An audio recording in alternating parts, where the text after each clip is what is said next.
Let's see. So I have quite a few saved because I was behind, but I can finally get rid of those. Okay. Okay, so I do have them. So this was, I think, my only off-stream set was this, I believe. So I can look at that, and then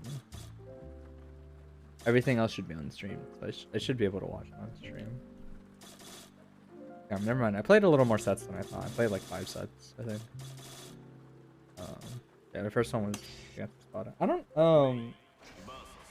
I don't feel like especially practiced in this matchup, I'd say.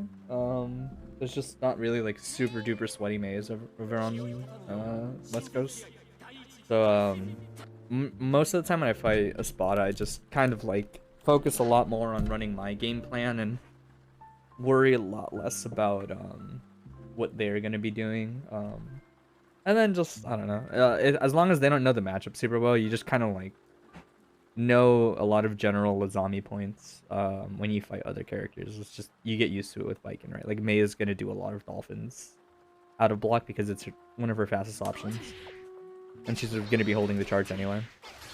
Yeah, see, right? So like situations like that where you can tell that we're kind of like in a neutral state. Any kind of like thing that you throw on the screen is just going to trigger Azami, but you're too far to really punish me for doing crutch Azami there. So I'll just kind of like mash it out, you know? I should have waited longer on that. That is burst safe. I'm just always really bad at timing it. And you have plenty of time to wait for the claw to pull them in, and then they tumble for like a second, and then you can jab. Oh wow, that knocks down. That's crazy. That hit me? No way. I can't believe that was still on the screen. Good on them to punish, by the way. Some people don't always press a button, right? So there's an important difference between if I'm doing a running slash out of Suzanon or the claw, right? They're not as punishable. I mean, the claw, sorry, the Suzanon one is only like -2 on regular block. The claw one is more. It's like punishable if you IB it. Same with the Suzanon running slash. But the Azami one's like always punishable, and you want to like really pay attention to that so that she doesn't get any freebies. Yeah, it's tough. This isn't gonna knock down anymore because I did jump P, jump S at the start of this dust loop, and it gives too much height. But I usually do the jump P because hit confirming the jump P off of the raw tatami hit is a lot easier than hit confirming the jump S off the raw tatami hit. So like I often do this even though it isn't super consistent in giving knockdowns. Yeah, what's up, Usagi?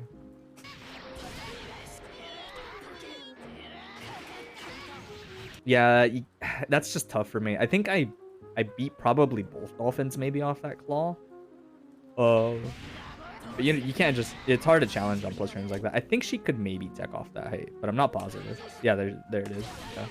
It's pretty hard. Same thing, see, like I'm still doing the JPs. I'm gonna miss my combo. It's super don't wake up.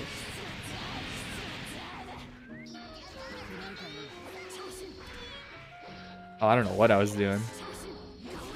Yazansen anti-air. That looks like a meme, but Yazansen anti-air is so good sometimes. It's randomly so good.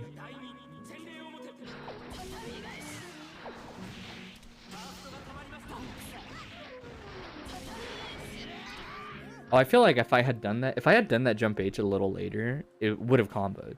But I did it early because I was paranoid that they would try to just hold up out of the block string. Yeah, see, that's another example, right? Like, obviously that's a minus, so that is kind of like where I'd lose my turn if I press the button. But with a character like Mei, a lot of the times you're just looking for dolphins. Honestly, it's kind of bad on me to do crouch Azami. I should probably be willing to do stand Azami a little more every now and then. Because vertical dolphin hits high, if I'm not mistaken. So it might be worth actually just doing stand dolphin there, but it works out either way, right? And then I hard read the burst, but then I'm bad, so I don't get the punish. It all works out in the end. They try to blitz. Yeah, they missed their blitz. That's not a bad spot to blitz. I mean, it's just a 50-50, right? Either you blitz or you don't in that kind of spot.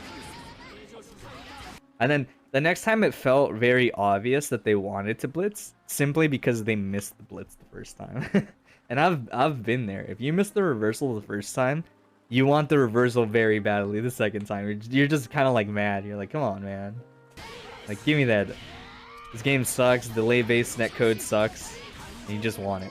And then he just gets hit with the raw 50. That situation sucks, by the way, because I had another 50 bar.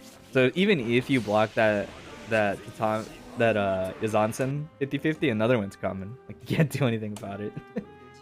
you're just in a bad spot.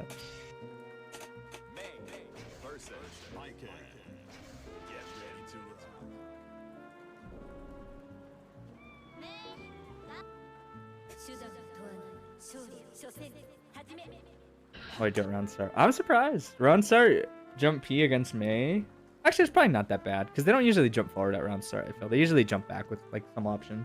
The jump forward, jump P doesn't feel so bad. Like, you see, I went for the exact same situation, right? Good on them to like realize it was the same situation as before. Right? I did claw into Tetsuzansen to be slightly minus, and then I immediately Azami'd. They jump and they punish the Azami for it. Good on them. That's like the kind of awareness you want against like, and you want to be able, like, you want to be comfortable going for stuff like that. Don't go for anything crazy, right? Like, don't commit to anything super nuts. Just kind of like jump, and then obviously you see the Azami and you go, oh, okay, and you just counter hit it for free. And then they call me out. I was willing to gamble a lot early on. I'm also willing to gamble a lot if it doesn't look like you put a lot of damage on the table. That's just kind of biking, right? If you can't punish the zombie super duper well, the zombie's gonna come out even more. Because I'm not scared, you know? Nice pickup. I think by this point I'm blocking, yeah. By this point I'll just block. You got me at that point. Block a little. Probably FD, yeah. Ooh, that was nice. I like that. The YRC to get the punish. I'm sure they were trying to just RRC in general for the confirm, like if they hit me high, but it works out, right? Because I backdash, so the RRC just turned into a YRC. Susan on throw. When no one got my back, Susan on throw got my back. Good jump. Mei notoriously is very annoying to deal with if she occasionally just holds up. More so than other characters, I would say, specifically because she's so strong in the air compared to other characters. It's a lot more annoying for me to fight Meis that hold up at a block. Because if you're not aware of the fact already, 2H is always gonna have a gap in block strings. Like, you can't ever really make 2H not have a gap. If people are regularly blocking and they have 3-frame jump squat, they can just hold up. They can hold up if they think 2H is coming, and they'll just jump out of it, like straight up. However, if you faultless certain normals, so like if you faultless close slash or far slash in I2H, you can't hold up anymore. The extra block stun catches you during the jump squat frames. But otherwise, like, if you can sniff out 2H is coming and block strings against Biken, you can just hold up, as a lot of characters. Like, Dizzy gets a pretty good amount of mileage out of it. Millia gets good mileage out of it. Mei gets really good mileage out of just holding up. Because it forces me to play around that, right? 2H is normally a normal I like using a lot because it has that natural gap that people aren't used to dealing with. And then it moves you forward, and it has an enormous cancel window, which means it's like stupid easy to frame trap off of 2H with special moves. Why? I'm not gonna question why I did that. Sometimes you just feel like doing the super. Susan on throw. I thought they'd burst on wake up probably. Burst or super, either one, right? So I just Susan on their wake up. Not safe, obviously. They can throw me out of it. Running slash, but red Roman cancel to keep it safe. Oh, I was trying to rob them. I was trying to blatantly rob them. You can tell by the way that I was playing that round. I had every intention of robbing them. I did all the things that were like chump checks in the matchup. Oh my god. What a madman. That's probably... Hold on. So this has happened twice now. This is probably the one thing I don't really agree with that Espada has done twice now, where... Espada has twice now done some string like that into 2S, and then Dolphin, right? And I'm sure against some characters that's probably fine. Because the Dolphin's probably kind of hard to stuff. I'm sure the reward is really good on counter hit. Because doesn't Mei get stand? I'm pretty sure she gets stand 5D on counter hit as Dolphin, I think. I don't know if she needs to RC it. I know that on RC, like, it just works. Hey, what's up, Majestic Chicken? Like, I know if you do S Dolphin, Red Roman cancel 5D just combos. I don't know if counter hit's the same. You hate Mei? Most people do. But, second time that happened, I didn't do the follow-up fast enough, so I didn't get the punish. It didn't matter that they purple Roman canceled. A lot of the times, running slash out of Azami is really fast, and it catches a lot of PRC attempts to stay safe, and even counter hits them, which is like way shittier than it should be for the person trying to PRC. But it is that, like, that's just the way it is, you know. And then I take a bad burst against Mei. For anyone who like isn't super comfortable bursting Mei, I'm not 100% positive. Like I said, I don't play against Mei that much, but in general, like, her dolphin strings on the floor, you don't want to burst them because she often lands too quickly during like the burst startup, that she'll just auto block them. So a lot of the times, at least me, I aim to burst Mei when she's doing her air strings, specifically when she needs to do jump D in the combo, like when she needs to like rise up into you, or it's kind of crummy to take as a burst point because it's at the end of the combo, but you can also just burst in Senga like as it's hitting you. And she can't really do anything about it, unless she wants to burn the 50 meter, right? But I normally look for the JD. The JD, or I forget which other normal. I think it's JD or Jump S or something like that. It's normally the burst point I go for. Crummy combo, I don't know why. I could have done something a little better just to get a knockdown. I guess I wasn't super duper scared playing Espada, like I said. So I was probably willing to be a little lazier. I get caught trying to do the Keto Tatama setup by Charged Dolphin, but it doesn't turn into any crazy big damage since they don't have the meter to RC the Dolphin. So it doesn't really turn out that bad. I can't believe that traded, but at the same time I can because it's Mei. But it works out in my favor for the most part because I recover faster from the trade. I don't like that. I don't like what I did there. Let me see if I have geez, I probably should have done this before. Hopefully I can do it on the first try. Nice. I was wondering if my OBS whiteboard would work on the first try. Sometimes it doesn't.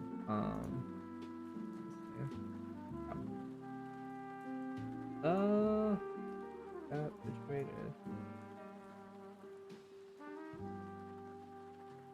Oh, this might actually, hold on, sorry. I would have to do it from this screen.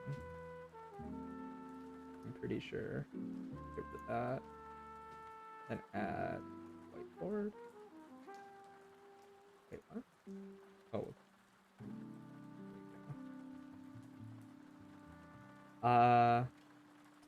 Actually, I don't know if I can do this easily. Because you can't alt tab out of this game easily. I'll do this for now. It's gonna make the game ugly, but just so I can write on the whiteboard.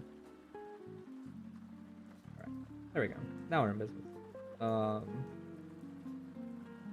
Because I was gonna point out, the thing with this situation that I should have done is I was like in an airspace, so Mei was like around the floor. Where did my whiteboard go? Why did it break? Oh no.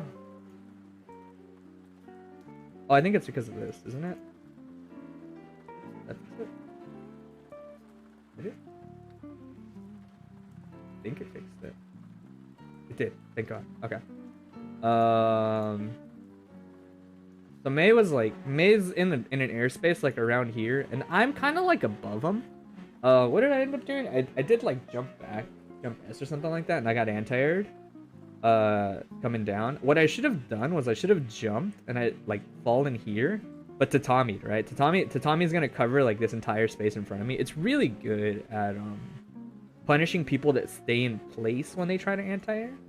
And even if you don't hit them, that's fine as long as you're punishing them for trying to do that anti-air. That's what I should have done in that situation. Block string. Did I still do 2H? I maybe should have done that 2H after that close slash, just because they already showed that they're good at dealing with it. Also, part of the reason 2H is really good for Baiken and her block strings is because it adds that one extra hit that gives you like good space to work with. And like I said, it has the natural gap, but mostly it's the fact that it has a large cancel window to work with for frame traps and stuff. Where when you're locked out of an option like 2H, like if they're constantly waiting and holding up back or like backdashing it or something, a lot of the times you'll just resort to 2S instead because 2S will be a true block string.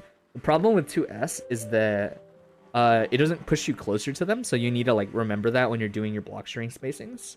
And it also has a tighter cancel window, so it's a lot harder to frame trap off of things like 2S Tatami than something like 2H Tatami, right? But I should have already been changing my block strings probably by then. Yeah, and then that's just classic. I'm fighting Mei. Against Mei, it's just... that's something that you want to keep in mind a lot as Baiken. Honestly, again, I should have done stand Azami instead of crouch Azami probably. But Mei obviously like notoriously just does dolphin into dolphin every now and then because other characters have to deal with it. But as Baiken, if I think you're gonna do dolphin into dolphin, I'm just gonna Azami, you know? Because you're just stuck in counter hit state. And I get this free punish. I'm surprised she got the tech. I guess I didn't need to do that longer string. I should have just done jump D. And she wouldn't have gotten the tech. Oh, that's unfortunate. Yeah, he misses, or they miss the low air dash air string. And they get thrown because of the slowdown. Well, they might have been able to grab that. The IB on jump H might have made it so that they could have grabbed 2K, but I'm not sure because the jump H was already kind of hitting on the way down. Makes it tough. Yeah, jump K. You do jump K because it's just easier. You don't want to do the jump S link there if you don't have to. Do jump K. Make your life easier. Jump K, just Onsen. Finish the round. I'm surprised. I probably just didn't care, honestly, if I kept doing 2H like that. Yeah, see, same situation. That's like the same thing that's happened like 3 times now, where Espada does that string, and they cancel into the dolphin, but the dolphin is really more of like a frame trap than anything else.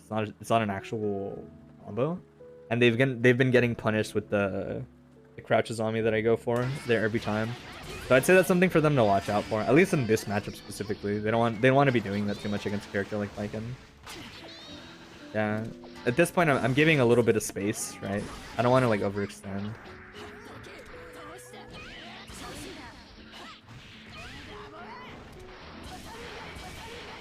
Oh, I miss it.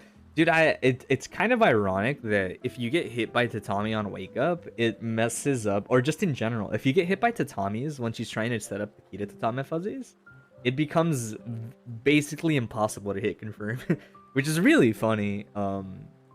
But if they go for the high, it becomes too hard to hit confirm in that situation. They oftentimes will just whiff like that. Oh yeah, so the reason I do IBs in the Yazansen YRC is mostly because Mei's a character that likes to control airspace, right? Like in that general area. The IBs kind of like give me that extra leeway to do something crazy like that. And Yazansen YRC is pretty good for the exact reason you just saw. Hey, what's up, Fine Noodles? Because that Yazansen YRC gives me that air dash. Also, if that Yazansen counter hit for any reason, especially at like a higher altitude, I'll get a combo. Or if it's a lower altitude counter hit, it'll just be a knockdown, which is also good.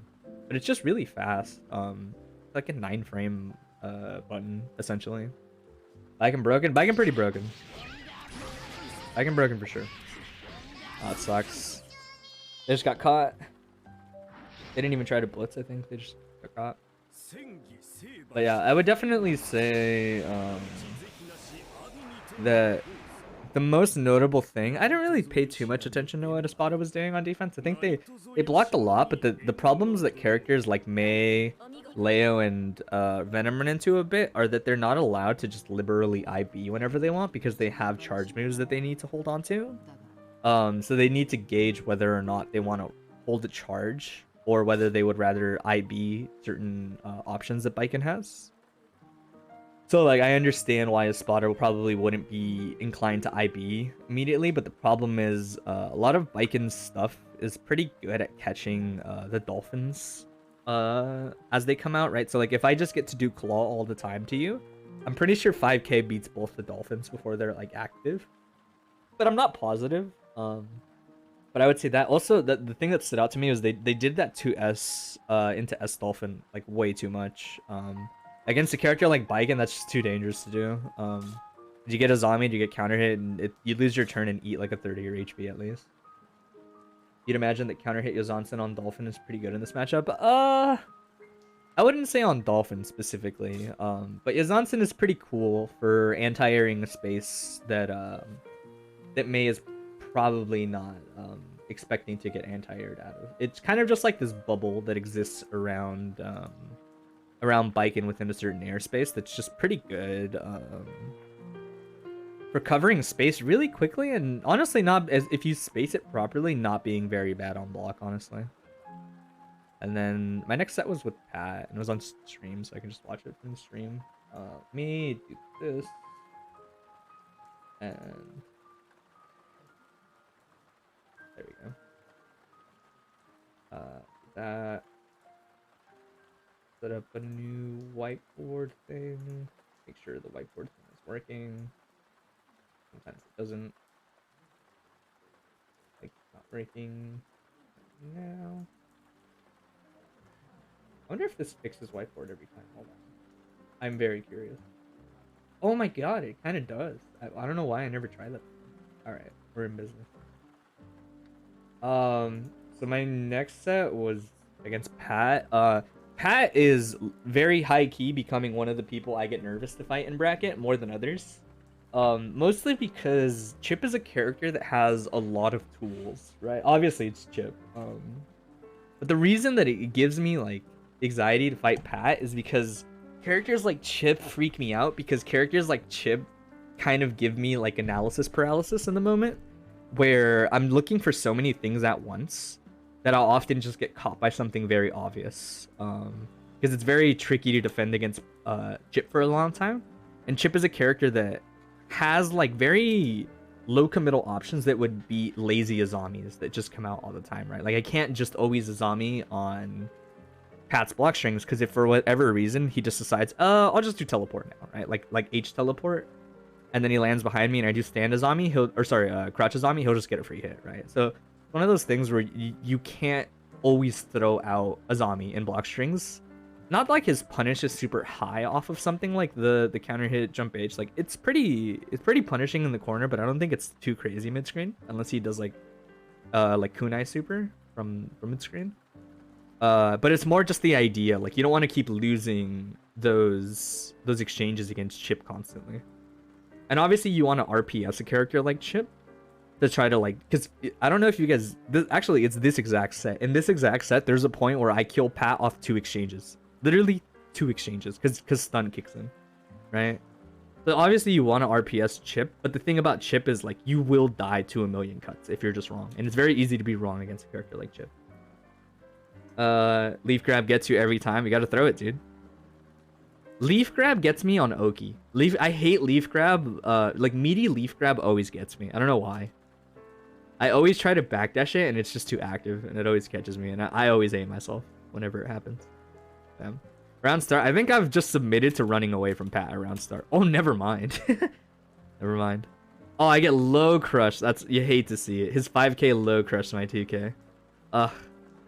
Like in 2k. Sometimes it just be like that. But yeah. Doesn't get any real damage off of it. I also, dude, I gotta stop that. I do that so much against, I don't know why. My brain kind of like short circuits in moments like this, and whenever I see characters building momentum past me, I will always try to backdash, right? I anticipate him going, like, if you look at the situation, this is a bad habit that I have that I need to work on specifically against Chipp, because I often eat a lot of extra hits because of it. Whenever I'm just, like, lying on the floor here and the character model is, like, you can very obviously tell that they have enough momentum to end up, like, over here and overshoot. A lot of the times I would expect the character to kind of, like, start falling and then air dash back. This is a dude from Core A Gaming. Pat has a couple videos on Core A Gaming's channel. They're all really good. But it's not the Core A Gaming guy. But when I expect this situation, I expect them to, like, fall on air dash like that, and instantly mashing backdash just gets me out of that situation. But when they do the bait, right? When it's not even that I get necessarily hit by the cross up, it's more that I'm just not thinking in this situation, and I just get caught, like, mashing backdash like that. See how I dash forward like that into it? Like, that's a specific thing I need to fix. Suzuran into Rogenzoki. Every now and then you just gamble and it pays off, especially against a character like Chipp. I should probably stop doing this too. I think this was a bit much. So I do the wrong... First of all, I do the wrong string. I should have done Claw, right, to just get the easy burst save starter. But I do 6H, which is fine, because you can just do the... 6H carries harder into the corner. Like, it carries better into the corner than the Claw route does. But I try to bait, like, hard off 6H, because normally 6H requires you to do Kuchinachi, right, and they can burst that. But I think it's, like, too early in the set to try to steal someone's burst. I think it's more reasonable to just, like, get hit by it. But he bursts late, and I mess up the what's it called? The burst bait sequence. I burst Gamma, which is pretty dumb. You don't want to burst Gamma Blade, like, almost ever. It's pretty much, like, always a bad idea. Because this basically happens. Gamma holds you in this kind of, like, hit stun state for basically forever. However, if you burst, the game registers your burst invincibility before the actual, like, burst begins. So normals will whiff through you, and it is very obvious why they whiff. So you'll just get punished instantly. It's a bad burst. You don't ever want to burst Gamma. Chipp has a pretty, like, consistent burst point you can aim for. Oh, it sucks. Messed up his combo. Oh yeah, Pat has mostly scared me out of playing this situation with him. A lot of the times I will take a safe claw meaty like this over running into Pat doing DPRC, because I noticed that he's a pretty, like, comfortable player with just, like, rotating that option. A lot of Chipps, I feel, would be hesitant to do DPRC, mostly because it's expensive and it doesn't really, like, get a ton. But he's pretty, like, I've noticed he likes to use the option, so sometimes I'll just do meaty claw and bait it. Good on him too. I noticed I didn't make this adjustment until way later. Pat was doing a lot of faultless defense against my block strings in this set. And this is, like, a good example of what you should do, right? So if you notice they're faultlessing your string, I should test this. I'm not sure how consistent this is, but I always do jab into 6k immediate, and it pushes into this spacing where if you far S, I think it catches them, right? Unless they're doing, like, a really good fuzzy jump from there. The extra plus frames that you'll get from the faultless make something like far S often catch people jumping. So it's a good string to catch people who like to FD, see that, like, pushback, and then try to, like, hold up back from there. But I don't react to the situation in time, so I don't get a hit confirm. I go for the reset. I'm surprised he got caught there, because he accidentally blocked crouching on the tatami. So once you block crouching on the tatami, you can stay crouching. But he gets caught because he recognizes the fuzzy setup, but he doesn't recognize that he wasn't actually getting fuzzy. For anyone who's, like, ever been in this situation, the best response usually is, so if you block this tatami situation crouching, what you should do is this, where Baiken, if she goes, so the way it works is just stay crouching, right? If she does a grounded block string, it's whatever, you know, like, it was gonna be a grounded block string anyway. If she does the instant air dash and JP's right here, JP will whiff on you crouching, but she won't get to do another JP till she's, like, all the way down here. So as soon as JP whiffs, depending on your reaction and your character's normals, like, that you have, those two things decide, like, what you feel comfortable doing or what you can do in the situation, right? So, like, a character like Chipp could probably just press 5k as soon as that first, like, jump P whiffs. They can press 5k and they'll catch me before that second jump P comes out, and they'll punish me for it. Otherwise, if you're just if you don't like engaging in that situation, you can just hold up. And most characters, like the characters with, like, 3-frame jump squats, they should get out of that situation. If they recognize it fast enough, they can just, like, hold up, or yeah, they can just hold up and they should get out. I know I fought CT recently, actually, like, in the last Rev2sday, and he's nuts. He saw the first JP whiff and he actually walked himself out of the corner. He walked out of the corner, and the second JP on the way down whiffed entirely, and he pressed 5k to punish me when I landed. It was pretty cool. I'd never seen someone do that. Feel when you drop your phone while it's on. You get lost within many settings of the menus on Twitch. Yeah. Where was I? Alright. There you go, Scott. Oh yeah, this is, like, another thing. I I've kind of noticed, I mean, this is kind of like a personal player thing, but I've noticed Pat often, so the way it works is like, anytime you're basically dead on the next exchange. Hey, what's up, Gavin? Anytime you're dead on the next exchange in situations like this, good Guilty Gear players often keep in mind the fact that meter doesn't carry over, obviously. So you want to burn your meter before it's too late. And if you run the risk of potentially dying with meter, you'll basically do anything to prevent that from happening, right? Like you'll start dead angling, or you'll like press a button and immediately RRC, like even if it like hits on block, like it's just about spending your meter before it's too late, right? However, you need to like balance that with not being predictable, right? So obviously, like in this situation, the next thing I touch them with is gonna kill most likely. So I think that players that are aware of that idea of, oh, I want to use my meter before I die, but aren't comfortable enough with being patient, like with waiting a second before they spend all their meter, they instantly dead angle, right? And so normally, like the mind game for those players, for when they're fighting more experienced players, is the experienced player will often do something that easily baits an immediate dead angle, right? Like they'll do jab, and they'll kind of like time it to try to bait that dead angle coming out. And experienced players will often wait a little bit. The scary part is how long you wait, right? And I've noticed Pat often waits like 2 or 3 hits like that, and then he'll dead angle, right? Obviously this is still just a guess, and sometimes he'll just hold block for longer. But that's kind of like, it's kind of interesting to see how that like that mind game develops a little further among more experienced players, right? Like he understands I can't die with meter. That's not good in this game. But at the same time, I don't want to be predictable. I don't want to dead angle immediately, right? But he doesn't get punished, so it's fine. Gets caught on the way down. I'm curious what he did there. That wasn't JD, right? So what did he do to jump out of this?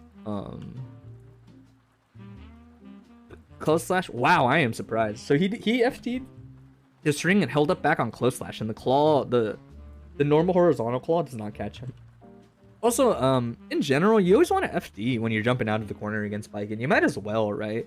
That way, even if the claw catches you, it's just more pressure for her, but you don't get punished, right? What did he do?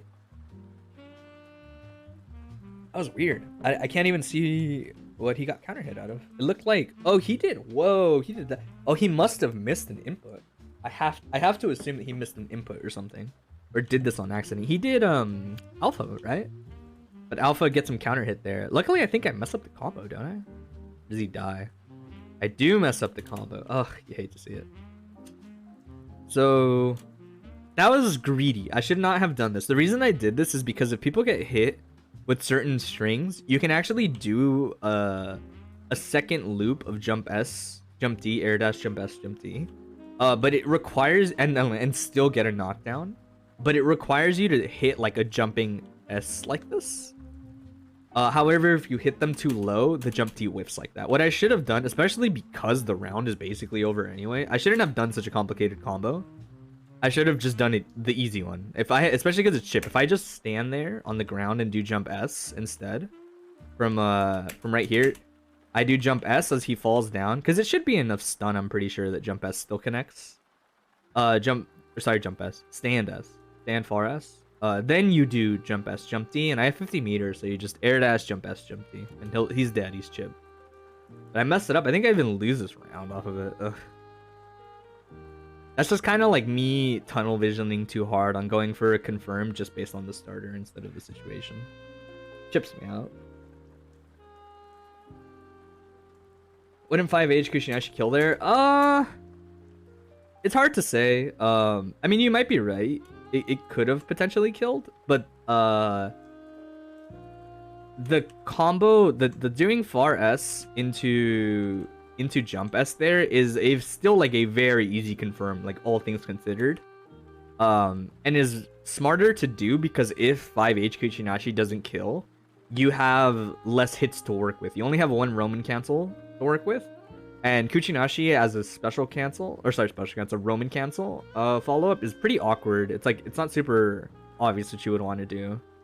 But basically, I went for something overly complicated. I could have done something simpler than what I did, but technically more complicated than 5H Kuchinashi. 5H Kuchinashi should have killed, though. You're probably right. It's Chipp.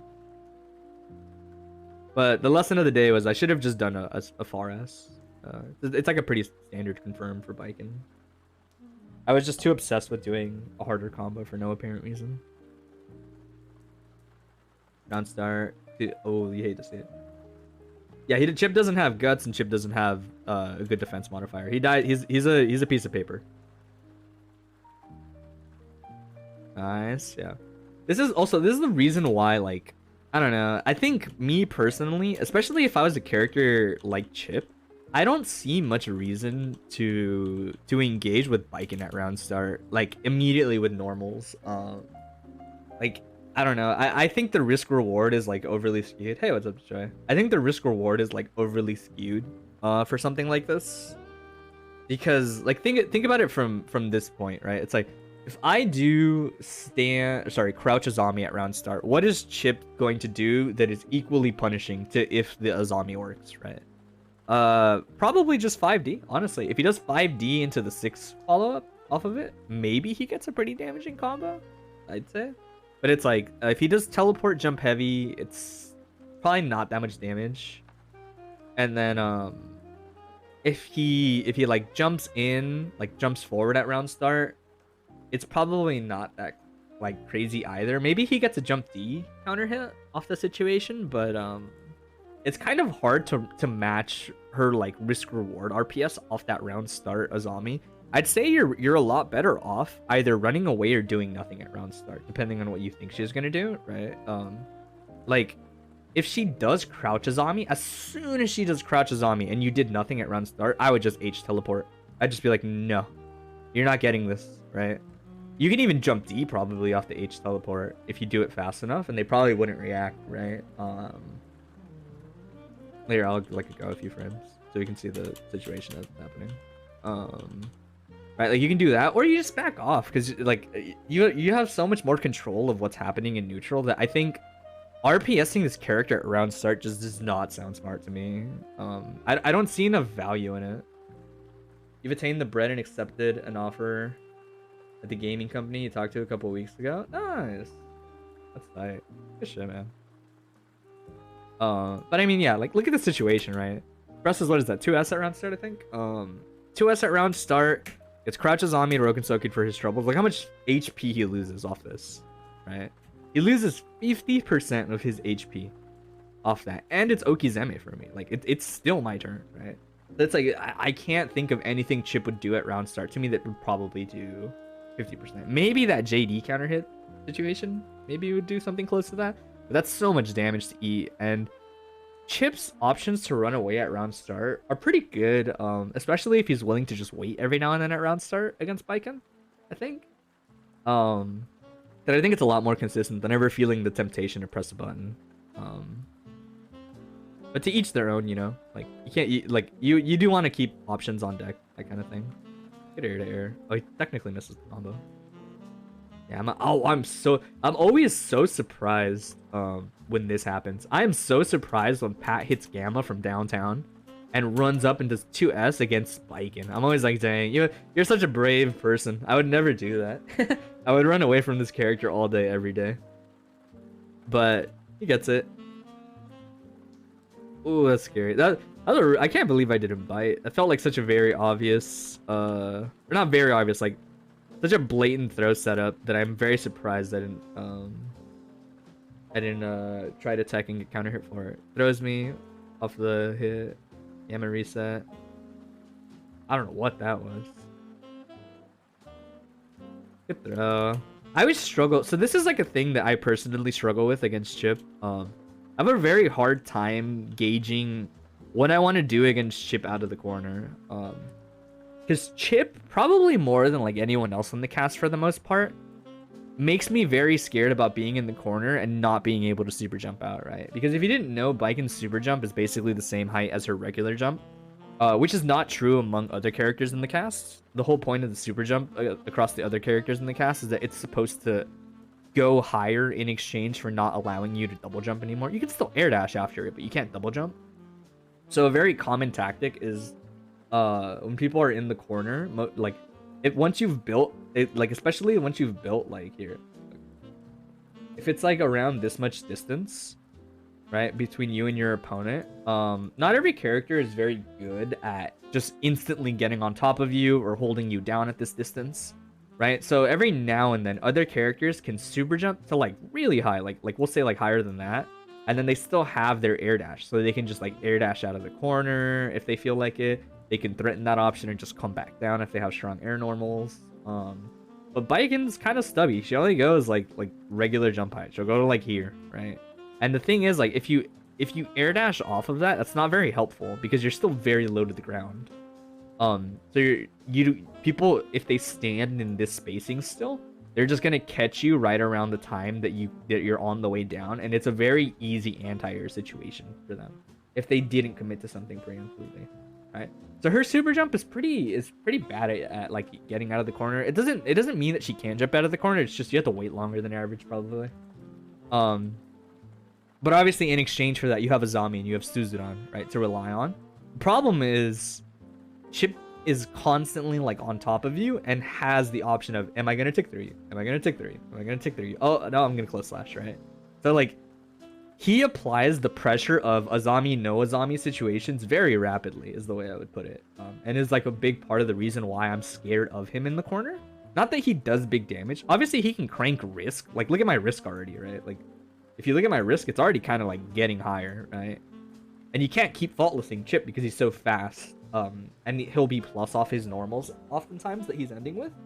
That the faultless doesn't help you too much. It'll help mitigate the risk, but not necessarily get you away from him.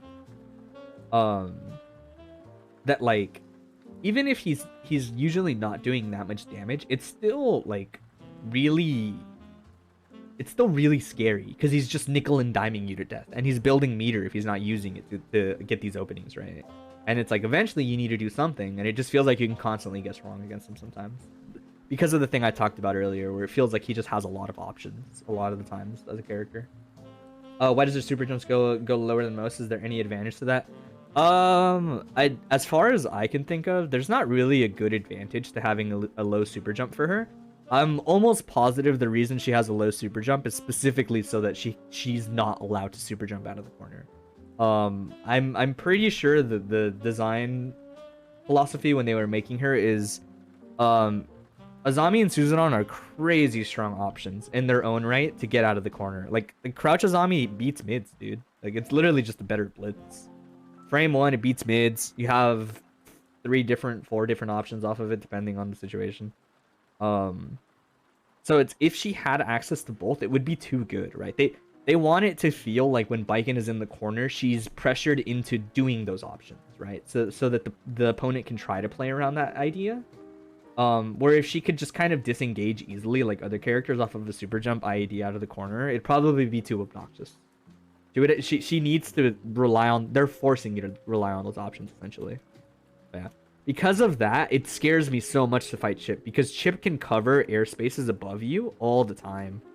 Very easily, and then whiff, right? Like even if he whiffed this jump H trying to throw me, he can press a button on the way down, I'm pretty sure. I think he recovers fast enough. I might be wrong, but I'm pretty sure.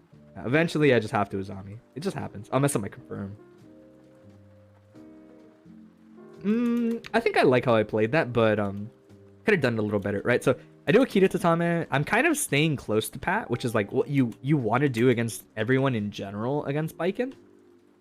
And then a lot of the times I try my best to look out for stuff like this, right? So I do this Kita Tatame right underneath him, and Pat air dashes back, right? If you watch the next like few seconds, I move forward. Like I'm already committed to running forward against him, because I'm ready to react to that situation. Pretty much like no matter which way it goes. Ideally, I'll be able to react pretty well now that he's spent that first resource, right? So like, whoops, wrong capture. So now that he's spent that first resource, I'm kind of like committed to running to like at least this far. The way this is pretty much gonna work is after he's air dashed, if he does nothing, he'll just kind of land as I'm running forward. If he instantly chooses to jump, I will probably keep running and just reset neutral essentially, like get over here and reset neutral, which is fine. It's not a really big, not a very big deal. The reason I like the run is because if, like I said, if he air dashes back and lands, my turn, right? I get to do something. I know his JD is good, but if you kind of like anti-air early against Chipp, you'll find that you can often clash with it, which isn't the best, especially in a game where the clash might just result in danger time. Which is like very stress inducing, but it's fine because if you react to the clash, you're like, okay, I'll just press another normal, right? And now that he's at that low altitude, when you clash, his options are a little more limited, right? Like he can't press a strong button like JD again. It takes too long to come out. So he needs to do something crazy. Like he needs to clash off the exchange, or if he wants to be safe, he'll have to faultless and kind of like start eating a block string, right?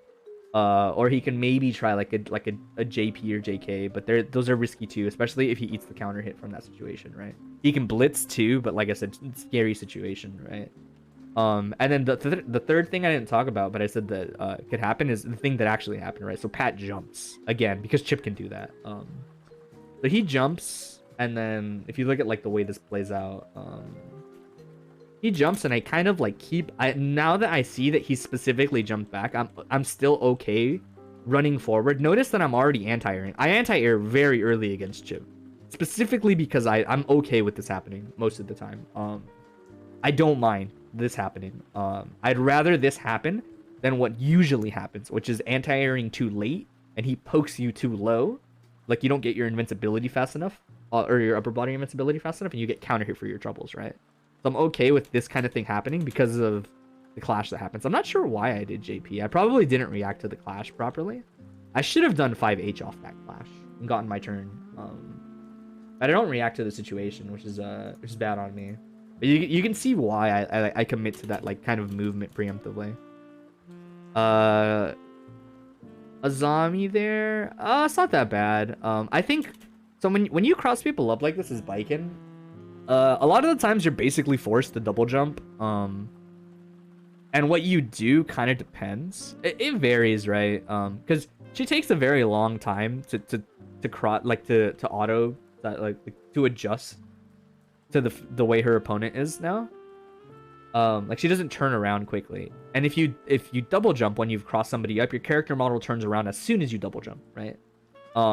So from a spacing like this as biking, especially if we're more mid-screen, I will pretty much always jump back and then fall with Tommy. It's really good.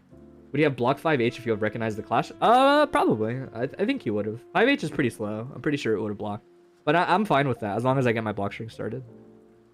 But yeah, double jump back to Tommy here. Pretty good. Not as good in the corner because once you're already close to them, the jump back doesn't cause you to fade back as much.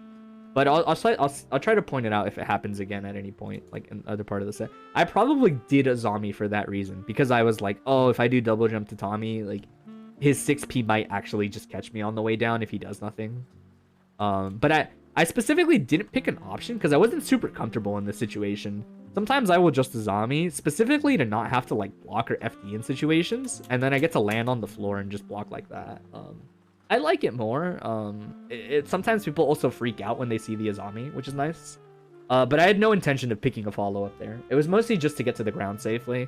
And like if you air throw me, like it's like whatever. Like you would have air throwed me out of a button anyway, or you would have air throwed me out of double jumping probably if you did it fast enough. So it's like Azami was kind of fine there. I get counter hit. Chipp in the corner. I'm not gonna block him forever. Oh, burst point. I was talking about this earlier. Technically, I was kind of late. So, I think I mentioned this before. I think Pat specifically, because I feel like Bears does this a lot. When I remember like watching Bears before, and I feel like he does this a lot too. And I think this is like an important concept in general, and it's really good in a game like this. Is knowing your burst points, doing your combos, and looking very hard at the opponent, as hard as you can, to see if they're bursting, and then roaming canceling on reaction, right? So if Chipp has no meter and he does this confirm to you in the corner, it's burstable. So if he does this special move, I forget what this is called. But if you specifically see Chipp doing this special move to you in the corner, you can burst it on hit, as long as they don't have 50 meter. It's a guaranteed burst point. It is basically where I always burst Pat. But he had 50 meter, so technically this wasn't safe. You'll notice Bears every now and then when people fight him, they'll go for that burst point and he'll RC on reaction. And then he'll get like an IB and he'll get a full punish off of it, right? It's not like the punish is super crazy because it's Chipp, but it's more the idea of maintaining momentum at the cost of anything, even 50 meter, right? But there's different schools of thought, right? Like some people would rather eat your burst but still have 50 meter on deck to play situations with. I always think that the momentum in a game like this is too important. That it's worth spending your meter, even if you're gonna be at a slight meter deficit for a little bit. Having your turn is just so valuable. I think he should learn how to burst that kind of thing on reaction.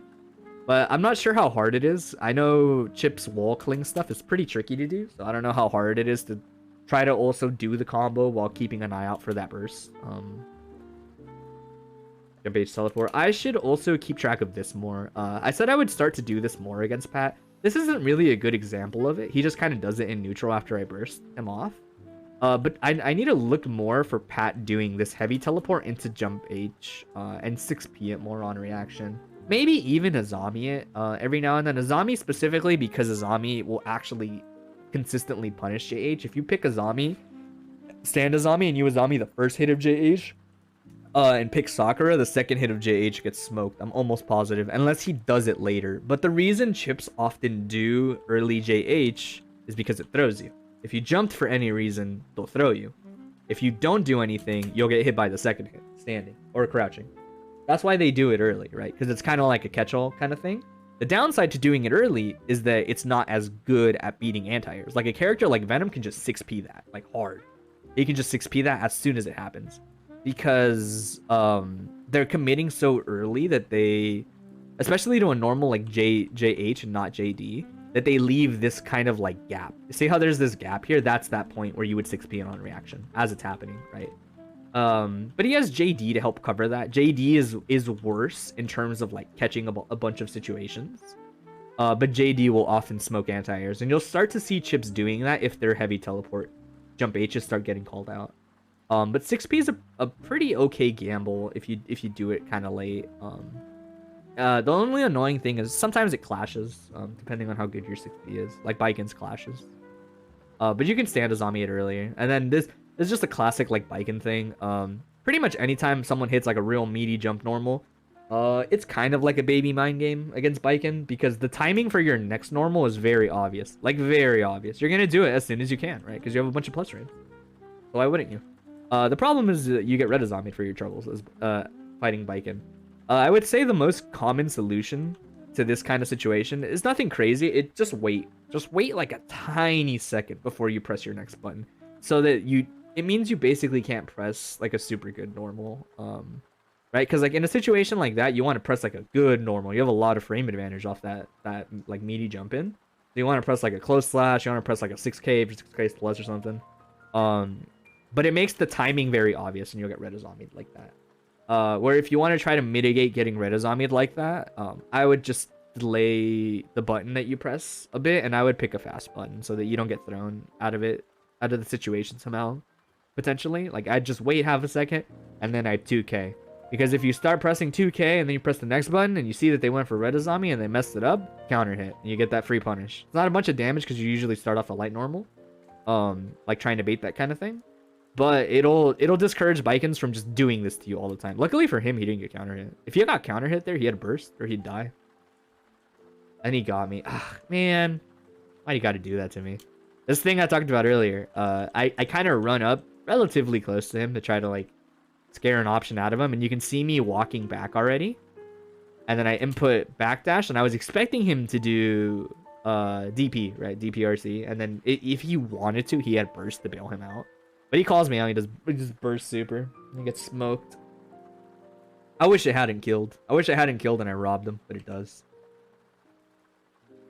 Man, this is game 1.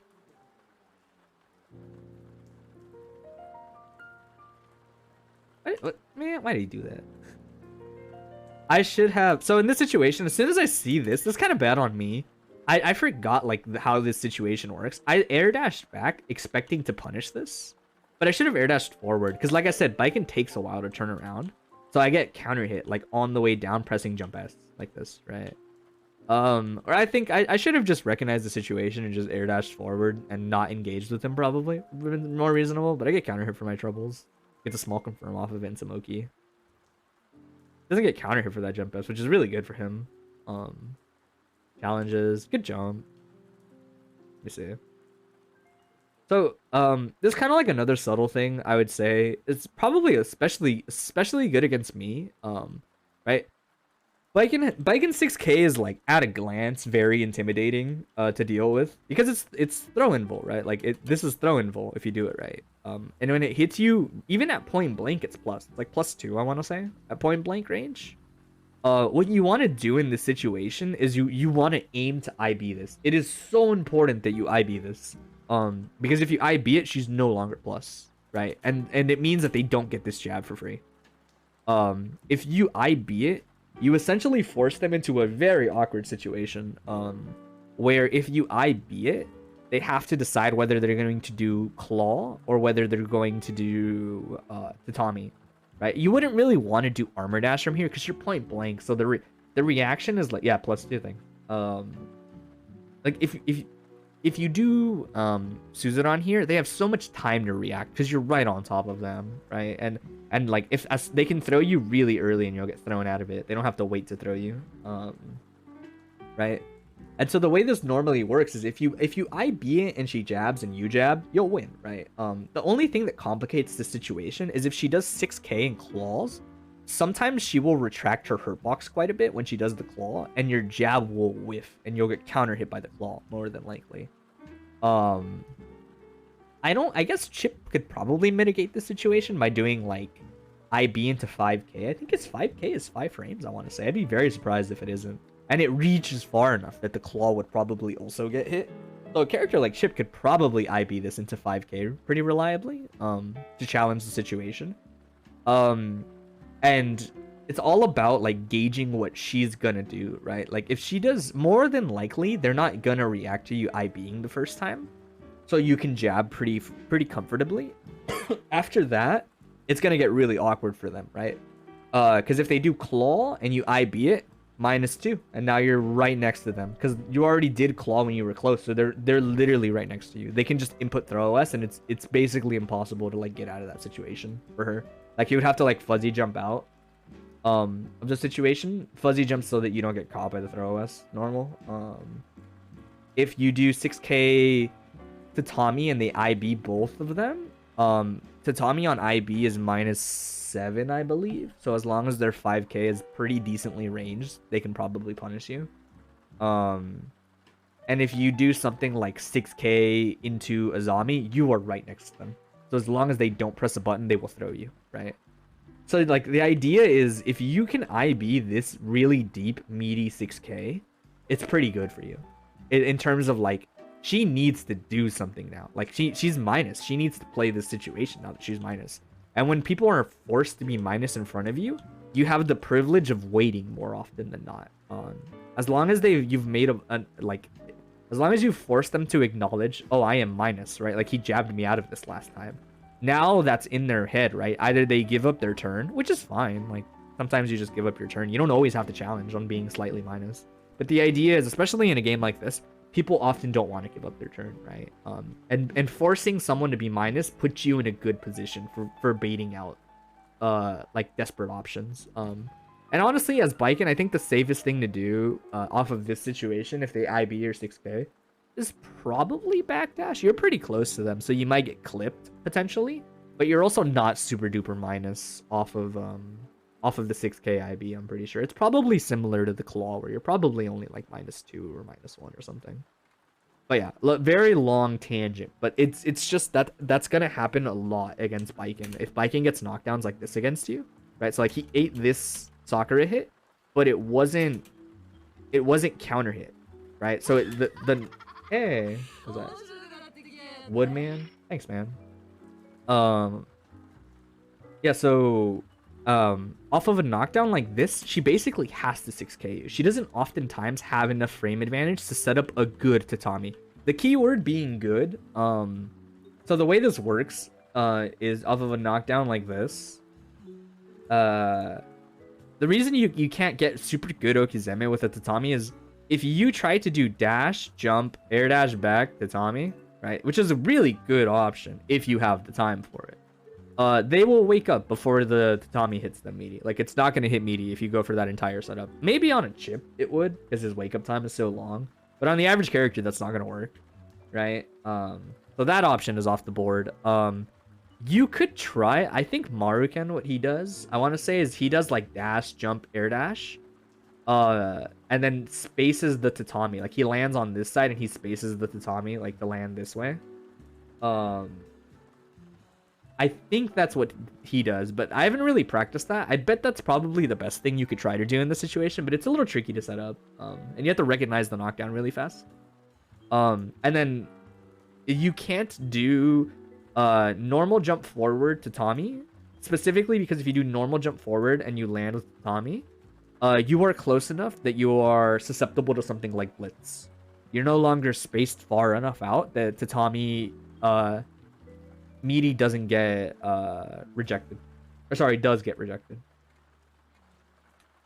Which is why you can't do that. And then the thing is, if you do horizontal jump, like in place jump, horizontal jump, vertical jump, tatami, and you just land, like, and put the tatami on him, like right here.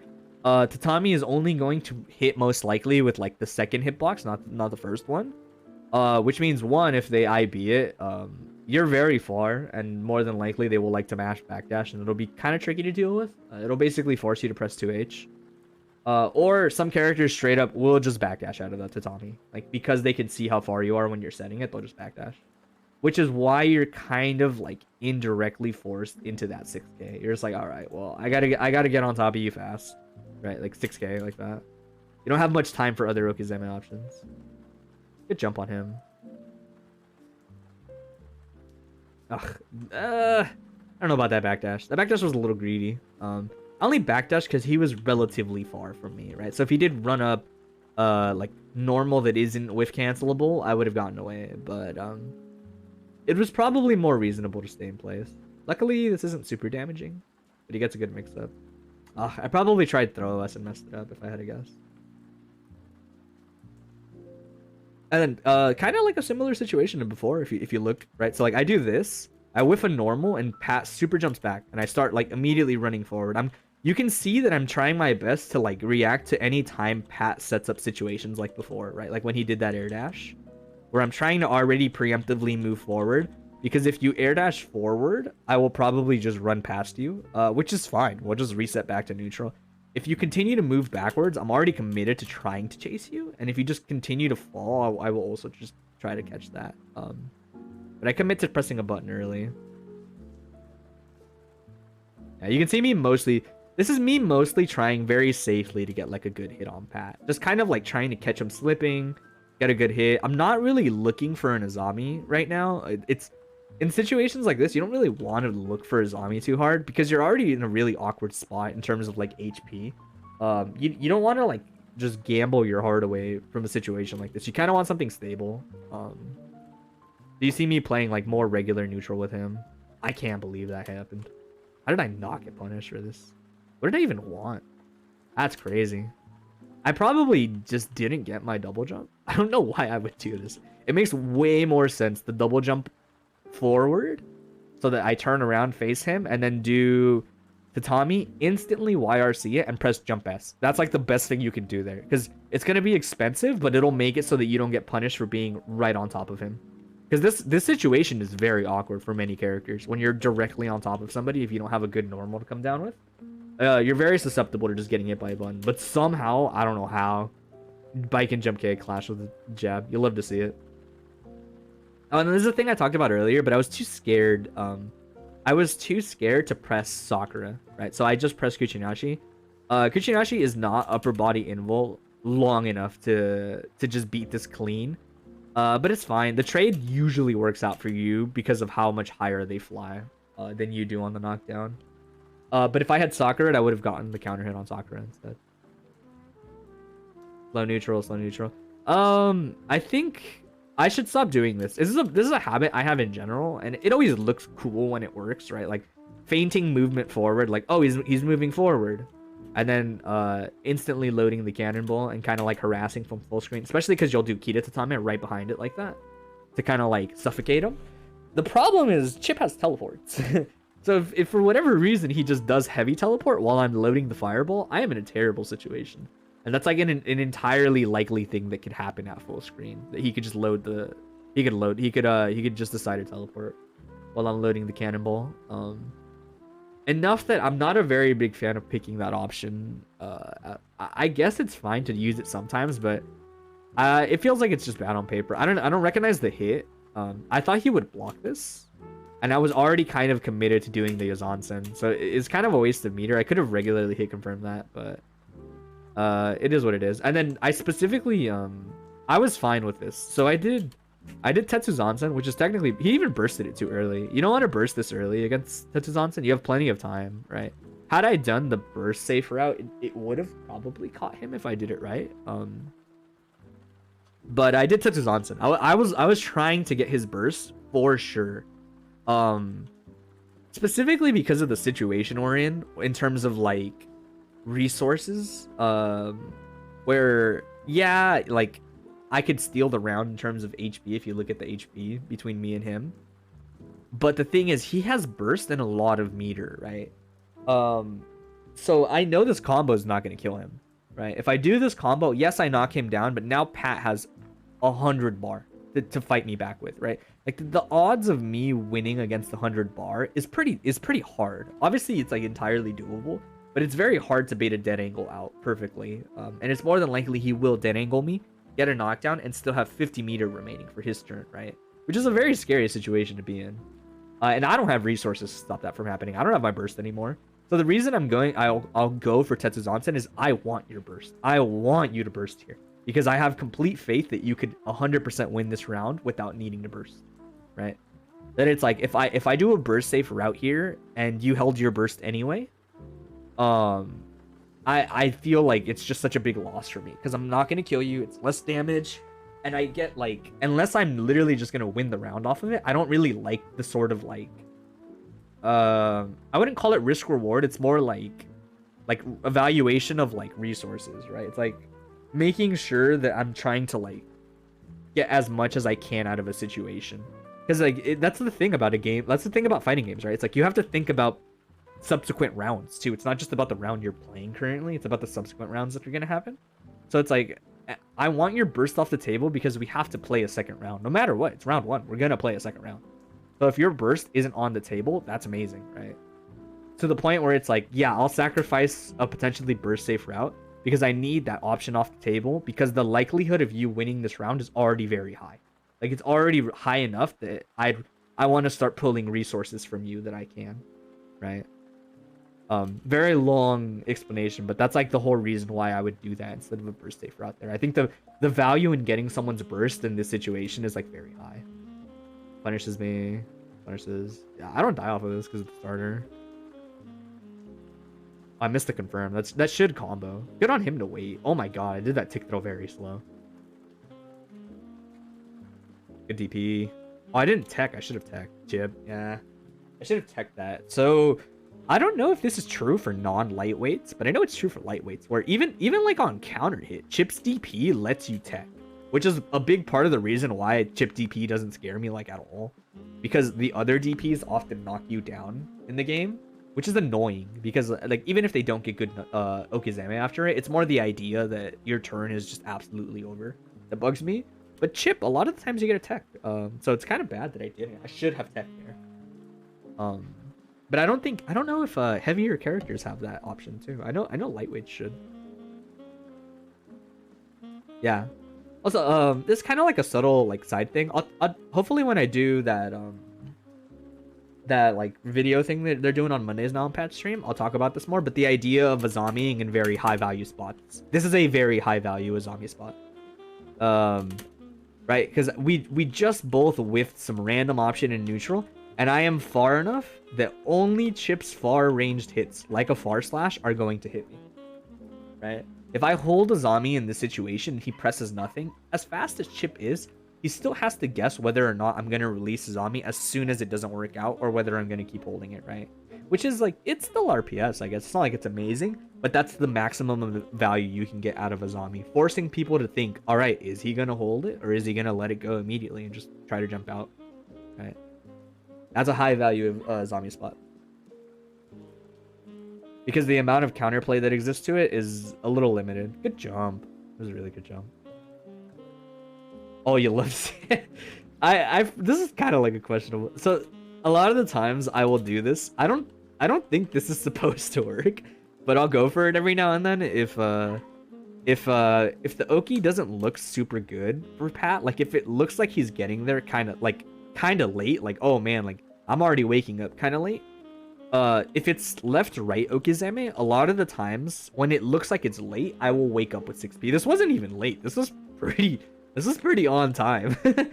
So it's pretty bad that I still went for this. I thought he would get there later. But the reason I wake up with throw OS is because if you wake up with throw OS on a left right that looks like it's late, like it's not gonna hit meaty, if he picks the side that you are on, right? Like if he picks the side that you throw OS for, if you pick 6p, you'll wake up with 6p, right? So you'll catch him doing an air normal, not meaty because the Okizeme was late or whatever.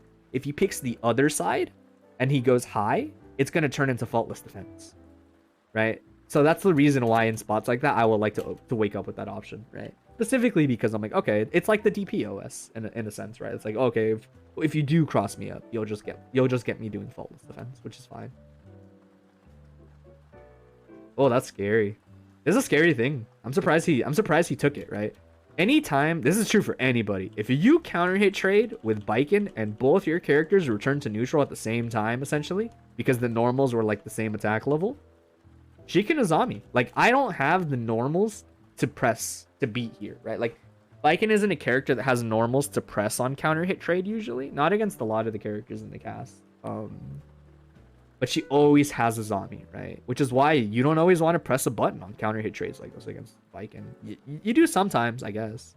But more often than not, like, be very cautious of this situation. Baikens will very often zombie you from there. What happened? Sorry, I looked away for a second. Oh, I don't know what that was. I have to guess that he thought I would tech back if I had to guess, right? Oh, it's because it was OTG. I didn't realize he hit me OTG, right? So he hits me OTG. He knows I have to tech off of this, right? I pick forward tech, but I had backwards momentum, so it looks like a neutral tech, I'm pretty sure. But I'm pretty sure that was forward tech. And then I land, and I'm assuming he thought I would do either tech buttons, like off of the forward tech, or tech back, right? If I do forward tech buttons, Pat is so late in Gamma Blade by now that even if I hit him, Gamma is already out. So Gamma will come out, hit me, and then he'll get a combo off of it. If I tech back, Gamma's gonna hit me while I'm blocking, and he'll be plus, right? That's a pretty good like safe, or I won't say safe, relatively safe OTG reset for him as Chipp, but I zombie it. Luckily, again, he doesn't get counter hit. He's been avoiding a lot of counter hits in this set, which is really important as Chipp. Oh, he gets caught by the delay. This is the thing I was talking about, right? So like, this is why I like 2H so much. Look at how long it is, right, before I do Tatami. This is why I like 2H normally, as a button. Or like 2H, real late Tatami, counter hit, right? You catch him mashing. And it's very easy to do that off 2H specifically. Especially because it leaves you so close a lot of times. People often want to press a button against it. Oh, yeah. Oh, I bursted out of it. This is exactly the thing I was talking about earlier, where I said this would be probably his maximum reward punish off a round start hold Azami, right? See what I mean? Like, normally this is pretty true across the cast, by the way. If she's doing round start crouch Azami against you, more often than not, if you already committed to jump forward at round start, as long as you see it happening, just press the normal on the way down. She's not gonna react. Like, they're not gonna react fast enough more often than not to instantly let go, to not get punished. At worst, you are going to hit them while they are blocking. That is like worst case situation. Best case situation, this happens. You get the counter hit. And then I just figured he could have baited this. I just figured he wouldn't. I was like, he probably won't bait this early. But he could have. That was a lot of neutral. What happened? He did Thomas, a couple whiffs. Oh, I can't. Dude, why do I just do that? Sometimes I just hold forward. I was very scary. You could have pressed any normal and it would have stuffed me. Oh, catches me not teching. I didn't want to tech early. Chipp is a really scary character for me to tech early because Chipp as a character is really comfortable just whiffing jump H. Like, there's not much consequence if he just commits to throwing instant tech here. The worst thing that happens is I return to the floor and he is airborne, right? Like whiffing the air throw. If I delay my tech and he tries to throw it instantly. But Chipp has so many air options that it's not the worst thing ever for him. Oftentimes he will not get punished for going for instant tech throws. But he catches me trying to delay tech. Oh, stuffs me. Oh, I'm just getting duff. And then, like I said, this is the thing I was talking about, right? So like, it works out for me, in this situation. But like, you can see that the way that Chipp works is like, he's so fast as a character that he's just constantly putting you in this like mindset of like, am I gonna throw you? Am I gonna throw you? Should you Azami this normal? It's like, it feels so fast. Like he's just always throwing stuff at you, but sometimes he'll just teleport, you know, and it makes it very stressful to do Azamis against him. But like, as you can see right here, the reward enormous, right? I do Azami on plus frames for once. It's counter hit. This is the round I'm talking about. This is what it looks like when Viking guesses right once. Does an early burst, which sucks. But look what happens. What happens in this round? It gets that one exchange, get a knockdown, instant 50-50, loses the 50-50, do a combo, stunned. The round is now over. Right? Like that is kind of like the reason why you have to, right? That is the life that obviously Chipp lives. But that is very much like the deciding factor in a matchup like this, right? He walks that line as a character. Where that was legit, like 2 exchanges. Obviously the burst was bad, but like, dude, he didn't even like, the burst didn't even matter that much because he had only eaten like 1 hit before the burst happened. So like, even if he hadn't done that bad burst, if he had eaten that combo into the 50-50, I'm pretty sure he was still stunned. Like, I'm almost positive he was still stunned.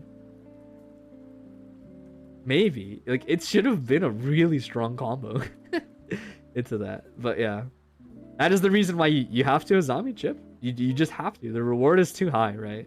And you can't be scared of the option forever. Even if every now and then it feels like Chipp is just gonna throw you to death. You gotta call it out.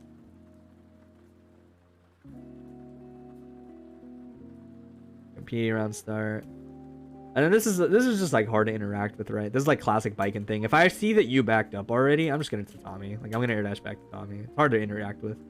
Good recognition of the IB in that situation. Really good that he did IB and then jumped back like that, right? You can see I was ready for him to get jailed on the floor, but he still had his air resources. Does anyone like know off the top of their head, if anyone's still in here, does IB restore all of your air options? It does, doesn't it? If you instant block in the air, I'm pretty sure Blitz is the same.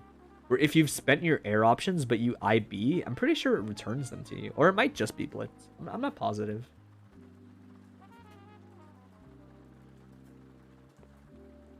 Yeah, right? I'm almost, maybe we'll double check that. But I'm pretty sure specifically instant blocking in the air returns. Actually, no, it might just be Blitz. I know Blitz does. I'm not sure if air IBing does the same thing. Gets caught by a zombie. I know it worked out, but I'm not a fan of that.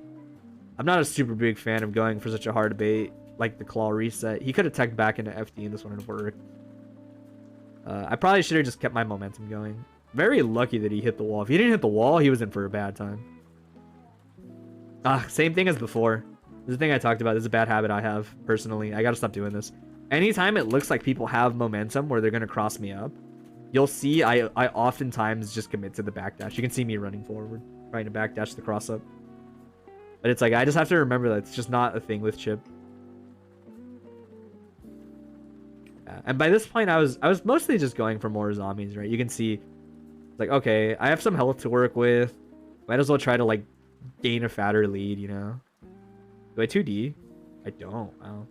So, kind of like a subtle thing. A lot of the times, I think baiting 2D here is a pretty good option. Or sorry, baiting 2D. Baiting Blitz is a good option. What you do is you space Tatami and you do 2D at like the perfect spacing, or if they do Blitz on the Tatami, they can only block. If they throw, it doesn't work. I guess Chipp could DP if he wants to. Chipp would probably DP. But assuming you don't have a reversal, right? If you do stand Blitz, can't do anything. If you charge the Blitz, the second, like the later hitbox of 2D is gonna counter hit it. If you do just stand Blitz into nothing, the later hit is gonna counter hit it. if you do stand blitz into jump, you're gonna get caught jumping. Like, it's just a really good option at beating like most of what comes out of blitz, except for reversals, pretty much. And the reason I think it's good to bait blitz here is because you have such a wide lead right now that even if you're wrong, first of all, if you're wrong, you don't even get punished unless they're like super duper sweaty and you do like 2D to Tommy and they IB both and they get like a perfect punish, but that's probably not gonna happen. Right? But like you have such a wide lead and you have a lot of resources right now, and the only thing they can do realistically to try to take their turn back before they have to block a potential 50-50 is blitz, probably. Like he could DP, I guess. But I think DP, like in people's mind, is like riskier than something like a stand blitz against the Tommy, right? When in reality, like they're basically the same in my eyes. Like I'm either gonna bait your DP or bait your blitz, and the blitz bait is like pretty potent here to the point where I'm kind of surprised I just went for raw 50-50 instead of doing that. Especially because if you do, dude, it's so messed up. If he doesn't FD the initial like sequence, if you do 2D, you can just deal Zonsen off of the 2D. It's still gonna hit if he doesn't faultless. Pretty cheap. And like you'll beat the blitz. Like I should have probably done that. I should have done 2D as Zonsen there. It would have been pretty messed up. Low into instant high and it beat blitz. He would have had to DP. Oof, scary. Like a lot of simple neutral. I'm surprised that he didn't throw me. I think he could have air throwed this before I could do anything because of how fast Chipp 2P is. But I managed to air dash out to Tommy my way down. Oh my god, he pressed the button. Crazy. Oh, I finally learned my lesson. I stopped backdashing. Oh, you can see it, dude. I'm scared. I'm scared. I'm telling you, dude. Chipp's on top of you a lot of the times. And it's pretty scary. Like I whiffed that normal, trying to see if like if you look at what happens here. I think I did it too early, right? Is my guess. He does this pressure string, and I expected him to dash earlier than he did. You see me pressing the button already to call out something like teleport into dash back in, but the normal whiffs, and I'm like, damn it, I gotta block again. All right, block. 2P. It's a 2P, bro. 2Ps, they can tick through you. They can just keep 2P and into 2K, and then you'll get caught jumping, right? You see me try to like jump out, but I don't have D long enough, so I get copy close slash. Also, another subtle thing, I think if you're a biking player, you'd get some mileage out of this. In situations like this, where you hit people with jump S, every now and then, just lock in anti-air claw. Like, you'd be surprised. For whatever reason, people kind of recognize that this isn't like a super good hit. Obviously, like I'm very far away from you. I can't convert off of this meterless. So they're not going to stand still. There's no reason to stand still here. But every now and then, people try to jump forward. Like, people will jump forward from here. And this claw will just smoke them. Like, you'll just get destroyed for it. And if they run away from you, which is, like, another thing that can happen, you're fine. Like, you don't get punished. So it's a pretty cool, like, little option to do every now and then. Blocks. Oof. And then, this is always... I should probably be less scared against the character like Chipp. But oftentimes, so the way it works with biking, right, is either off of zombies, do you either want speed or do you want invincibility, is the simple way to think of it usually. Running slash is much faster than stab, but has no invincibility and is very susceptible to Gatling string if they're just doing a regular block string. Whereas the invincibility of the stab is good at beating like Gatling type strings, but will be beaten by low profiles if they jump cancel. Some moves are fast enough that if they tap the button and then only block, they'll just block the stab straight up. So sometimes, like, especially a character like Chipp is fast enough to do that. If he runs up and presses 2P and then does nothing, he will block the stab. It's fast. So you see me pick running slash, and the close slash Gatling just beats it, right? That's why I do that every now and then. Goes for the reset. Man's had no 50 meter. Hard resets me. I should learn the true punish. I bet I can 5H this on. I don't know the punish off of this, but I should learn it. I'll look it up on my own later on. Overhead. Gets caught. Oh, I think is that an example of what I was talking earlier? Much earlier, I think. So he faultlesses close slash, right? Notice how he faultlesses? I think it is what I think it is. Yeah, it is. So he faultlesses close slash, and it looks like he's trying to hold up back. But because he faultless close slash, the 2H is no longer a big enough gap to jump out again. It's like designed to catch jump squat frames now. So he gets caught by it. But I don't recognize the hit confirm and I go for a reset. At this point, I'm trying to play a lot safer. I think, ironically enough, I think if I had Tatami there, it would have won. I did jump S off this air dash back because he was so close to me. I was very paranoid about him anti-airing my Tatami as it was coming out. But he didn't run super duper deep. I think I might have been able to Tatami. Because Tatami would have kept me kind of like going back a little. I don't know. It's hard to say. But good 6P either way. I'm pretty sure. I think he... Actually, no. I think he would have won off that. Messes up the combo. Oh, that's unlucky. I remember that, yeah. He does Gamma Wire C. Sees the flash of a zombie in the slowdown and presses 6P far too early. And he gets hit out of the end lag. That's unlucky. I'll remember to do Yashigatana next time. Punish him with Fireball for reacting. Oh, I'm getting way too greedy. I should I think in situations like this, I should stay on the ground more. I was probably looking for him to come down with the JD closer to me. But you can see I'm kind of getting party timed on. Oh, mash out, hold up. Oh, I missed the punish. Right? So like if they're just trying to anti-air a button from over here, if you press something like jump S on the way down, his 6P might beat you, I think. But if you do Tatami, the disjoint will destroy 6P.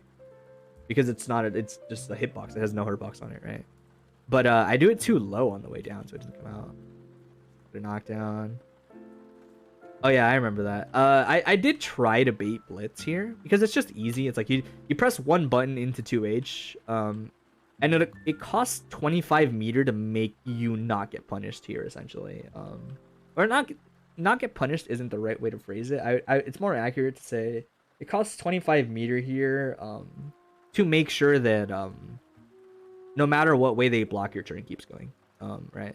So you do safe jump, one button, and then you do 2H. 2H low profiles and often will beat a good amount of dead angles. And depending on the dead angle, will actually hit. But I didn't know I got to hit Chipp's dead angle. I thought I would just whiff. But I could have hit confirmed that. And then if he just kept blocking, by the way, if he keeps blocking, you end up very close to them. Close enough that it's kind of like the 6K thing, where you're just so close that none of your special cancels are super good. So what you would normally do there is just commit the 25 meter to Tommy YRC and do a new block string. Make sure you don't have to deal with that. Oof. What was that? What happened? That angle. Oh, I backdashed. I caught him pressing a normal. And I messed up my link, right? I missed the jump S. Yeah, I do the jump S too late. At this point, I actually am not a fan of having done... I should have just done less. I should have done that to Tommy, and then not this one. I shouldn't have done... Oh, never mind. I only did 2. I thought I did 3. Oh, dude, I'm so bad. I could have just had the round right there. I wasn't ready to air him. I should have just done Yozansen, dude. I did a third JP. If I'd done Yozansen, he was dead. But it's hard to hit confirm with DP. But I had 2 hits. I could have done it.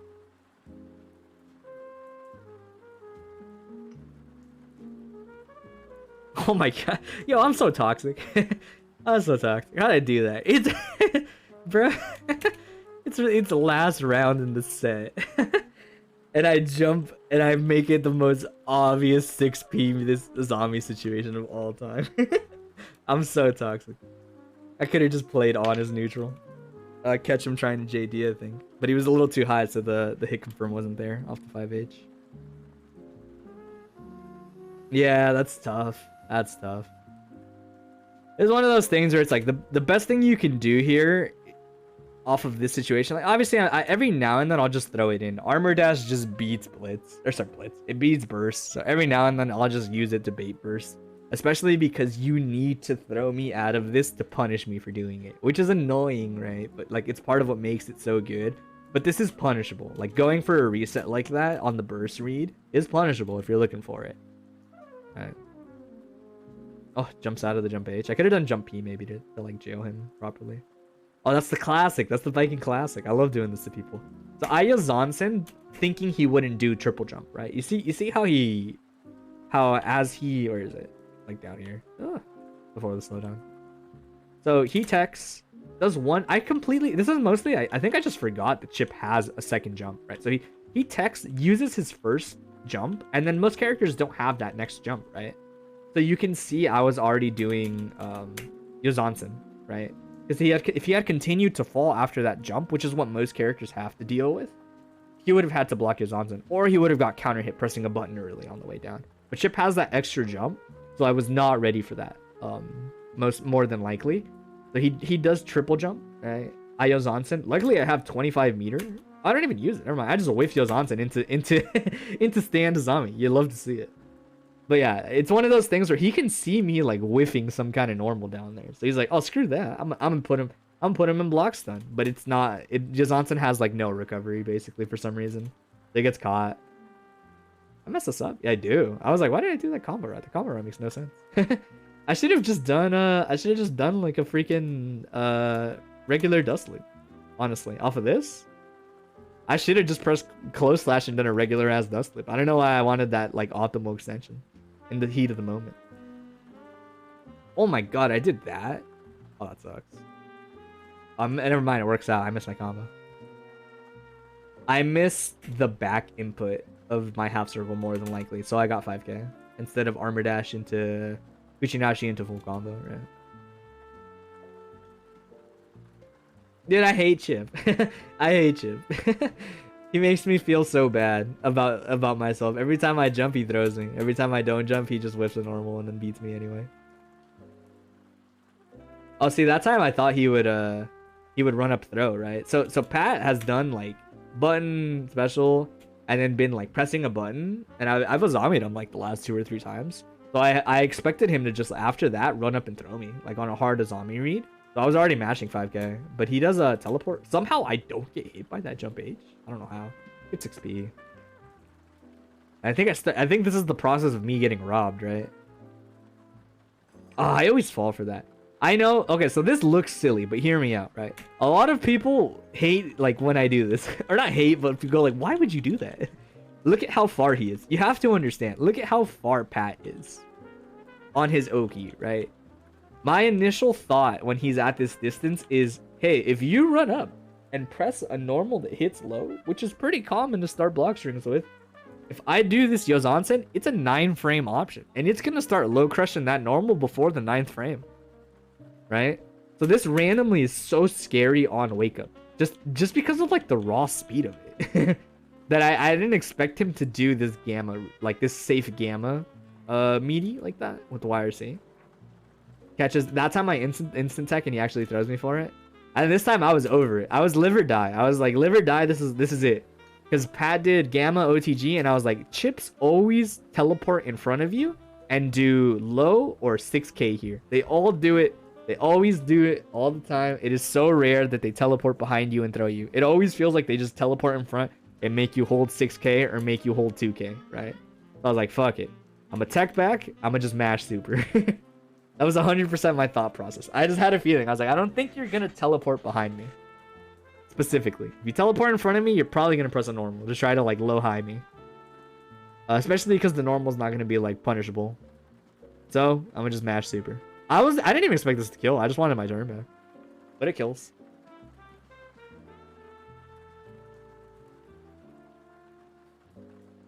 I just couldn't take it anymore. I knew I wasn't gonna block Chipp any longer. I just guessed. Yeah, that was my set versus Pat. I don't know if I have any like particular thoughts. I think me specifically, I gotta stop falling for momentum that looks like it's gonna cross up and then mashing backdash on that. I gotta stop doing that against Chipp. I do that way too much. Sorry, I had to clear my nose. What else? Well, on Pat's side, I think Pat could maybe, like I said, I don't know how much that JD works out at round start. Maybe that JD counter hit on crouches on me is like really good. But I don't know. I think on average, standing still or running away from biking at round start are like usually the go-tos, I'd say. Unless you're a character that can match your damage output off of reading the crouches on me at round start. Some characters can. Some characters, or they're characters where like if they read it and they throw you or something, their throw game, like post, like, or sorry, their Oki post throw is like too scary that it's not worth crouch zombieing all the time. Like that's a thing too. Chipp as a character doesn't really feel like that. So I don't know. In my opinion, I'd say watch out for that. I don't know if it's worth engaging with him at run start. What else? I mean, I don't know. I think generally I'd tell him to try to learn that thing that Bears does, like RCing on that burst point, because people usually know it's a guaranteed burst point. So you have the meter, you might as well try. Keep your momentum, you know? I want to say that was mostly it. Little things too, like that IB on 6K, stuff like that. People start looking for stuff like that, it's going to give me a much harder time in the long run. What else? Did I play immediately? No, I don't play until I lose the Skyy and winners, I want to say. Where are we at? 2 hours? I feel like I am doing okay on pacing as far as my very snail-paced analysis goes. Probably better than normal. I'm usually very slow. Gotta give all the details. Get rid of that. Okay. So my set after Pat is GC Yoshi. I want to say, like, by this point, I played him like 2 or 3 times in brackets. So I was getting a little better at just the Bedman matchup in general. Because, my only real point of reference before I fought GC Yoshi was playing Gavin. Gavin's really good, but their styles are very different. Not to say like one is better than the other. It's just like different schools of thought and different kinds of like things that they're looking for. So with GC Yoshi, it was interesting because like the way I would put it is, I think GC Yoshi still tries very hard to sort of like set up the forest of projectiles that you have to get through, right? Where when I fight Gavin doesn't feel like he's as concerned with that. Like he'll toss out some task A's, right? Sort of like to get me to react, but he's not usually like task A into like task B into like bad set or whatever, or like, you know, etc. So if it was interesting fighting GC Yoshi, the very first time I want to say I fought him, I was like, oh, this is weird. I'm not ready for like Bedman to come off this aggressive.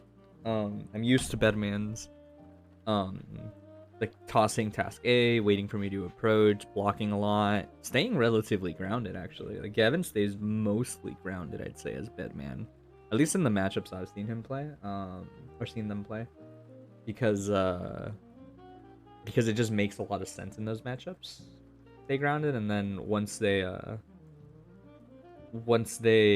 get a good hit, they kind of start trying to snowball from there, right?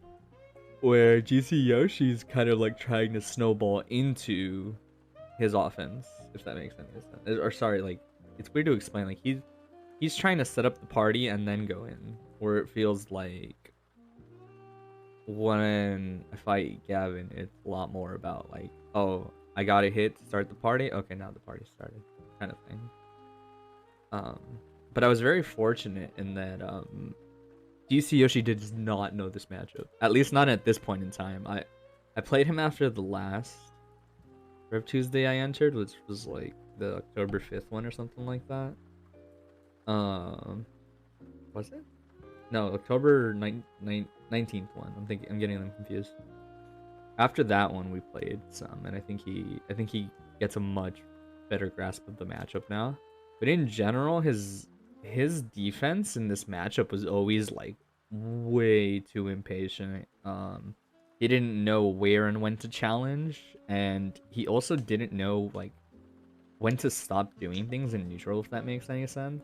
I told him at one point when we played, I said, I don't think you should. Hey, what's up, Keita? I told him I don't think you should do all this stuff in neutral against Viking. Like I know that you're trying to set up this entire like forest of projectiles and things that I have to get through, but the thing is, like, Viking has armor and a zombie, right? So even if you try setting all these things up, eventually I'm gonna get close to you by just armor dashing or zombieing through all this stuff, right? Or just moving around it. like a normal character. But it's very hard to juggle responses as Bedman because she can get close to you in ways that you're probably not used to, right? Like, if you throw task A and it covers the floor, every other character has to jump over task A, right? But Baiken does not have to do that every time. Sure, she can. Most of the time I do. But if I feel like it, I can Susan through it, right? And so, assuming you play to cover me going into the air, well, now I'm on the floor, right? Now I'm on the floor and I moved very close to you. And I think you'll see these moments pop up quite a bit when I play him, in terms of he tries to set things up, and then I kind of just like a zombie or Susan on my way in. And then I get in, and once I was getting in, he had a really hard time getting away from me. He would hold up back too often, right? I think he was too accustomed to the fact that Bedman disengages really hard normally against a lot of other characters by jumping, in the spots that he was trying to jump. But she has the claw, right? So if you're not FDing the claw, like, I'm just gonna get that freebie. But that's like a lot going into it. I'll just kind of like try to point it out as it happens, I'd say. Oh yeah, he would do a lot of jump back at round start, like a ton of it. Which is I wouldn't call it bad. Like, I don't think I'd call it bad so much as, like, you probably want to mix in some slightly different options that you might not normally do as Bedman. Like, maybe you don't have confidence in those kinds of options normally. But the thing is, Baiken is really good at, like, round start air to air, or if she randomly feels like it, like, she can Suze it on at round start, which you'll see me sometimes do. And then if I see him holding up back, I just commit to the uppercut. It's not like the uppercut is safe or guaranteed in that situation. I just know he doesn't expect to get hit in that situation. Or I can claw at round start, and claw might hit him. But the point is, like, because he was always kind of like never being the aggressor, because he was probably scared of a zombie, I imagine. I would often feel really confident against GC Yoshi at most round starts. I wasn't very scared, I'd say, because I don't think he was very comfortable playing around Baiken's round start options, and the way that they called out his habits, I'd say. That's probably like the other thing I think I noticed fighting GC Yoshi a lot. Yeah, see, so like that's a good example of, like, not really understanding super duper well, like, where and when you can challenge Baiken's pressure, right? Because that was just regular 6k. He didn't IB it or do anything fancy, right? So this is still +2, right? And even as long as claw takes to start up, like, first of all, you're not jumping. Well, I guess you could have held up back here and it would work, just because the claw takes so long that it should work, I'm pretty sure. But the idea is, like, if his reaction to claw was trying to jump, he was always gonna get hit by it, like, consistently like this. It just does that all the time, right?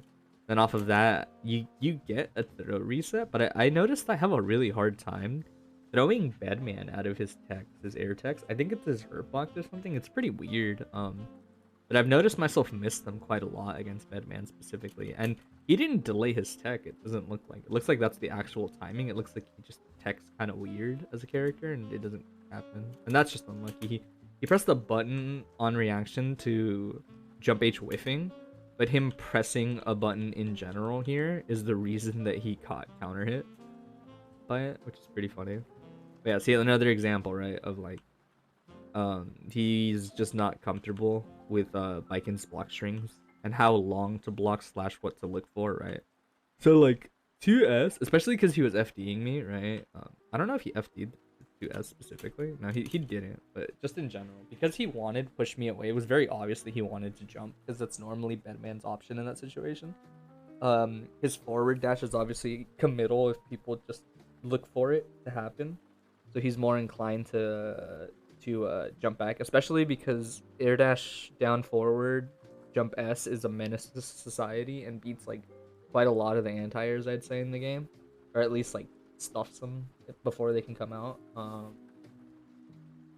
Or he can just back off, or he can stall a little longer, right? Like, his options once he commits to that initial, like, super jump are pretty good. So you expect Bedman to look for jumps out of pressure, right? So once I 2H, I was like, okay, he sees, especially because he IP'd, I realized, like, okay, this is even easier. I don't even have to time this. I can just do the special cancel. as soon as possible, and it's not gonna be a true block string anymore. But I was like, okay, if he jumps, I just get the free knockdown, right? But the thing that's important to note here is running slash is not safe on block. It just isn't. If you wait in that situation and you instant block this option, it's just a punish, right? Which is why, like, you can, this is kind of what I mean about, like, if she's trying to be overly aggressive, you can look for stuff like this, especially with me specifically, and it'll usually force me to commit to something much less committal, like the claw, where the claw has a much less likely chance of catching you at that distance. Like horizontal and the anti-air one have a small chance of catching you once you're that far. But you're probably not going to punish me. And even if you IB it, we're so far that I don't care about the minus frames, but I won't get rewarded, right, off of it the same way that I would like this specific situation, right? That's a good example of, I just know I'm not scared of that situation. One, I know he's not going to IB this because he isn't, like, you know, he's not accustomed to this block string. And two, even if he were aware of that, he probably he's just not used to waiting that long against Biken, right? That's the idea. You look for jumps like that. And you do this against more than just Bedman as a character. You do this against, like, a lot. That time I do... If you think running slash might even catch dash startup. I'm not sure. I think it does, though. Yeah, I do Tatami that time. He's too far to get hit anyway. Anti-air claw. It's one of those things where I understand why this might look really good. Also, he was FDing me a lot. So I would kind of, you'll see me, I didn't actually pick the right normal. I should have done this off of close slash. But I think it's fine because I want to say Bedman has a 4-frame jump squat. I'm pretty sure he there's no way he's a 3-frame jump squat. So if he's a 4-frame jump squat, I think this works. I'm pretty sure. Or if they FD the 5k, I'm pretty sure 2H jails. I might be wrong, but I'm pretty sure. Otherwise, far slash and close slash for sure. If you faultless them, it doesn't matter how fast your jump squat is in the game. If you're holding up back after it, the close slash or far slash, the 2H will catch you. Yeah, because he was faultlessing so much, I was just going for early 2Hs since he was gonna be pushing me out anyway. And then the claw thing is the reason I don't think this situation is as big a deal as people would make it out to be is because GC Yoshi's not used to playing around punishing the claw yet, right? The reason other Bikens don't really do the claw that much is because, or at least specifically the anti-air claw, is because it's not super duper, it's not as good as I make it look on whiff, right? When you whiff the claw, it's a lot of like instant RPS that is not always the best for Biken. So even if it's perfectly spaced at like max distance, if you do the running slash on whiff, the anti-air claw and they IB it, I want to say basically every character has a punish. The quality of the punish is gonna vary. There's a 3-frame jump squat. Wow, I would not expect that given his weight class. But either way, but that means he could have if he had held up on that 5k, he would have gone out. What was I saying? Oh yeah, so it varies between characters. I'm honestly too lazy. I don't know how minus running slash is off of claw specifically because it's not listed on Tussloop. I think I don't think it is. I know the running slash frame data for Suzunan and Azami for sure is listed, but for whatever reason I don't think it's listed for Kabari. So I wish I knew it, but I just know on regular block it's definitely not punishable because of the pushback, which is great. Like that's super nice for her. But on IB I've seen like most characters can get a punish. It's just you wouldn't expect it in that situation, and a lot of people aren't used to the differences in her frame data for a move that looks exactly the same, right? But the idea here is like I can feel very confident going against things like this against GC Yoshi because I know on whiff it's not that bad. Best case scenario, if I feel like gambling, I can do the running slash, and as long as he doesn't IB it, which is very unlikely, a lot of people don't know to wait and then IB the running slash if they're not used to the situation. As long as he doesn't IB it, I'm not punishable. I get pushed back so far, I'll probably just do like the Tommy YRC and catch you mashing a normal. And then like worst case is he IBs and gets a punish, but that's not gonna happen. And then I don't even have to engage in the situation if I don't feel like it. If people aren't used to seeing the claw whiff, they don't react in time, and you can just run away if you feel like it. You can run away, you can backdash in plays like from where you are and play off of that. But I just know like the amount of reward that this yields compared to the amount of risk associated with it when fighting him just wasn't enough to discourage me from doing it. That's usually the case against a lot of people. Because a lot of people just don't know how to punish that kind of situation, right? Like you can see it. I don't even need to do this reset. Sometimes I get scared against Bedman doing combos when they're not like basic starters in the corner like throw.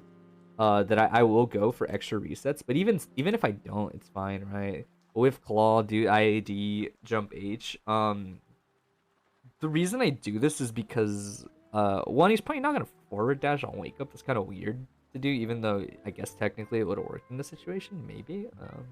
I'm not sure. Might have not actually. Like the hit kind of meaty, but it's kind of what this is kind of what I mean about like I'm very used to making callouts, specifically around the idea that I assume people don't know how silly my character is the way I would put it. Like, I whiff claw, right? He doesn't tech. Alright, Roken is -7, just slightly less than safe than is on it. Where is that listed? How'd you find that? You don't mind me asking. Is that actually on Dustloop? I never found it, I swear. But -7 on regular block is pretty bad. Because that means on IB you're even more minus, and that means the punish is pretty good for most characters. Most characters might be able to get a far slash. She's not crouch state, which is surprising, but really good for her. But yeah, I don't normally expect people to understand mind games like this about my character until I explain them, right? Or if they have a lot of experience, then maybe they know them, right?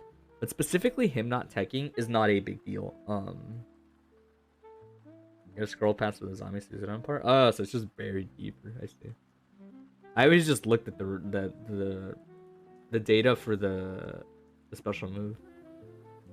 Yeah. So this whiffs. He doesn't tech, but I know that this is gonna recover fast enough that I can meaty with this. Like I can just meaty with it against like most characters. But the reason this is so messed up is because even if he blocked it, he needed to IB it more likely than not so that he could actually punish it. Like jump H is so messed up as a normal that even in this situation there is a strong chance that his jump H was not throwable on block unless he IB'd it, right? Which means like this is a good example so far. This entire like offensive sequence for the last like 10 seconds is a good example of like people do not wait long enough against my character in specific situations, and I will often get away with murder or like really murder. But I will get away with a little bit more on offense than I should because of stuff like that. Like I imagine he was holding up on wake up because she's so far, and people expect me to be very minus off of whiffing something like anti-air claw, but I'm really not. So I can just, if you don't tech, I can get that jump H against like everybody, and it's not that scary for me. If I don't think you're gonna be able to IB it, I'm not scared at all in that situation. You know, 50-50. You know how it is.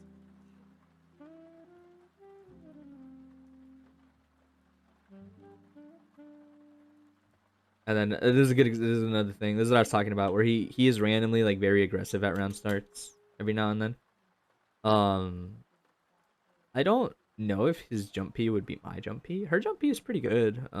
Maybe his does. I'm just thinking in terms of like raw speed.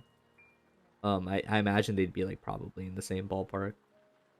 But I don't bite. I just stay on the floor. You can see I do Suzanon because I was expecting GC Yoshi to jump back, not jump forward. But because he goes for that like round start option, I don't get punished. This is why I say I think in general against most characters, the best things to do against her for most characters at round start is probably, at least if you don't want to like constantly be stressed about Azami, is like either run away or just kind of sit still at round start and pay attention to her. Depends on your opponent, right? I'm probably one of the few Bikins that doesn't always do like IAD background start Tommy stuff, because that's usually really good against most people. But I don't know. She's got pretty good round start options, and most of the time I expect people to run away from me once they have like fear instilled in them from when I steal rounds. That I play a little more confident at round start, right? Like doing things like Suzuran at round start, which if you just stand still, you can throw her out of it, right? Another example of like I think this is just he's just being like very active in neutral, right? I think maybe he thought that I would air dash forward, but even if I had off this situation, he would have just gotten caught out of his jump S, I'm pretty sure. But I'm just doing like bike and stuff. I'm just littering the screen with like the Tommy, right? It's a Tommy or Claw or Fireball, right? He just gets caught by it, and I'm like, okay. I didn't even misgauge the spacing. That man do be in a bed. He do be in bed. In his bed, yeah. Oh, Bedman wake up, bro. Bedman wake up and Bedman hurtbox are like the reason I don't like fighting him. I don't even dislike the character for what he does. I dislike him for his hurtbox and for his wake up timing. They're so obnoxious. Like that's a Tommy just whiff entirely. It's popping, nothing much. I completely forgot to add this in my analysis yesterday, technically. So this will be slapped in the middle of this video. Be kind of slightly out of context, but happens. Yeah, you know, this is like general advice for this game in general. At least the way that I handle the situation, personally, right? If you're playing this game, you have to understand how messed up throws generally are, and that you know, you obviously don't tech throws on this game on reaction. You tech throws by reacting to setups. The frame slower than Bikens. It goes decently far and whiff cancels into itself. The whiff cancel thing's pretty funny. That explains a lot about Bedman. But yeah, so this is kind of true for the game in general, right? If someone is very close to you, my cat a tree. I'll do it after the set. If someone is really close to you and they press a light normal, and they don't immediately press another normal, and I'm talking like immediately, like if there's any like degree of scatter, as if there's any degree of stagger in their pressure at all, you need to decide in that one moment, like, am I gonna continue blocking because maybe they're gonna try to bait me jumping / teching throw, or am I just going to hold up, like hold up out of this throw situation? Technically, you're supposed to like jump and faultless instantly. I'm pretty bad at doing that. I should work on that. But yeah, you either jump or you tech the throw, right? And it depends on what you want. Like jumping is nice because if they do go for the throw attempt, then you escape, right? But teching the throw is also nice because if they mess up their tick throw for any reason, you might throw them. So you might actually get rewarded for it. But yeah, I guess right. As soon as I see the low jab, I just hold up, right? It's not anything magical. I just guess right. And then because he doesn't throw OS his throw, I get a true punish on his 6H into by using jump kick on the way down. That was kind of sloppy. Not sure why I did that kind of block. Actually, no, that was fine. I just didn't hit confirm. That's why it was sloppy. I needed to hit confirm that. That's an okay block string. A lot of the times, I guess I'll like kind of explain why I think that block string is fine. A lot of the time as Biken, at least when I'm fighting people that aren't very patient, my goal in most instances with block strings specifically is to sort of like establish a spacing where they don't expect to be like punishable for different things, right? Like if he's faultlessing a lot, I might as well just do like jab, jab, close slash into the 2H, right? To try to bait something like that, right? But it's more about looking for specific things with the block string rather than just throwing in as many normals as possible, right? That's sort of like the idea behind any character's block strings, right? It's more than just throwing in normals. A lot of the times characters will have specific types of things that they're looking for based on the buttons they're pressing in block strings, right? So like a thing that I will do sometimes with Biken is I will do like jab, jab, close slash, bar slash, 2S, 2H, and that block string pushes out like crazy. It pushes the opponent so far that I almost always expect them to jump because they don't expect me to do running slash in the block string, and it catches them holding up, right?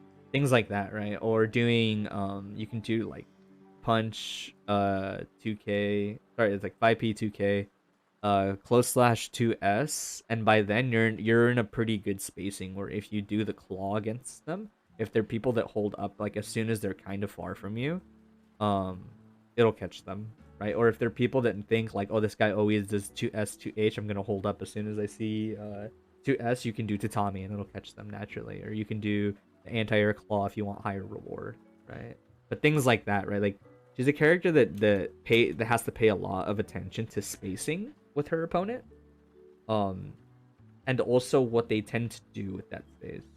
Gonna head up and make sure to feed the kitty. Oh, I'll give her the snack. Thanks.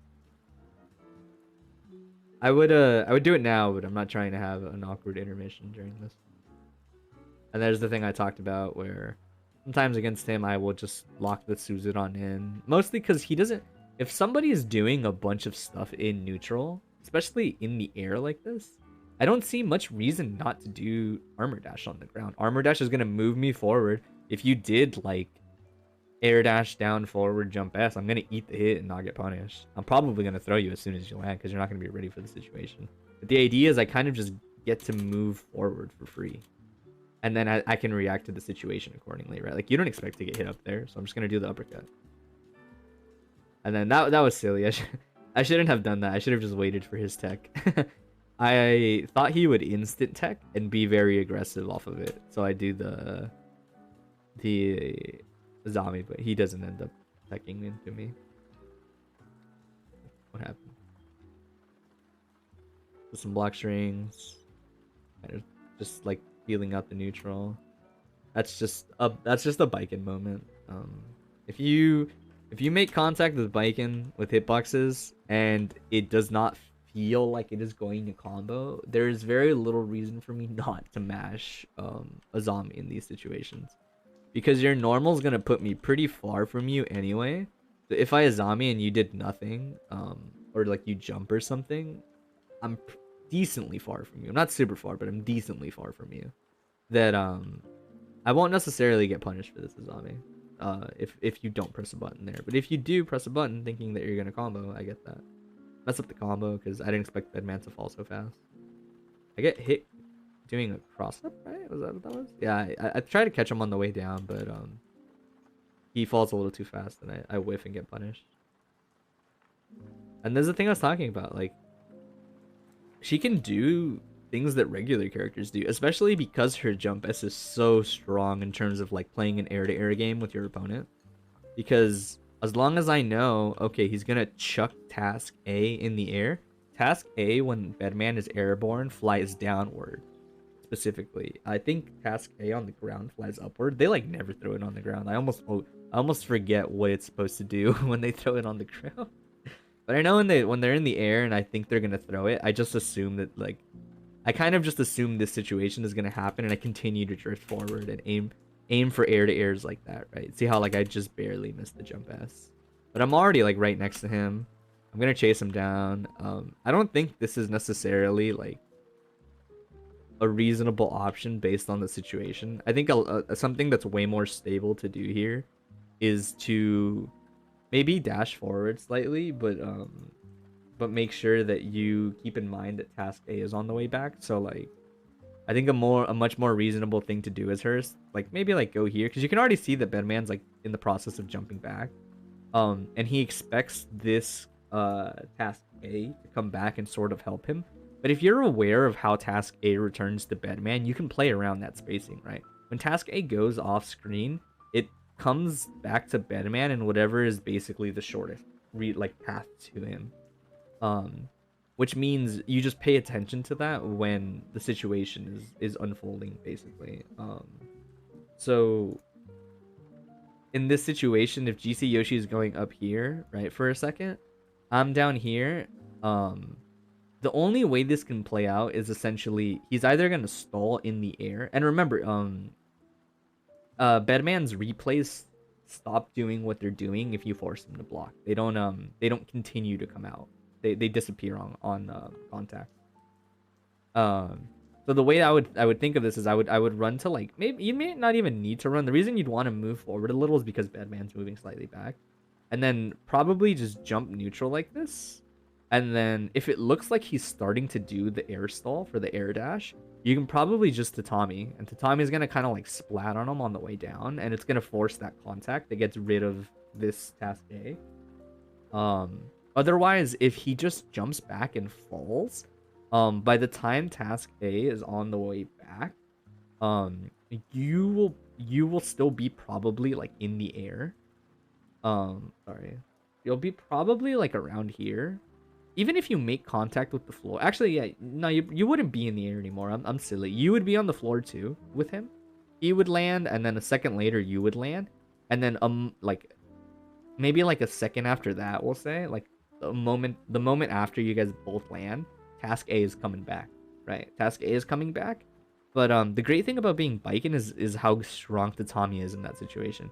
If task A is on its way back because Bedman is chilling down here and it's just trying to get back to him and you're stuck here, when task A is on its way back, all you really need to do that puts Bedman in a relatively awkward situation is jump up and then Tatami on the way down.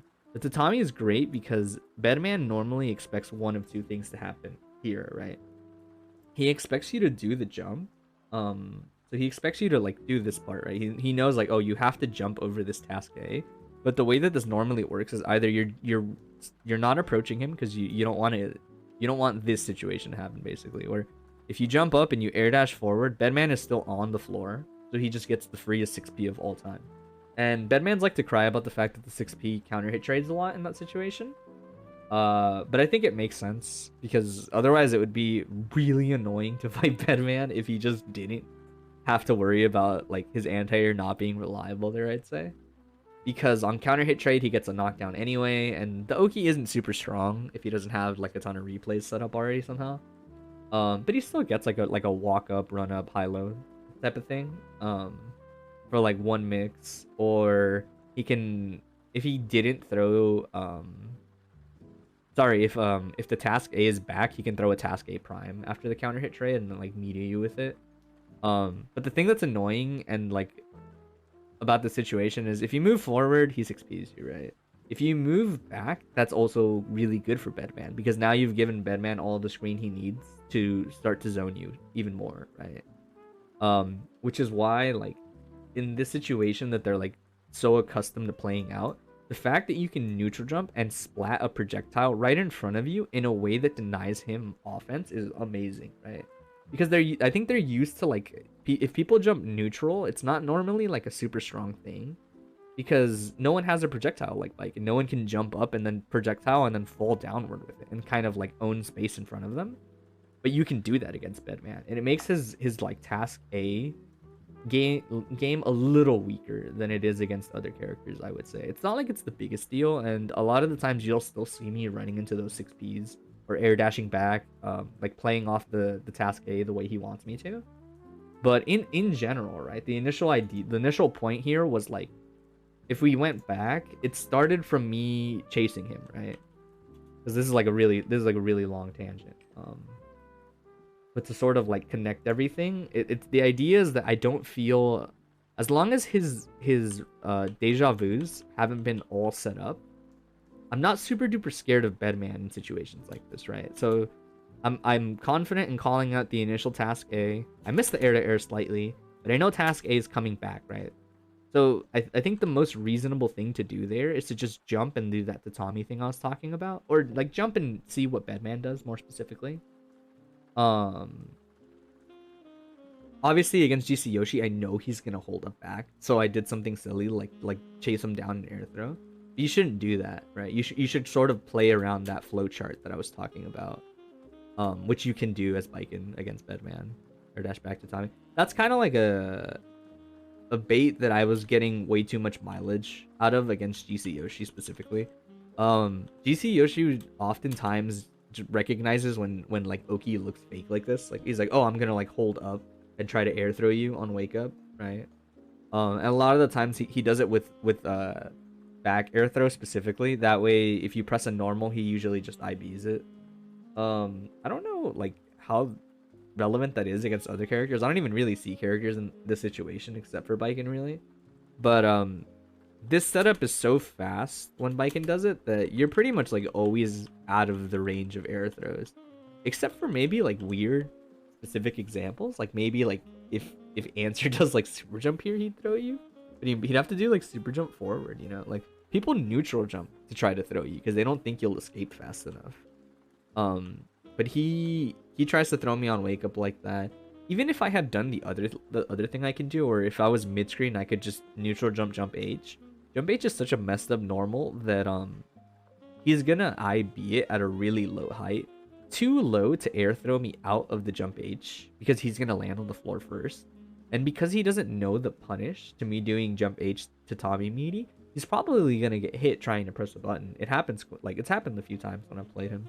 But yeah, he gets baited by the setup, and then I think I do my combo. Oh yeah, this is a terrible spot to be in. This is a terrible spot to be in against like virtually any character, right? He gets caught, and I didn't even notice that I have 100 bar, right? So if I have 100 bar, I am looking for this burst. Like obviously you can see it. Like as soon as I input the next button and he bursts, bam, on reaction. And it doesn't even really have to be on reaction, but at that point, it's, I don't know, it's pretty easy to react because it's their only option. And you just do a normal ender, right? But you can make that very burst safe, obviously, with the 100 meter. Technically, I didn't do the best thing I could have. I think what you can do in this situation, if I'm not mistaken, is I think you can start your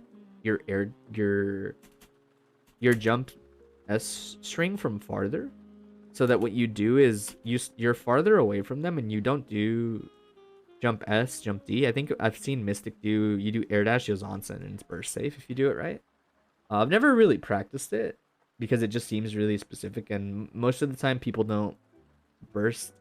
It's not that they don't burst correctly, it's that when you have 50 meter, the normal easy burst point is not guaranteed anymore. But that does not mean you can't burst Biken.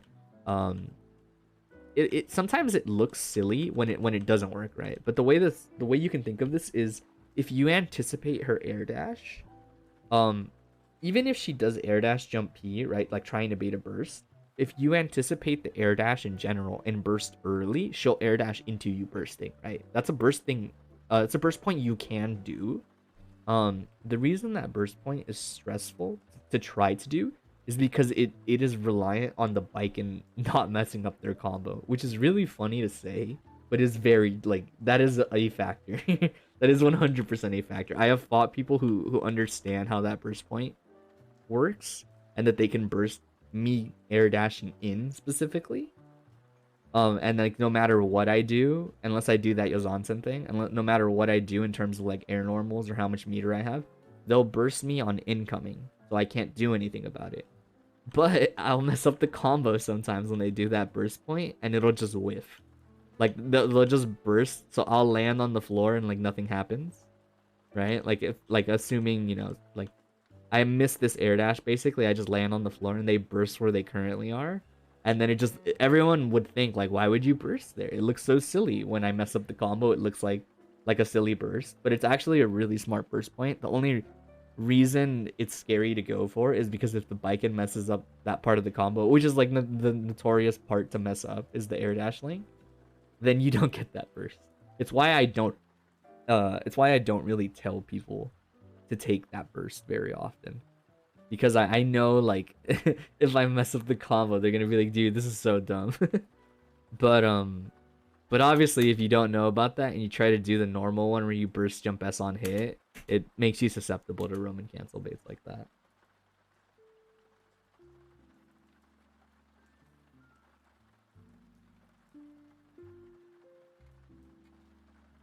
What happens around start? Yeah. I think this was like like I said, this had already been like the third time we'd played or so. So by this point, GC Yoshi started trying other stuff. Like you see him do more aggressive callouts at round start finally.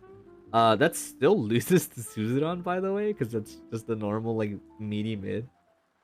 But I'm surprised that doesn't combo into that normal.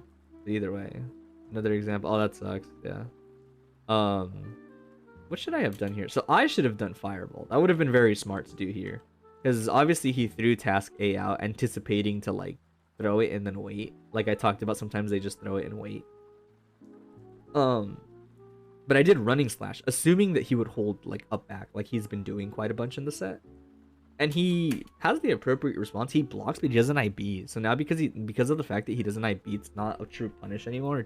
It's just a normal, very annoying to deal with, like, -2 situation where she could Azami like this, right? And then, I wasn't positive if Bedman's, 2P by itself, baited me doing Sakura out of this situation. So, the reason I do the uppercut is because I want the fastest option, without being, like, as susceptible to him, like, pressing another button, right? Because this is the fastest follow-up. This isn't as slow as Roken Sogi.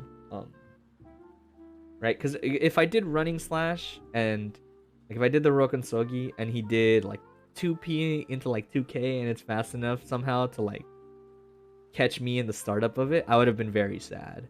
Right? But like also if I had stabbed and he had done like 2P and blocked, I also would have been very sad. So I just knew I was like, okay, I need the fastest thing here. Not the running slash, because the running slash is a little safer, right, than whiffing this normal. Even though it's also punishable on block, at least it normally feels a lot safer than just blatantly whiffing Kuchinashi. But I was very confident he would press a button in this situation. Because I just knew, the thing, like I said, GC Yoshi's smart. I know that GC Yoshi's probably going to try to bait the Azami. But what he doesn't know is that this follow-up is like super duper fast and is very hard to bait. Unless you're like prepared for it, right? There's a thing. Yeah, see, this is what I was talking about. So I don't know what it is about Bedman. Like that is, I'm pretty sure that's still him instantly teching. That doesn't look like he delayed his tech. Maybe I'm wrong, but I'm pretty sure that's instantly teching. But I would always miss this this air throw against him when we would play. I think maybe it's a Bedman thing. And then this exact same situation as before. He regular blocked 6K and then tried to jump. And pretty much like any of the special cancels will work there. Like Claw would catch him, whether it's the horizontal or anti-air one, and Tatami would catch him. And I would never do 6K Suzanon. That doesn't make sense. Sakura the low, because why not? Thankfully we had played enough that GC Yoshi knows by now that I do block the overhead every now and then. So he doesn't always do it like he normally does. Again, holding up back against 6K into Kabari. But the air tech has been working out for him, which is maybe why he's been doing it. I should have been throwing him out of it, but I always messed it up. I land too fast for 6P anti-air. And then, see, this is a good example, right? Of, like, Baiken has different ways of sort of, like, playing the situation that you wouldn't expect from other characters, right? So, obviously, jump over the Sasuke Prime, air to air on the way down, just why not? And now I know I'm on a timer, right? Something is going to happen in this situation because whatever the next exchange is, if I don't hit him, chances are I will have to block task A, and it'll like enable his turn, right? So I know I'm on a timer here. I need to do something. And I figure I was like, okay, here's the thing. You're not a very grounded player against Baiken. I mentioned it earlier. So the value of like armor dash here is really good because I'm not scared of him pressing normals like 2S. He hasn't like played with enough confidence in neutral to occasionally press 2S here, right? Which would be really good at beating this. But he's 6Ps, I guess thinking maybe I would have done air dash or jumper, etc. Or maybe even trying to like contest the ground normal. I do armor dash, I see the whiff, and I just get the punish because of that situation. But that's an example of Baiken, you know, being a character that can do that kind of option to get closer to you while also being safe against if you had done like jump back, air dash down forward, jump S kind of thing, right? That was me messing up Akita. If you ever see me do regular jump forward Tatami, it is 10 out of 10 times me messing up Akita Tatami. There's no real merit in doing this. Sometimes you'll see me do neutral jump Tatami because I like doing that against people that aren't good at reacting to the situation. But there's no reason to do this to Tommy. Technically, I guess it baits throw sometimes if you do it fast enough, but like people can really anti-air that thing. Not a very good Tatami to go for. I think he tried to dash forward against the claw, but either way it's plus, and I'll probably be able to react in time. I hold stand as on me because why not? I get paid out. Good IB. Good IB in challenge. Try to block Bedman. Oh yeah, I'm a chicken blocker against characters like Bedman. I'm the same. I hold up back after it seems like you might take throw me. I just start holding up back. So I get caught by things like lows quite often. Gets me. I get Bedman on for a round.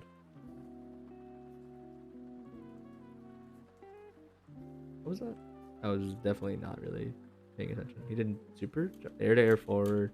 Come down. Wow, that is so fast. Why is that so fast? And then what did I do? I whiffed like a button on the ground. I wasn't really paying attention to what I did either. Oh, I did crouch Tommy, true. I maybe tried holding up back there. I probably didn't expect him to try to aggress from there. Gets me knocked down. I messed that up. A lot of the times, in this situation, I will try to Azami. I was probably messing it up, in this set quite a bit. But I would try to Azami because, I mean, normally they get aggressive off of Task B on Oki like that. Or not on Oki, yeah, on Oki. Reads my burst. Lock low, hold up bag. I don't know why that worked, but I guess it did. I guess no, that makes sense because he went low, right? He fakes the high and then goes low, so me holding up bag actually works out. I just thought he wouldn't get there fast enough, but it works out. It's caught holding low. This happens against Bedman too sometimes. This is like the Potemkin effect, kind of like the big body effect in general, where because I don't do this at like a closer range against other characters, you often get close slash here, but I'm not quite sure why. I think it's because maybe like the center point of big bodies is further away from you, that it triggers far slash sooner than it does against other characters. Because the reason this is annoying is because once I hit this 2k and I solve far slash, nothing combos in this situation. Baiken has no, sorry, that's not true.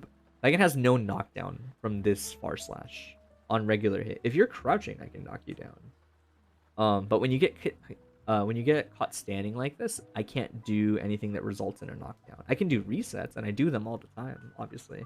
You can do like fireball reset. You can just do like far S into a tatami. You can do far S into 2S just to push them away a little bit. But you usually anticipate like, okay, what am I gonna do against them here? Because I'm not gonna get a knockdown from this stray far slash anymore. If I do 5H running slash, it's too far. By the time 5H hits, it's like at its tip range, and the running slash is not fast enough to combo into a knockdown. If anyone was wondering why I wouldn't do that, that's because it doesn't work at this distance. So yeah, you see me do the 5H and then reset, right? Because I know I'm not gonna get a combo off of that. It's kind of like a subtle thing. But even like as a defender against Baiken, knowing that is pretty helpful too. That, oh hey, she hit that random far S where she's too far to get a knockdown. Okay, well then I guess I'm just waiting for her for whatever she does next. And she has like a lot of different things. Like I said, she can even run away from you if she's not in the corner off that. She can just IAD back out of the far slash. She feels like it. Well, kind of just like a delayed air to air. Raw reset that just works out. Oh yeah, I misspaced my tatami, so I get blitzed. That hit same side, I think. But I thought it would hit cross up. Throws me out. Oh, I always hate that. I never tech that. That's such a hard throw tech. And he messes up his combo, but the OTG kills me anyway.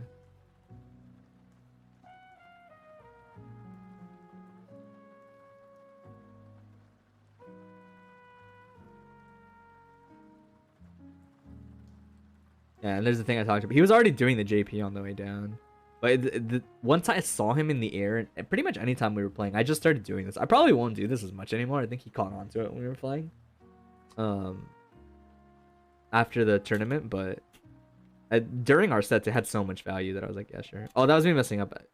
Sometimes I mess this up in the moment. When I do that tatami into tatami, it's pretty much always me trying to do run up 6k, but I accidentally input a quarter circle, trying to like run forward.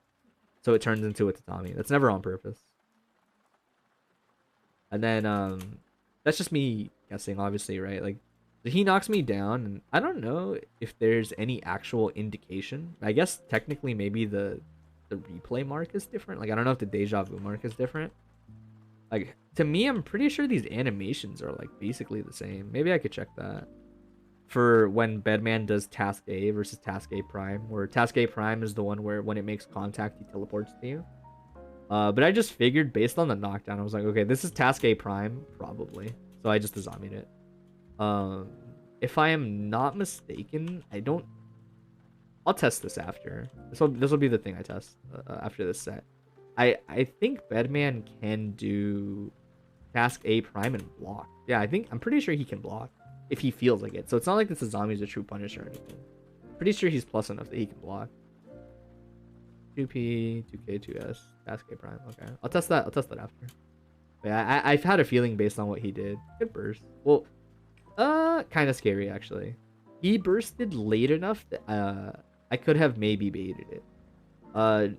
Generally you want to burst the key to Tatame like as it's coming in. Like once you see the air dash locked in and she's on the way in, burst. But you don't burst it on hit like that. You want to burst it as it's happening. Ideally. Throws Task A Prime. Then like I said, GC usually jumps a lot, right? Which makes sense. It's good as Bedman against a lot of other characters. But she has this option that just yoinks you out of the sky. Look how high this catches him. He's so high up, right? That I just know, okay, he's trying to hold up back because if I try to run up after that stray jump as hit, he's gonna get away, right? He'll super jump out of the corner and then I'll have to chase him down again. So I'm just gonna lock in this option early. And like I said, GC Yoshi hadn't been playing around trying to punish the situation after Whiffed Claw.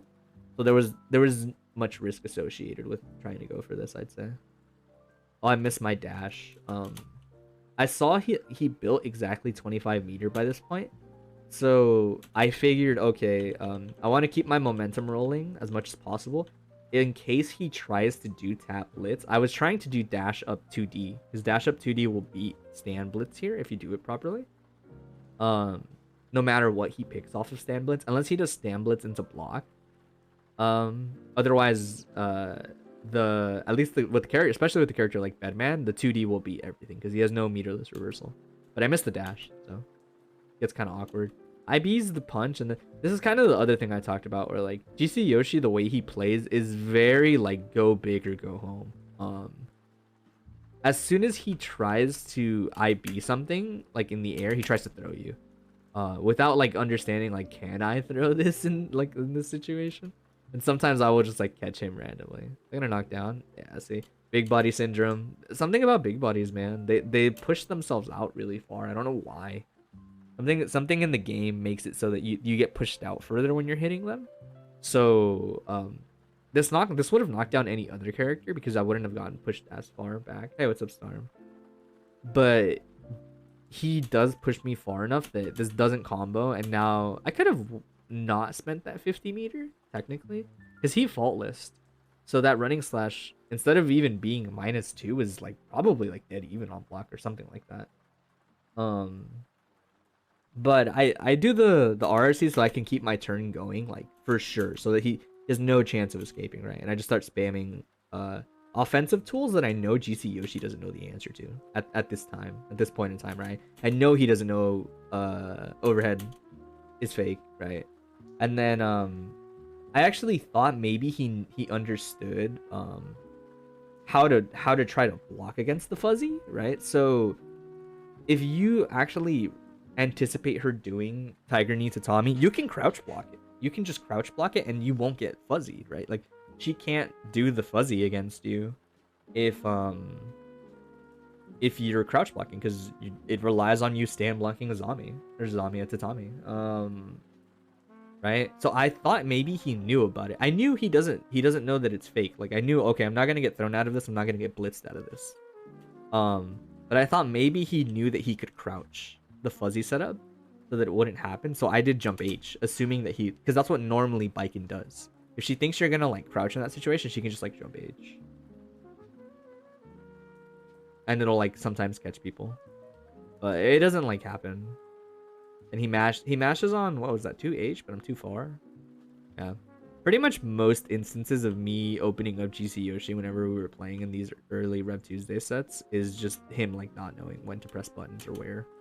Or if he should press a button. Yeah, there's a string that's like designed to kind of like last longer and then try to catch that specific thing at the end, but I messed up. Oh, I remember this. This wouldn't have worked anyway. This isn't me trying to Azami on wake up. This was me trying to IB. I don't do the same trick twice, much less against a player like GC Yoshi. GC Yoshi is going to remember that you did something to him, right? In a fighting game. I had no intention of Azamiing here, like for sure. That I remember I tried to IB and I just did it late. I got hit. And I remember getting hit and I was like, no, he's gonna combo me for free. And then I saw the blitz and I was like, oh man. GC Yoshi's so go big or go home. Why would you do that? You can just block if you think I'm gonna Azami and he'll follow up. But like I said, he just didn't understand the matchup at the time. What happened at round start? I jumped back and he jumps back, right? Yeah, we both just kind of play it safe. Air to air. See, another example, right? They're small, like, but like another example. It's small, but it's another example of she's the only character that can do this, right? In the situation, like I see him above me, and I just input armor dash in general because I'm like, if you do the air dash jump H, I'm gonna eat that up, right? Or not jump H, the air dash jump S. I'm gonna eat that option, right? If you do something like this, I'm also gonna eat that option. I thought he actually was out of air resources. I wasn't paying attention. I didn't know that he still had that. So I did the running slash trying to catch him falling, but he goes to the other side, and I don't really mind. And then you do the JP. Don't forget, this is true for anyone fighting Bedman. If the opportunity presents itself in neutral, don't forget to hit the deja vus. I don't like in this matchup. I don't really go out of my way trying to break deja vus. Mostly because like if he's already got a bunch of them on the screen, chances are you're not really gonna be able to hit them before he's just letting them rip. But in situations like this, like it's his only replay set, you know, his only deja vu on screen. So like just small like quick air to air to go for. He could have maybe 6P'd that on reaction. That situation. And then 6K, yeah. I started doing so I should practice this. Bedman has a slow wake up timing, so you actually have to delay this quite significantly to do the safe jump on him. But GC Yoshi kept throwing me out of the safe jump, so I was like, fine. You want to throw me because your wake up is so late that I keep messing up the safe jump? I'm just going to start doing meaty 6Ks like that. And it would work every now and then because he would forget. And he tries to mash on regular hit, but I'm plus. It doesn't get a good hit, but I don't tech out anyway. That sucks. I probably didn't want to commit to the armor dash longer. That should have worked. But I do the running slash early. If I had continued to do the armor dash, I would have eaten this jump S and been in a much better spot. Terrible burst. For anyone who's wondering, hey, where do I burst Bedman? I don't understand anything about this character. The 2 points that I burst Bedman on generally are task B, so the spinner when he does the spinner, not when it's a replay, not when it's like the deja vu replay. When Bedman does the spinner to set it initially, you can burst the spinner on him. You can also burst task C on the way up, like as it's like hitting you and like rising up. That is usually the burst point that I take against Bedman. I prefer to take the task C burst point because task C is a much more dangerous replay to deal with in general than task B is. Task B is annoying because it basically lets him just do it on your wake up. And it forces options like instant blitz out of you and stuff on wake up. But task C just lets him do like 50-50s if you're in the corner straight up. So like you need to take that burst point so that he doesn't just get it. And then obviously if he has 50 bar, he can bait it. But otherwise those are the 2 burst points I aim for against Bedman. Oh, that sucks. I remember he got this flub when we were playing. Where what did he want? He must have accidentally. How did he? What is this? This is on punch. I don't know what he wanted when he did this task A on accident on my wake up. Because like even if he had Tiger Need it, like I don't think maybe unless it's like much faster, but it never looked faster when I saw him do it in neutral. So I'm not sure what that task A input was supposed to be, but I know it wasn't on purpose. Then got hit. Oh, he did Tiger Knee. I have no idea what this was. Maybe. Oh, was this instant overhead? But instant overhead is on a different button. I thought. Maybe I'm remembering the inputs wrong. I thought Bedman's task A was on punch. I thought it was. Maybe it isn't. But if it's on jump S or not jump S, whatever. Oh, is that That's a command normal, huh? I never thought about that. I never realized that his instant overhead is like a command normal. He probably wanted instant overhead here, right? Because he probably would have built the meter on hit for the cancel. Yeah, he probably messed up instant overhead there. That sucks. I definitely was not blocking instant overhead. Definitely mashing through on wake up, as you can see. This is the thing I was talking about earlier, where Yoshi kind of like, he had all the wrong ideas essentially whenever we would play against each other. Like he wanted to probably throw me, or I know actually that's jump piece startup. He thought he could air to air me, like out of this situation as like an anti-air, but he really just can't. Like I was just 2+. I didn't even mean to do this jump H like that, but I messed up the Yazansen, and then the slowdown is kind of like the reason he couldn't press that jump either.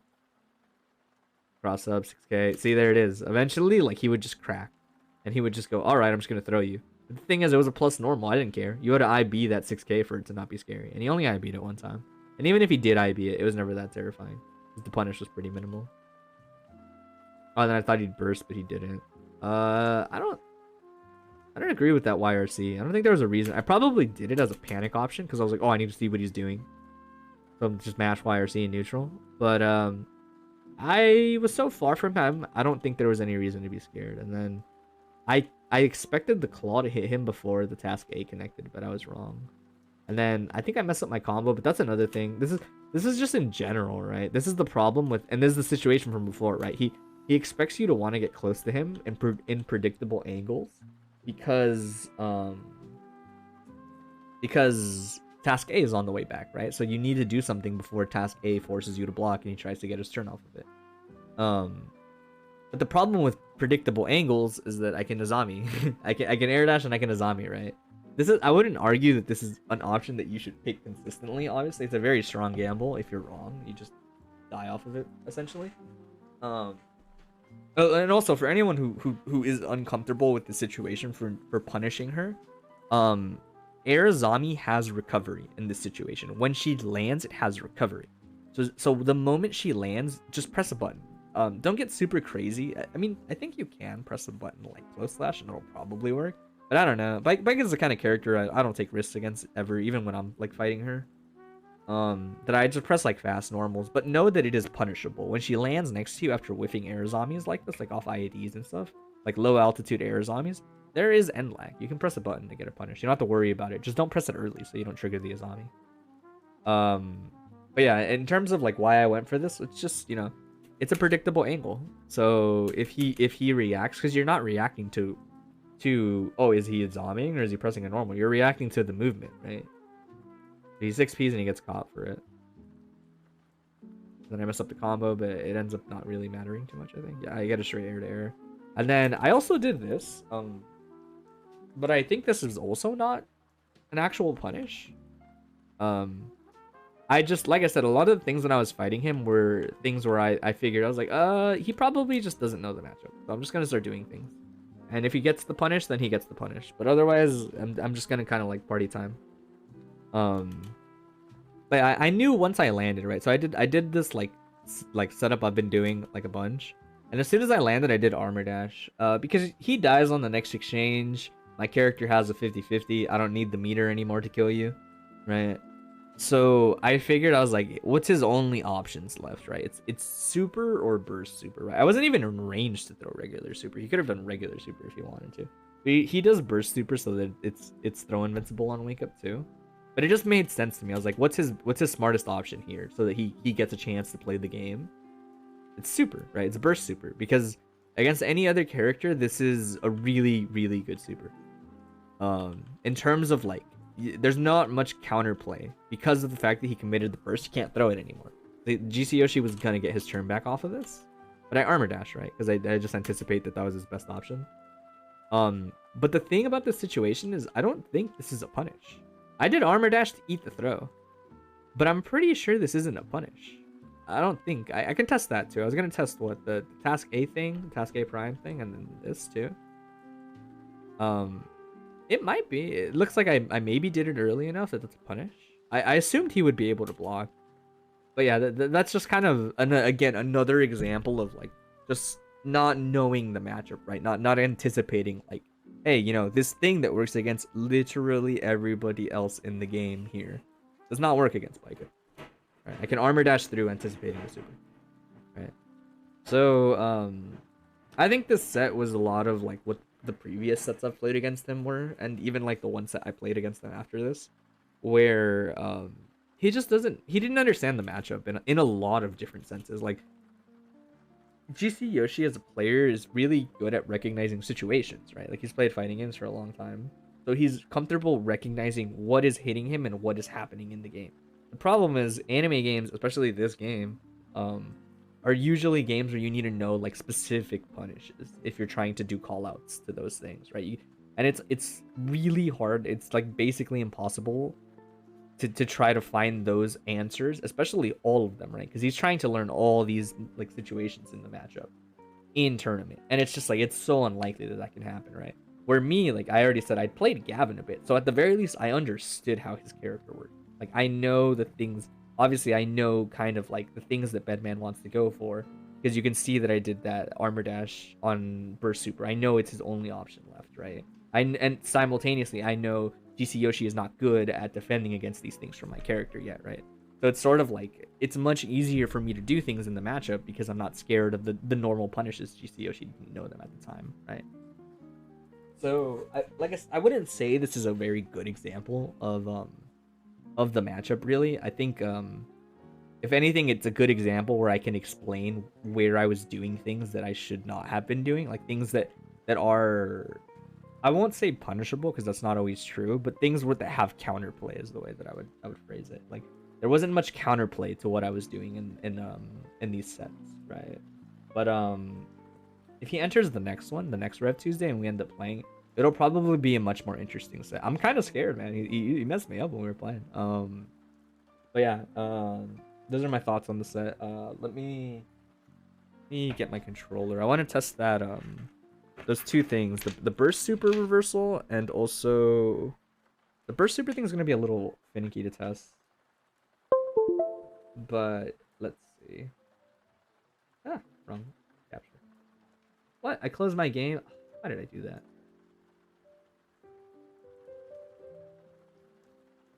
Yeah, I'm also going to end my stream briefly right after this, but I'll be back.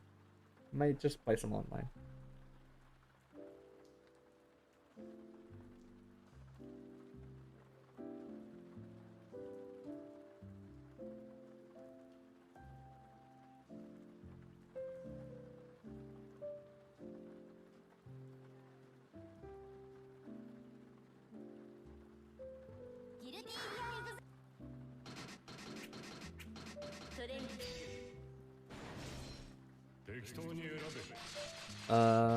So let's do the task A prime first. I want to test task A prime. I'm fairly certain that he can block after task A prime, regardless of the follow-up I pick. Maybe the super would be fast enough, but no one's doing the super out of a zombie like ever, really.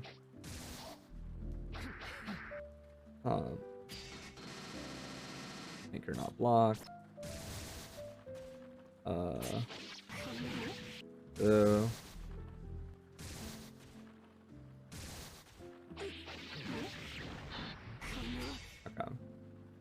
Wait, is that how that works? So can I test that thing I wanted to test? Is that what his command normal is? What's his instant air normal?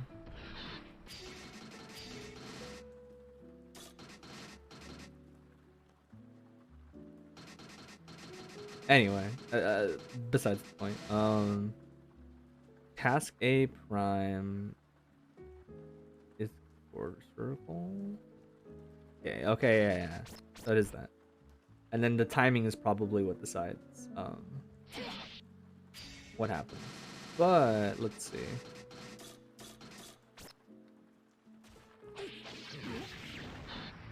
Messed it up. Wait, when's the recording stop? This is important. Oh, the recording is a little too long. I want to make sure the recording doesn't carry too long so that the CPU will block, obviously. Bad at reversals.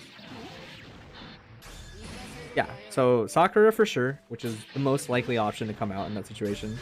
And then that is the fastest option out of Azami. So he's still plus enough that Cascade Prime is a safe set. You don't have to worry about Azami, and they're all punishable, right? So the only thing that she can do to intimidate you out of that situation is Yashikatana.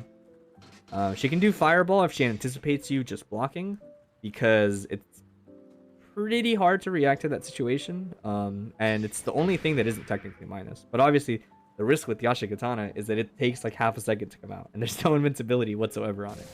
So it's only worth doing in situations where she assumes that you would not be ready for it, or are expecting her to do minus follow-ups. The thing I'm curious about is if Bedman can actually input throw OS in that situation. Is the thing I want to see.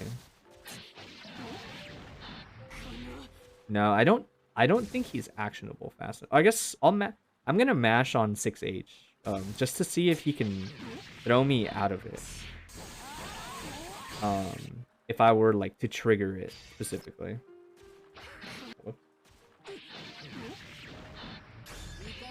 So he can throw me if I pick that. Throw me out of Fireball. He cannot throw me out of the uppercut. Okay. That's pretty much what I expected. And then what about this? So he can throw me out of Running Slash. So he can throw you out of the most likely follow-ups. Which means I would recommend doing... If you could practice it, that means that throw OS should work too. So you would probably want to throw us with whatever normal is pretty good on block there. So that even if they do Azami, you're gonna catch everything that is a very likely follow-up. Like even side switch should lose there. Yeah, he's catching you out of it. So you definitely just want to like time a throw OS as soon as possible, and it should catch her doing everything but the uppercut, right? And the idea is very obvious there. If you bait the uppercut, oh, see, like it even caught me there. But yeah, even that, right? Like the uppercut, is obviously if you don't get counter hits, not that bad. But it's also just really punishable on regular block, right? Like you get basically the punish of your choice. The reason the uppercut specifically is very scary is because you get a punish of your choice against Baiken because she's stuck next to you, right? Whereas at least the other ones have some degree of pushback, right? So, we'll do this. Wait. Ah. Okay. So, an example, right? To show... What? I guess I'll do it off the knockdown.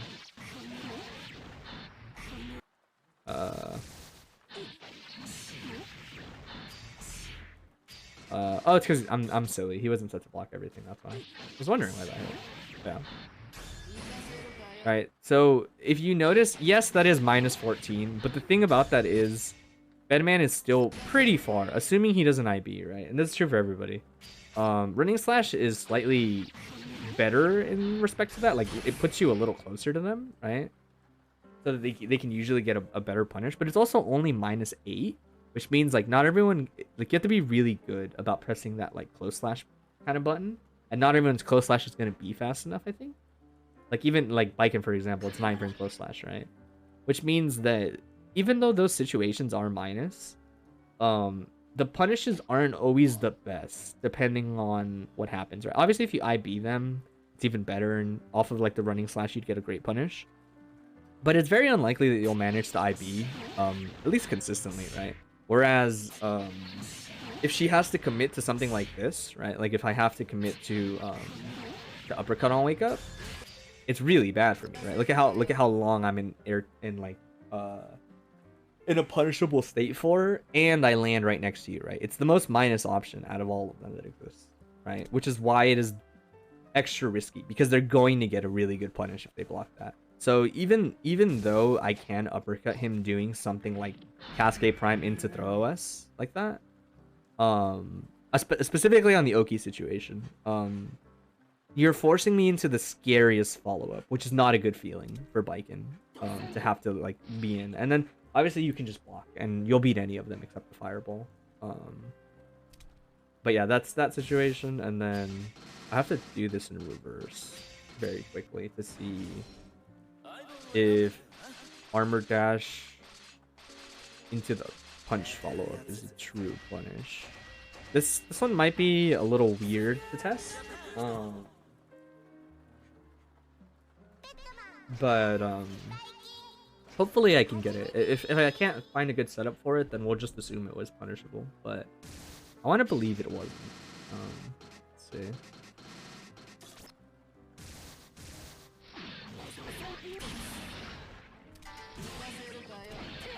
And then I'm gonna keep mashing punch to make sure that it comes out as soon as possible after the super flash, right?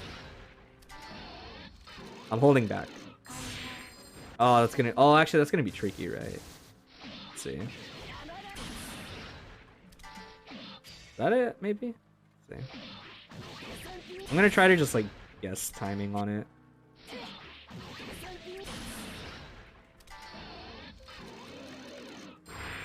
Okay, so it is longer than that.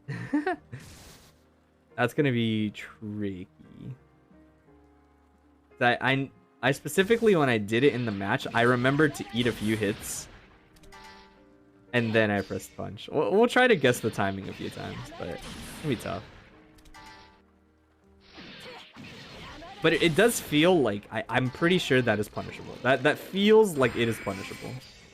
Based on how he's still kind of stuck in that animation for longer than I thought.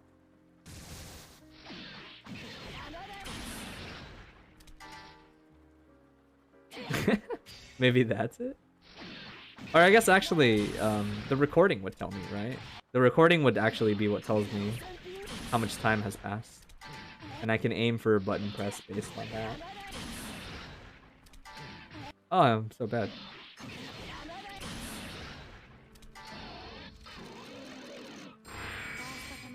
Was that like 300? Sorry, I meant to look at the recording. I wasn't really looking at it. When is the super over? I'm gonna let that recording rock for longer so I can see.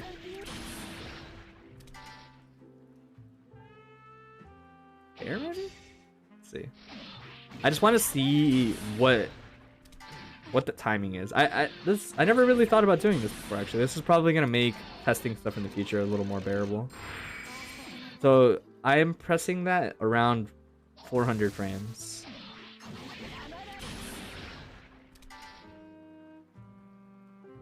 Let's see if that works. It's still a pain in the butt, but I never really thought to do this in the past. So that wasn't it. I think that timing was still too late. Maybe. Let me see the situation again.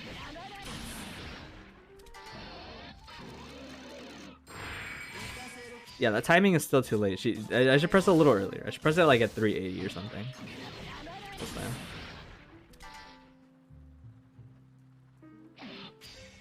Maybe that's a little better.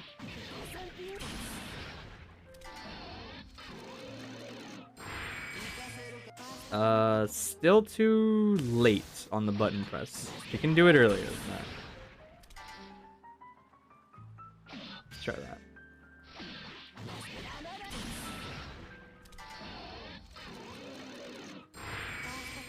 Oh, it didn't come out. A little too early. So, or maybe I can do the super earlier and that'll fix it. No. Button press is still too early. Oh, wrong thing.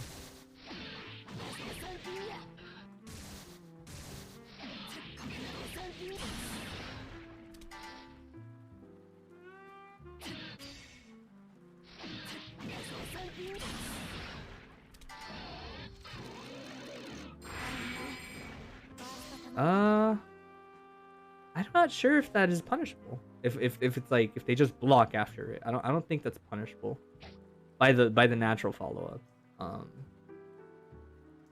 Especially because it's gonna be too finicky to test this. But I don't think it is. It doesn't feel like it is. Oh no, it is. It is. Okay. Okay. So it is. It is. It is in theory punishable because I was just blocking. That's good to know. That means that you can do this in general when Bedman supers. I didn't know that.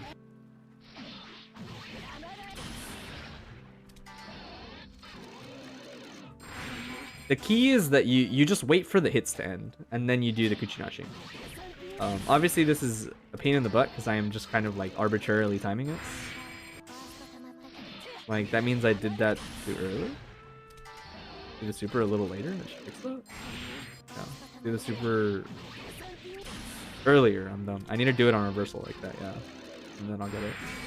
Yeah, see, I am blocking, and it is actually hitting me. So I did get the recording properly. Cool. So, well, cool for bike and bad for Bedman.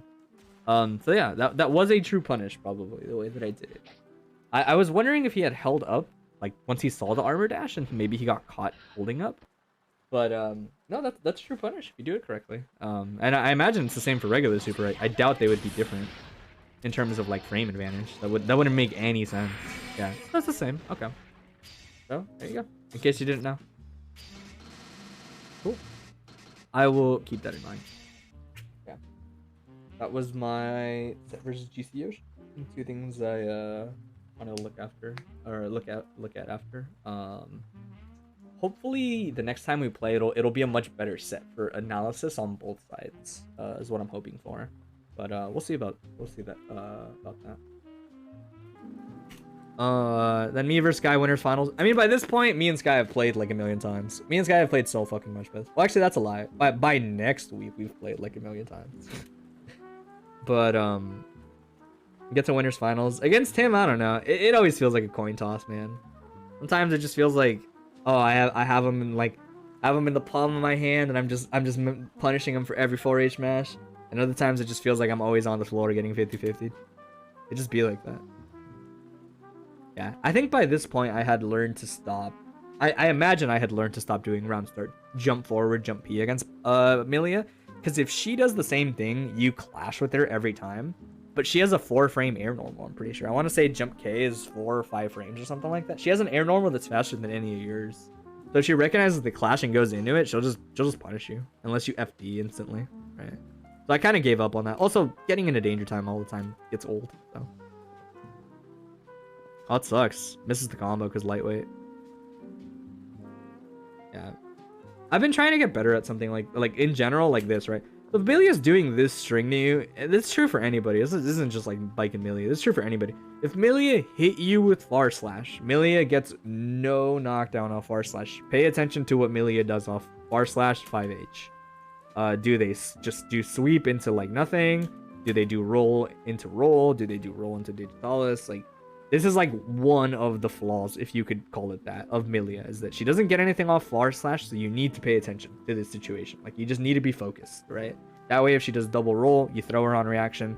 If she does digitalis, you want to IB it to deny her, like, really good positioning after it. Like, she's not punishable, but she's minus enough that if you start chasing her down, you can usually stay pretty close to her, I'd say. If she picks roll into less shaker, it's pretty good for her, but you get pushed out, like, and she's plus, so it's probably the most awkward thing to deal with. But I imagine that faultless defense is pretty good against less shaker. And if she does like roll 5D, that's fine, because if you block it, you're very far from her. And if she does, this is probably the safest thing that she can do. Roll into 5k into something is probably the safest thing that she can do. Usually, if she does roll into 5k, a lot of the times off 5k, she can only do 6H and 2D, right? So once you've reached this point in like a block string against Millia, a lot of times just crouch block. 5k, start crouch blocking. If she does 6H, then you gotta react, right? You crouch block until so the way 6H works is 6H hits once and then goes high, right? The way you fuzzy is you fuzzy block it in reverse. You block standing, so like you're ready for the second hit of 6H, and you react to her doing doing hair car, right? Iron saber or whatever it's called. And then you block that low on reaction. And then if you block hair car low, her turn is basically over. If she does the second hit of 6H, she's pretty far, and she's probably gonna roll off of it. And by that point, you can probably backdash, and I don't even think Digitalis would catch you, if I had to guess. But that's kind of like how you want to weather the storm of Millia's like block strings. Get away from her. And then there's like another thing. If she does 2D, 2D is not punishable even on IB. Like regular block, it's like -1 or 2 or something like that. So she's gonna do like jump probably, and if she jumps, a lot of the times as early as possible, I try holding back. It depends on your character though. Some characters like it probably ranges. Like I bet a character like Johnny, as soon as she jumps, you would probably just dash forward, and you're in like an amazing spot as Johnny. But as Baiken specifically, I will usually jump back and then IAD back to Tommy, or just roll back with this jump S like that. And then I go low, because if Millie has tossed her pin like that, she's probably gonna pick it up, and roll is like such a strong low profile option that I'll just lock in the 2H every now and then. Mostly because, well, it doesn't have to be 2H specifically, it's just any low hitting option. Because Millia without pin is a lot less stressful, I'd say, to fight overall. That's the point, right? Like, she's still annoying, especially if she gets a random grab or something on you, or gets like a like a good counter hit somehow. But the threat of Millia is much smaller when she doesn't have pin. So I feel less scared just like throwing normals out, trying to catch her getting to the pin, than like just throwing normals out against her when she's pinned up, you know? Oh, and you can see it.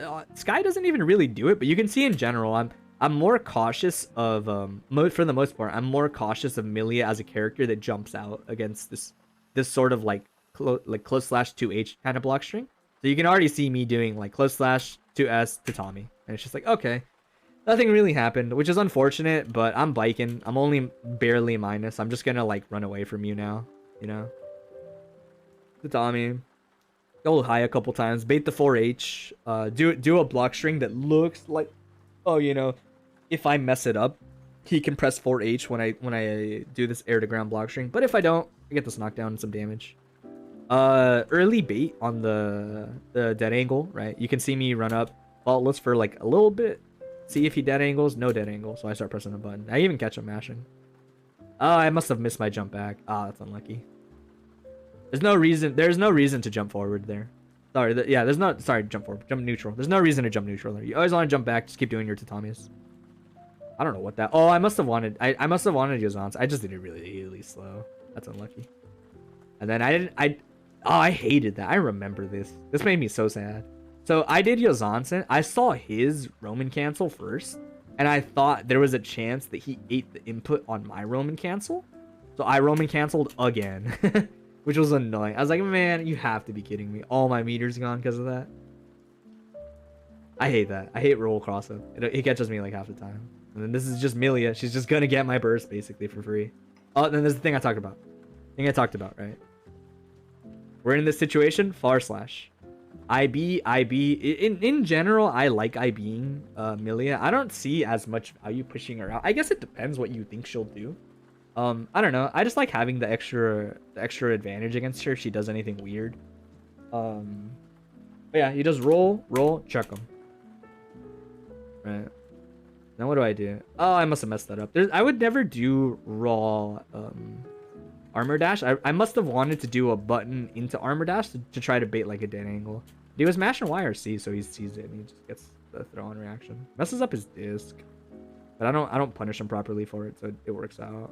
And I'm just dead off this. Oh, what? I think he could have killed off that. Also, that was bad. I don't really... There's not really like a point in picking side switch ever against Millia. I just kind of had a brain fart. I should have picked the stab if I was going to pick anything. If I picked stab, I would have won the round. But it's whatever.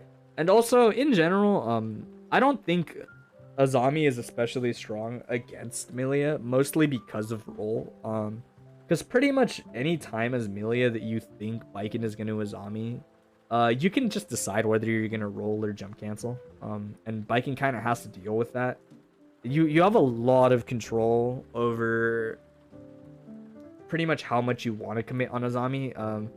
Against Skyy and Simo, both of them don't really do that, so I'm not scared of it. Like, against them, I kind of just do stab, like, all the time. Just like, oh, he's gonna go low, stab. He's gonna go high, stab. Like, I don't mind, but, like, what Millia's can do is, like, you can do this option, and then what you do is you roll, right? You trigger Azami if you're wrong, and then you roll. And the thing is, like, especially if you're in the corner, this is like amazing if you do this.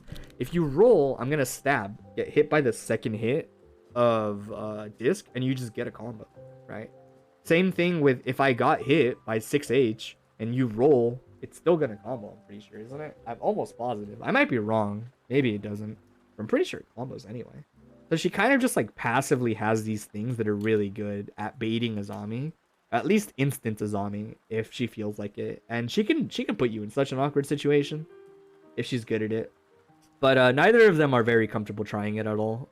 But I think it is really good against Baiken. And it is like a big part of why it is so stressful to fight Millia on Wake Up. Because it's not that you can't Azami her, it's just that it is really hard to Azami her. And I think you can running slash the roll, but she doesn't even get counter hit, and it's like not the biggest deal, I'd say. And if you do running slash and they jump cancel, you'll get hit, I think, by the second hit of this, but I don't know if they'll get a combo off of it. But yeah, one of those things where it's worth like labbing and experimenting with. And that was me missing my air dash. Against Skyy specifically, I will often, like, pretty much never opt the safe jump. Specifically because, I don't know, like, it's just, if I do delay air dash jump P, a lot of the times I'll catch him backdashing or mashing 4H, or even if he blocks, if I do the block string right, he might mash 4H when I land on the ground, and I'll catch him. And if he doesn't, I never get punished, so it's fine. And then every now and then I just go low and it's not punished. Good pin. Oh, he wanted turbo fall cross up. He missed it. Goes low. Wait, did he do the thing I was talking about? Yeah, he did. Yeah, you can roll like that. That's what I'm talking about. You can do like that sequence against the Nizami in general. Like that sequence is so strong against Nizami. Like you can see it combos anyway. even if I don't Azami, as long as I get hit by it, it just combos. And like it's still your turn. Like it's just a really good, easy chump check to Azami. And if you think I'm gonna running slash, just like jump. Like, you have so much control. If I instant Azami and you do air dash, it's like, dude, I have to like guess on like so many levels. Oh, I don't block the 6H second hit. Oh, I must have wanted throw. Either way, he would have crossed my throw and put up. Because I was doing a throw OS, but I messed it up. I hate that. I never blocked that cross up. Oh, I should have taken a knockdown. Oh, he doesn't tech. Nice. That probably shouldn't have knocked down. Oh, but I get caught anyway.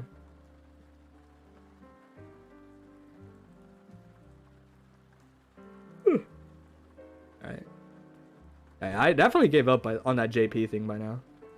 Oh, I thought he would tech back. He gets pinned back off of this, which is nice. I don't have no backdash. If you IB like this 2H, you have a lot of control over whatever you want to do, basically. More often than not, backdash is probably the most consistent option to pick here. It basically only gets caught by claw. But if you're so close to me that if I claw and you IB the claw, you're pretty close. And into a range where it's a little like uncomfortable to just Azami you. Right? But sometimes people also jump, especially characters like Millia. So a lot of times I will just see the IB and go for like anti-air claw instead. Oh, I jump S a little early. Oof, unlucky.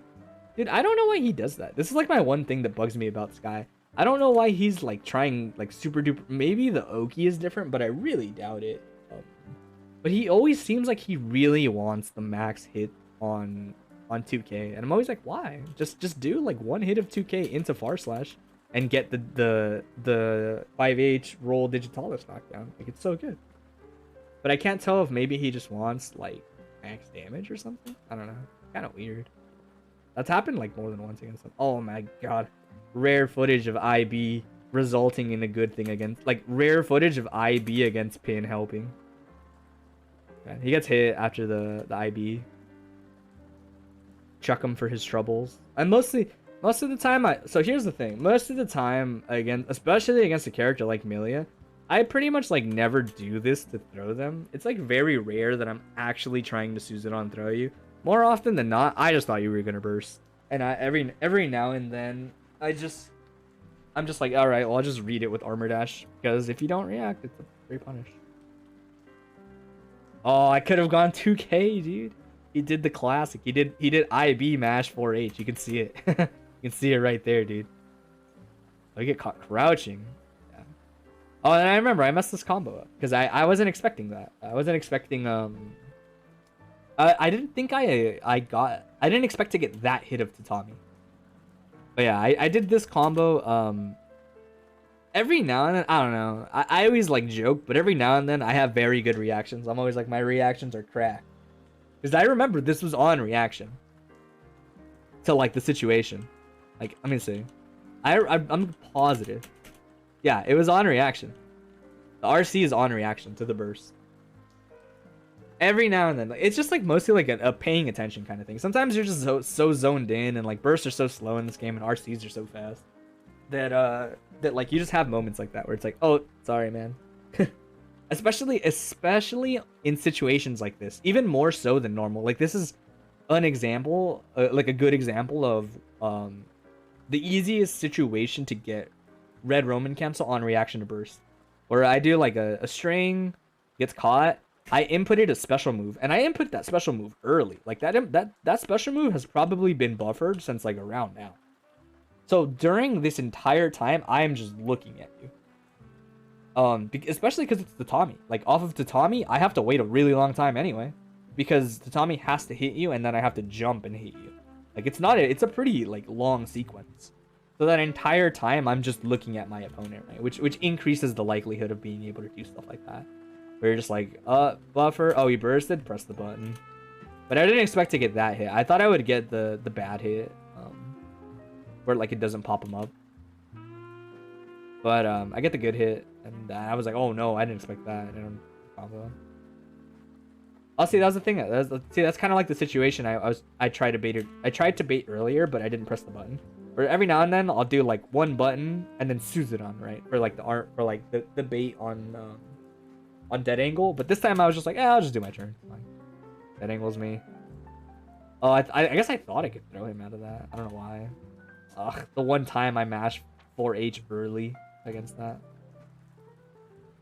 Then gets caught holding up or backdashing. You can't backdash or hold up against that Tatami specifically. It is actually too close.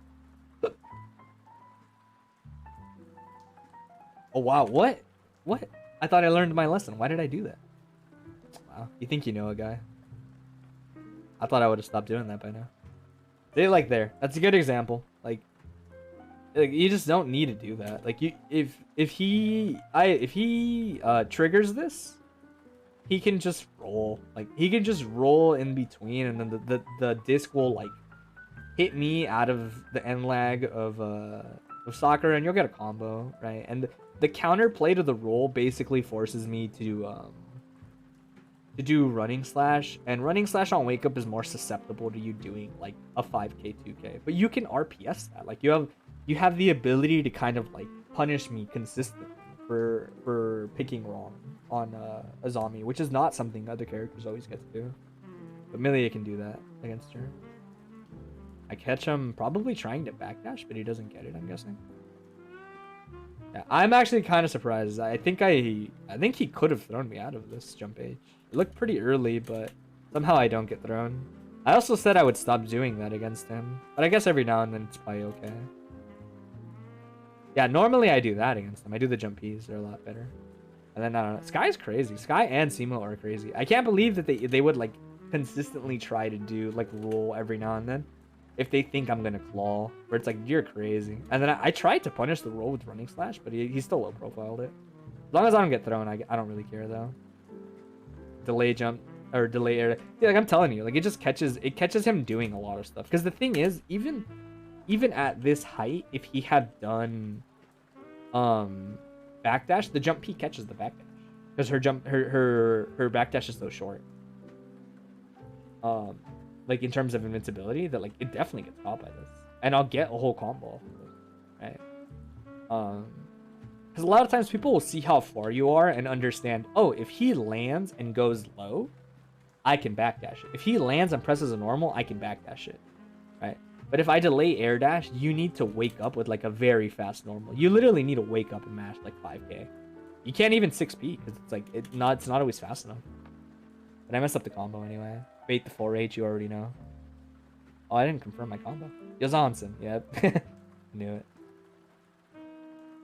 I just knew it. It's one of those things where it's like, I didn't even expect that. I thought he'd backdash. I can't believe I didn't. Honestly, I can't. Pretty lucky I didn't get hit by that. I saw him backdash, so I YRC to get out of Suzanon faster. And then from this situation, I was like, all right, slow down. I am faster than you because of the slowdown.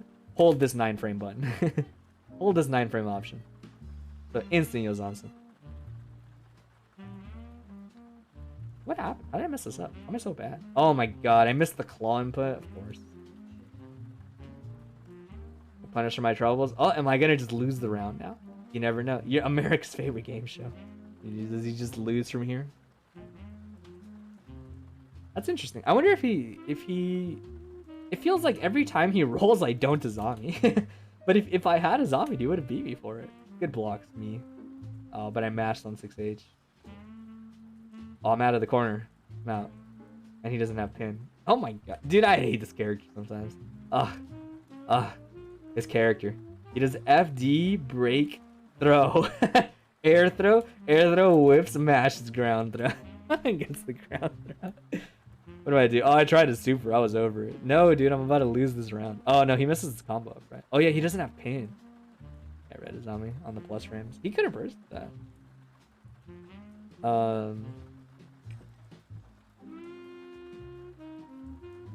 And yeah, this is just one of those things, like I said, when people hit like meaty jump-ins like that, the timing on the next button press is very obvious. So you can red Azami. They have to like make it a mind game. And then he doesn't burst. I didn't even make him burst safe. I should have like, I guess I didn't have that much time. I could have tried to like walk back a step or two and then press like Fares, but I don't know. It was kind of tricky to make that burst safe. He could have just guessed when I would press the button and then it would have worked. But he didn't get his burst. Oh, I should have seen that pin coming. I should have done Armor Dash. Armor Dash makes a lot more sense there. So as soon as he jumped, if I had stayed on the ground instead of jumping, I could have Armor Dashed out of the situation. Would have been nice. Oh, if somehow 2H doesn't hit me teching out. Catch the... Dang, man. Mans is committed. I am so far. I'm so far and he's already mashing 4H.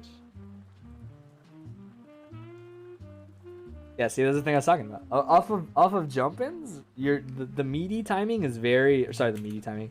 The timing on your next button press is very obvious. Because, you know, it's always like around the same time. As soon as you can, you know. The thing that made me sad was I IB'd jump H. The reason you IB the jump H is because, and this is in general with Biken, with any IBs that you could go for. A lot of the times, one of the benefit to IBing with Biken is if you commit to an Azami, IBing releases you from block stun sooner, obviously, right?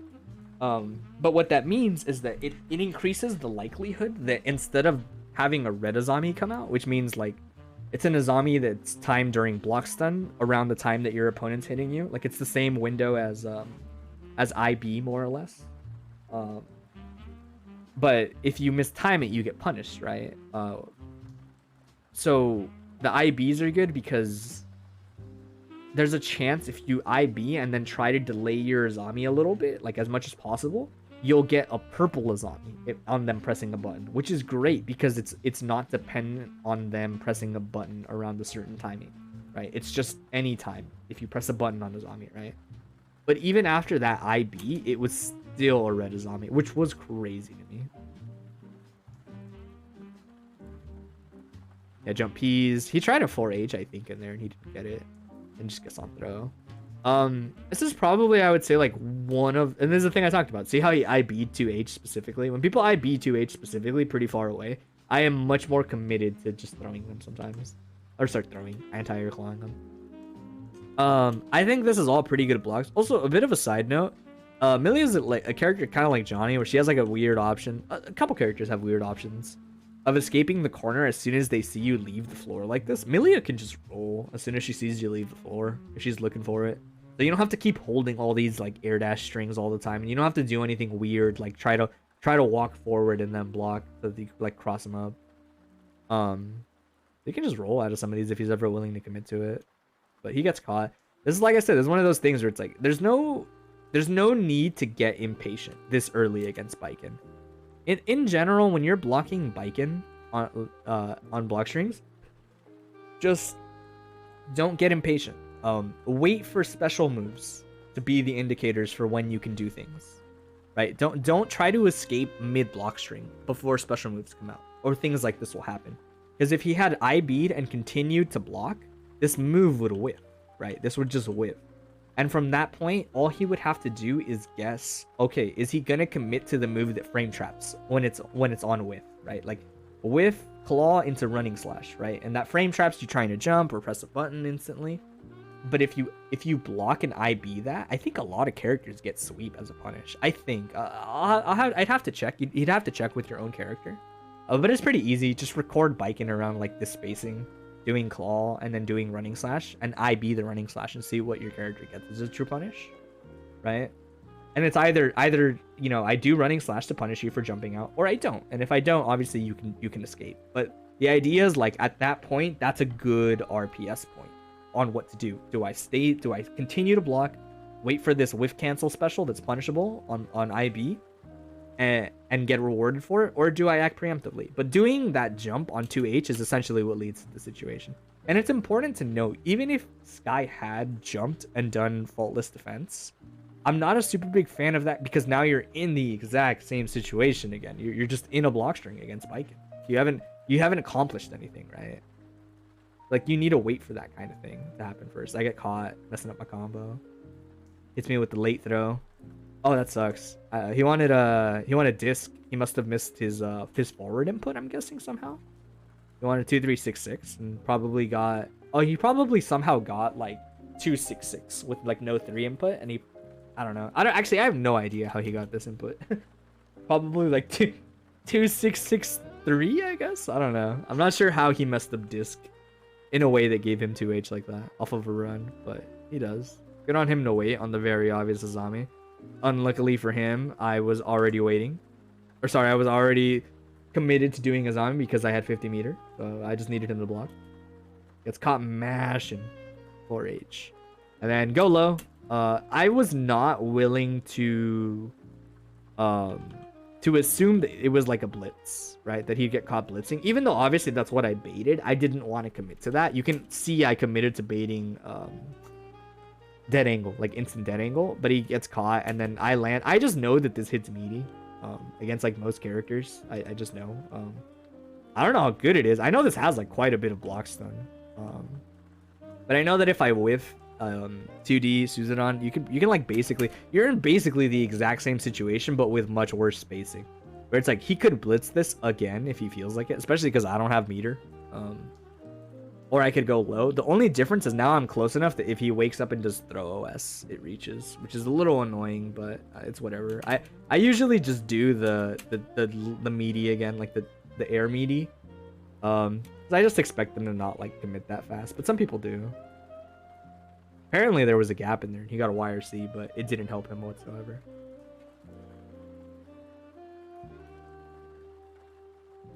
Bunch of jumpies. You could have blocked that. Worth noting, Millia is pretty much always so plus off of pin toss that none of the Azami punishes that you see land are ever like actually punishes. More often than not, you just catch Millias moving forward because they don't anticipate the pin getting Azami'd. But if they ever wait anticipating Azami, it's a free punish. But I won't act like that's something they should do every time. Like, you should not entirely alter your game plan just because this one little thing exists. It's nice to represent like acknowledgments of that. Like, oh, you know, toss pin and wait every now and then. Like, I say every now and then, but not even that. Like, toss pin and wait every like once in, I don't know, like 7 pin tosses or something. Just so the Baiken like knows, like, man, I can't always Azami this. It is a scary situation, right? Good to keep that in mind. Just that it like exists, you know. Delay air dash. Oh, I messed that up. That if I did that right, that throw should not work unless he IBs. Oh, I get caught just holding up probably. Oh, I hate stuff like this happening. Kind of bad on me though. I saw that he was far and had to run up, so I was like, oh, I'll just mash if he does a fast normal. If he does some weird stuffing, I get thrown out of it. this is risky, but every now and then I'll just go for it. Where, and this is like, you can do this on multiple characters, not just characters like Millia. This is a lot better if she does. So the reason you try to shoot for this is still a guess, but you can do this as like basically any character with a normal wake up time against Millia. If I think Millia is gonna do Bad Moon, sometimes I will try to go for this, like on purpose. I will try to Gold Burst Bad Moon, because Bad Moon does not hit meaty, right? Like the disc doesn't hit you meaty, and neither does Bad Moon. So you have a few frames before you get hit where you can Gold Burst, and like if they're doing Bad Moon and you're right, you get that Gold Burst, right? I got kind of lucky that he did Sweep. I guess Sweep is just too slow to meaty. Like I could have even thrown him out of this, but that wasn't what I was going for. But I do a delayed burst and I get that Gold Burst. I thought he would Bad Moon. That's what I was trying to catch. But yeah, it's a thing I started doing a little more recently against Millia. It's whatever. It's okay. It's not like a super duper strong option. It's just nice when it works out. Make him think about it, you know? And there's not really much they can do about it once the Bad Moon is out. Like, unless, I don't know, unless they're doing like a hyper-specific OS maybe. Like if they only have 25 bar but not 50, they could maybe do like Bad Moon and input the Y or C like within a certain timing, I guess, maybe. I don't know if that would work. Oh, that was unlucky. Sometimes this happens. Did I just did it too early. So I did throw OS specifically there. He even wanted to try to throw me. I guessed right, but I did it too early. I was still in hit stun from that disc, or hit stun, block stun. I tried to throw OS for the tech. I completely forgot that when you throw OS in block, obviously it's dead angle. I got that angle. But I did guess right. He did dash up after the pause, and you can see the startup frames of 4H. He wouldn't have thrown me anyway, and if I had mashed 4H instead, actually, well, maybe, because I guess the timing would be different, huh, if I didn't dead angle. It's hard to say either way. But I might have teched. It might have worked out. I was really greedy. I wanted specifically dead angle. Or not dead angle. Dead angle. Wanted to throw us specifically. Toss him. I'm very scared to tick throw Skyy. Skyy is one of the characters. One of the people I am very scared to tick throw. Because more often than not, he's mashing 4H. So it's very hard to tick throw him. And he kind of like scares me into just doing regular block strings instead. But I do tick throw him for once. It works out, but I mess up my combo. Get rolled. This is kind of the thing I was talking about earlier, where a lot of times when Millia's pin is already like out on the field, it is worth. It's kind of, I don't know. So the way this works is it's kind of annoying to gauge what you want to do in this situation, right? Because I did say earlier, like you can press. I think I did cover what I said though. I just didn't clarify fully. Where I said it's okay to like try to press normal, like crouching normal, like low hitting normals is what I should say. Against Millia, like trying to catch her pin like this, like rolling in neutral to get her pin, because you see it go under my far slash right now. So it's good at beating like neutral pokes. The downside is if Millia runs up and presses far slash and she catches you, it's a knockdown, and she'll get the pin back as long as she's close, because she'll be pressing far slash, and if she hits you out of your low normal, you're more than likely crouching, because that's normally how low hitting normals work. And on crouch, she'll see the crouch hit on far slash, and she'll get the 5H roll digitalis knockdown, which is really tough. Like that's just hard. That's just annoying, and she'll get the pin off the roll. So every now and then, like I will press the far slash, I guess, to sort of like try to prevent that from happening. It's pretty annoying. It's part of the reason why it's a bit hard to stop her from getting the pin, because of the fact that she can get rewarded for trying to fight you in neutral, protecting the pin against her trying to low profile. Guess right. He could have rolled. Roll there. Tries to. Why did he roll there? I wonder. I don't know. Probably just thought maybe he'd go under like jump S or something. Maybe he didn't think I'd tatami. Oh, I messed the knockdown up. Oh, I did the tatami too early. Oh, I was getting hit by that cross up. Oh. I missed my tech normal. Tech button. Just block. Yeah, at that point I just block. It didn't go. I honestly didn't expect him to bait this. Seemed like the last thing on his mind. But I guess he might have just been landing still, honestly. He might have wanted to empty land throw, and it might have just worked out that way. That he blocked that angle. I didn't really expect him to. It felt like I had waited quite a while. Oh my god. Got hit crouching. Yeah, that's the thing I was talking about. You get hit crouching, she gets rewarded for it. She'll go 5H, roll Digitalis into combos. Messed up, man. And safe jump. I want to say that you can actually do. I think you can do, because of the attack level on the normal. I'm pretty sure you can do Kuchinashi and it actually punishes the safe jump. I don't know why. I did soccer. I thought maybe he'd press a button or something. So block Digitalis. It sucks that I didn't IB it, but just good that you blocked Digitalis. I probably also should have stayed in the corner. Very often off of Digitalis getting blocked or 5D getting blocked, Skyy will often do Espada Squire C like that to keep control of his turn. Oh, good delay tech. Got me. Ugh. I must have wanted a zombie on the cliff slash. Oh yeah. Yeah, that's tough. That's tough. So Susan on slowdown. This is just one of those situations where if you've played Guilty Gear long enough, you just have to guess. Or I guess you can mash YRC, maybe, I guess. Yeah, I guess you could, in theory. Because the way this works is I know that he is actionable by the time I would jump and throw him. However, you detect the throw, you gotta press jump H, right? And it's very unlikely that you're gonna throw OS here, because if you mess up the throw OS, and you guessed right, and they did air throw you, it feels awful. It feels really shitty. So most people will just commit to pressing the jump H for the tech. The problem is, if you commit to the jump H and they stay grounded and anti-air you, they get the anti-air, right? That's a tough situation. It could go either way. Gets caught trying to mash backdash probably after a regular block 6k. Gets caught backdashing. I'm surprised I didn't combo. Usually it's pretty okay at comboing, but I guess I did the jump S a little too late off the 5k. Go for the reset because the hit was very awkward, so I wasn't gonna get like off of this. I don't get a knockdown. I'm pretty sure. And the thing that's annoying about gauging knockdowns with Biken is that if you are wrong, you are in a very bad spot. That's like why it's so scary as Biken to decide, oh, do I want to try to go for this knockdown? Like maybe I get this off this combo. Because if you're wrong, they tech out as you're doing the DP special. And it's just, like, as long as they don't tech forward, it's just a free punish. If they neutral tech or back tech for any reason, it's a free punish. If they forward tech, I think they don't punish you. Maybe. But that just depends at that point. So it's usually, most of the time, I'm not willing to risk that. Especially in, like, a tournament setting.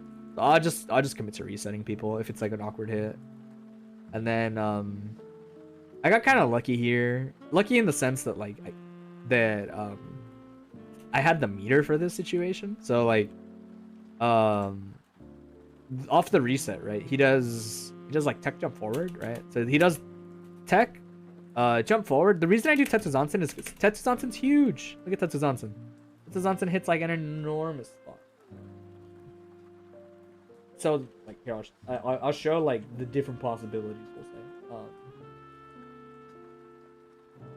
Let me get this. Alright, so the way this works normally is if I do claw reset and I see that you teched out of it, if you just regularly fall into me from this far away, if I do Tetsuzansen, huge hitbox, just like right there. And if it counter hit trades, I get a combo. Unless it's like Chipp JD or like etc, like any kind of like crazy super duper crazy air normal like that, I would generally get the combo because Tetsuzansen on counter hit I believe is just like always a hard knockdown, so it's gonna pop you up super duper high and then I'll recover and I'll get like a dust loop off of it. But it's specifically when you're this far away, by the way. Like this is a relatively far reset. Notice how the claw is hitting like at the very tip. It's like max range reset, which means that when they tech forward, they're not close enough that they can really like hit Biken super well, super fast. They'll hit her kind of like late, which is why this counter hit trade works out the way it does. If you reset earlier, or not earlier, if you reset people closer, you cannot just mash Tetsuzansen for that kind of trade. So like, if I am standing like here as opposed to where I currently am, the way it would work is like, yeah, Tetsuzansen's huge, but they're teching into you and they're like around here when they're pressing a normal. So they're more than likely gonna stuff you out of Tetsuzansen as it's happening. That's like it's like a subtle spacing thing to take note of. But yeah, so I do Tetsuzansen because it's huge. It's just I know that if you tech forward button, I win there, right? But he does double jump forward and then he does air dash. But I know I have a bunch of meat, so I YRC Tetsuzansen, right?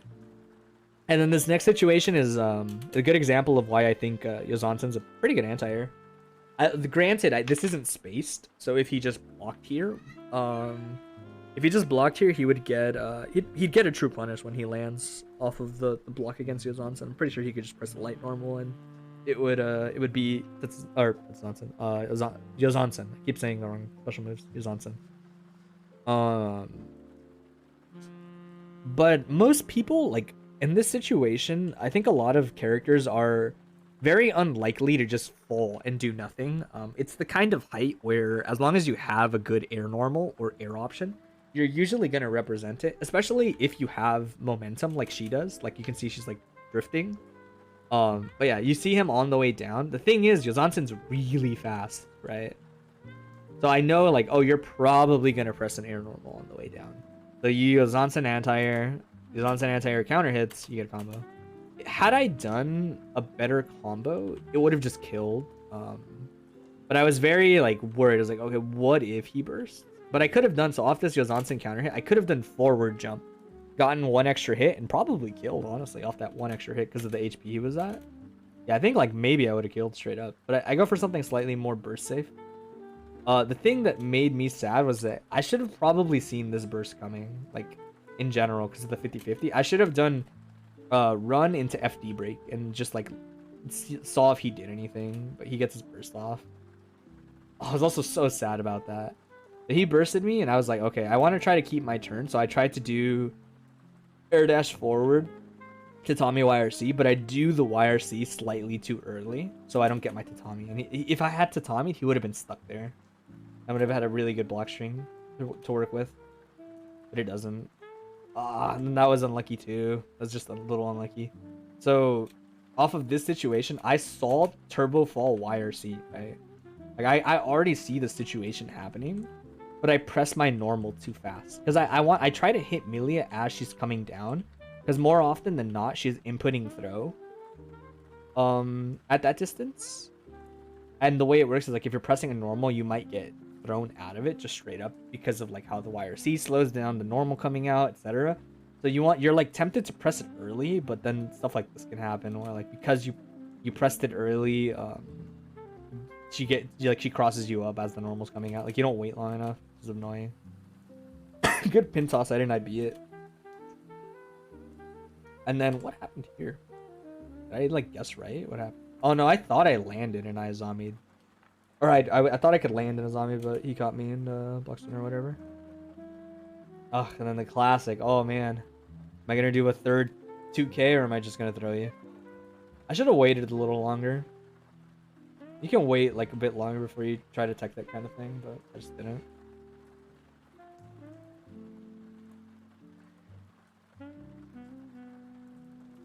Just back. Yeah, this is an interesting interaction. I've talked about it a tiny bit before, where depending on like how you do the tatami, when you do the tatami can cancel out pin, but every now and then it doesn't, like this, and you just kind of like, you get Millia, you know, you gotta hold a block string for a little bit. I get lucky. I don't know if that was a true punish. I don't think it was. I know it was. Yeah. Pick up throw us. I could have obviously pressed 4H, but you want to play it safe. Throw us. Why not? You don't need the corner that bad. And then, I mean, like, you know, I don't know. Every Millia, like, every Millia, like, burst counter hit 6H. I know it does a bunch of damage, too. So every now and then I'll just block. I get his burst. Oh, that sucks. I should... This is, like, another reason why doing 2S is actually really nice. I don't know why, but he got caught here by close slash doing something, I guess. But if I had done close slash 2S, I would have recognized the situation and gotten combo, right? But because I did 2H, the downside of having a move that's always not a true block string when you're doing it is that it's also not a true combo when you do something like close slash 2H. So he gets away with that situation. You can see me trying to bait 4H, right? By doing like run up deep after this this Tatami YRC reset, 5P, and then like instantly 2K.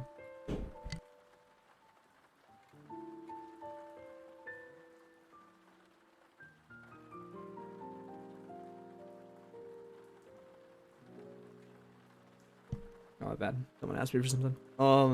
Yeah, you can see it. He doesn't bite. Sometimes he doesn't bite there. And then most of the time this is just like a Skyy thing in general. He often like backdashes the claw very often. So you can see me like really dash in after this claw and like try to punish him doing backdash sweep. He does backdash sweep or backdash this quite a lot.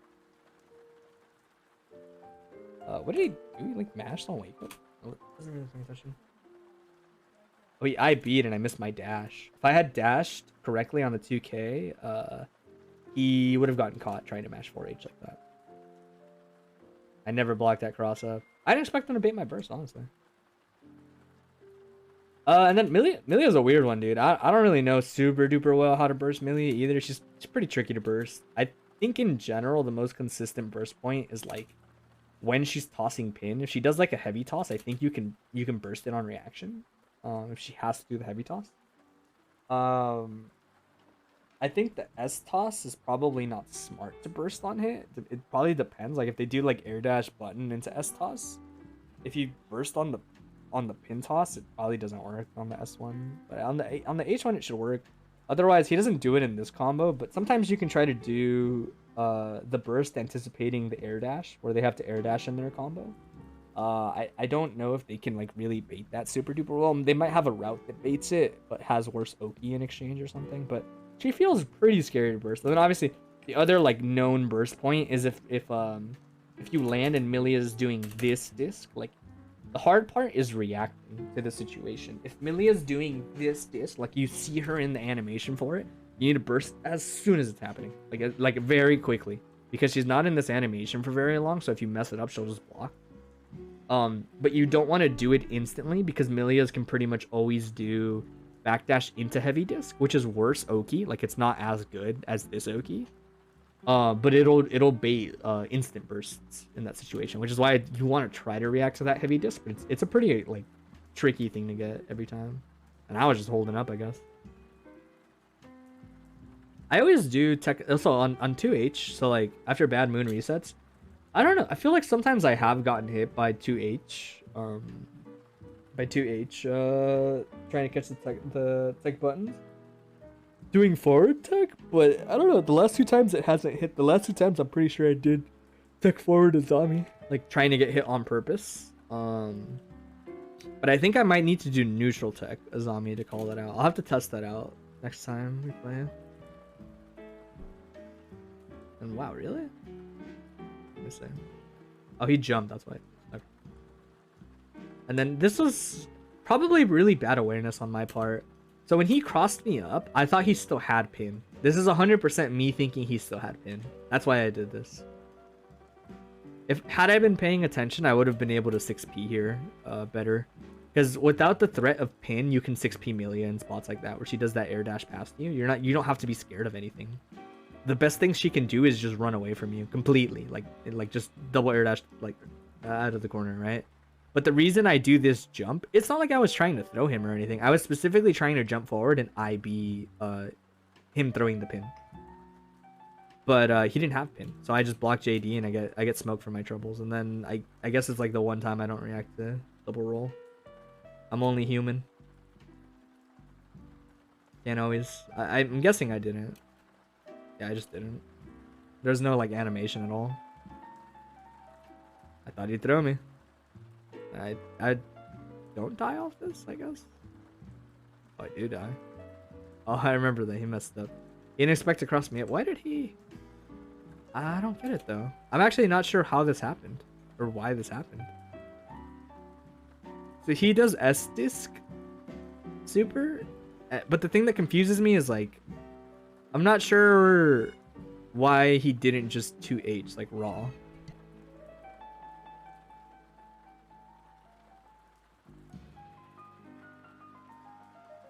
Like off this situation, he should just 2H, I'm pretty sure. With like no other inputs. Like just 2H, I think, right? I don't know. Maybe it's weird. Maybe she's supposed to walk back or something. Because he accidentally gets Secret Garden somehow. I'm assuming trying to 2H, but I think I messed up my combo anyway. I don't remember. Yeah, I do. It doesn't like really matter. Oh, it does matter. He should have died off that too, right? Oh yeah, he definitely died off. Actually, no, he didn't. Oh, it's super. That's what I hate about Bike and Super. I'm not sure if Super would have killed, which is why I didn't go for it. But I missed the combo anyway.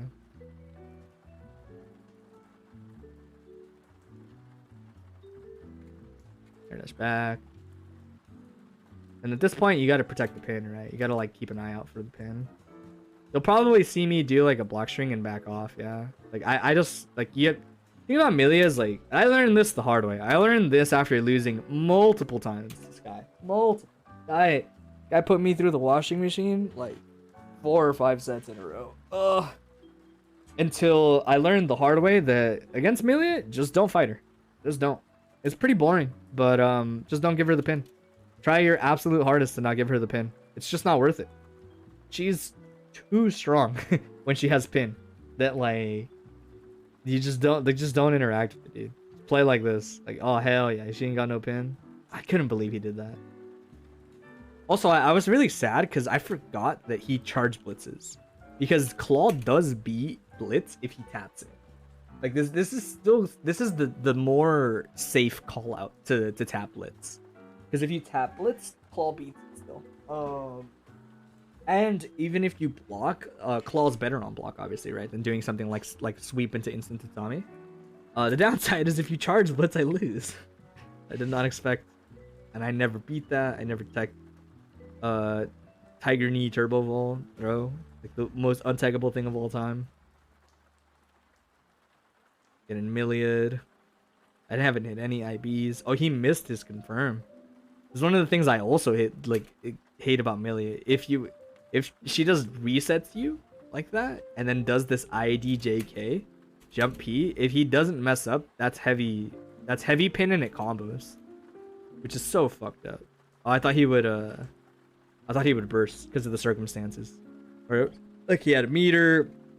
If he eats this combo, he's in a pretty awkward spot, and if he bursts me right now, he'll keep the corner, right? So I do like 1, 2 burst bait.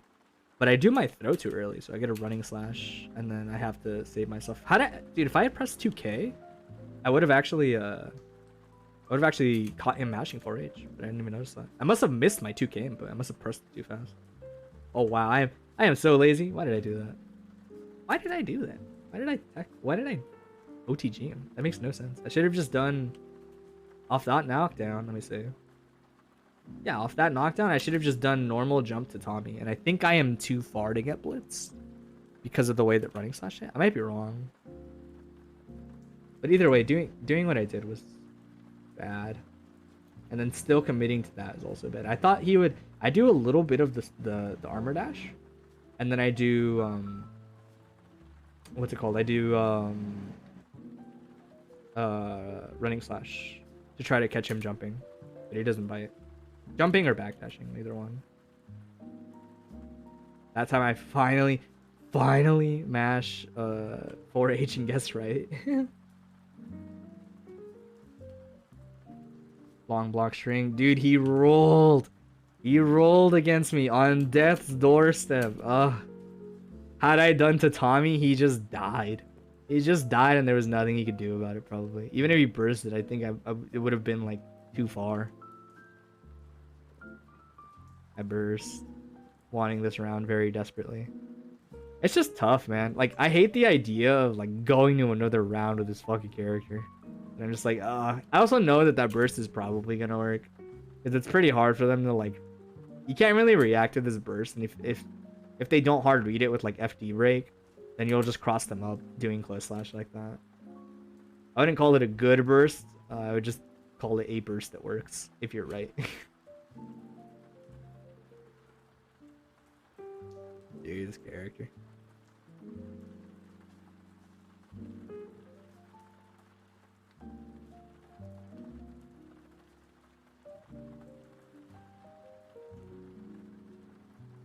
Yeah, deadass. He whiffed like a normal. with like a jump normal and still combos. Yeah.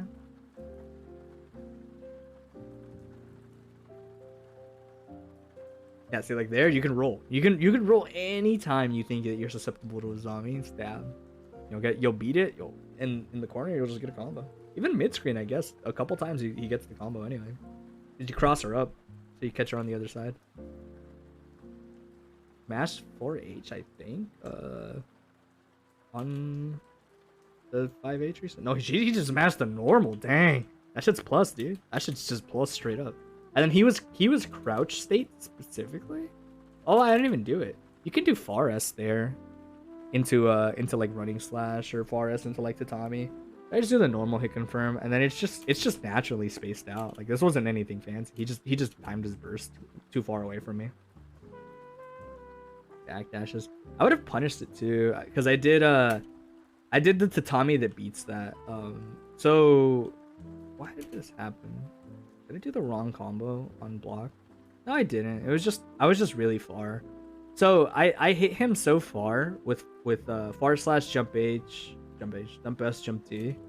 That the way this works is I did the wrong sequence. I shouldn't have done that air dash. I should have let jump D and lag finish, land, and then do a full like sprint running tiger knee tatami. I know it sounds complicated, but it is like the only way you'd probably get frame advantage here. Or you can just do like a regular like full-on IAD tatami, but I'm not sure if it's fast. Actually, yeah, it's probably fast enough. Probably don't need to do the running one. But the idea is if me doing this regular knockdown, if I normally I do air dash before she touches the floor after the end lag of JD, and then I do Kita tatami. I just do the tiger knee tatami. And it's normally perfectly spaced, but because my sequence was too far at the beginning, if I do that tatami, it is not going to reach him if he backdashes. So like the difference is basically like normally when you do it like at the right spacing, you're like here, we'll say. Maybe not even there. Honestly, the difference is like really subtle. It's like you're probably standing like right here. Like Biken's midpoint is probably like right there instead of right there. So when you do Kita tatami, you go like exactly to like right here. And you land, maybe not even that far. Like it's like Biken herself will be like right here. And the tatami splats like right on top of them. Not even that close either, actually. Oh, how did that happen? Alright, third time's the charm.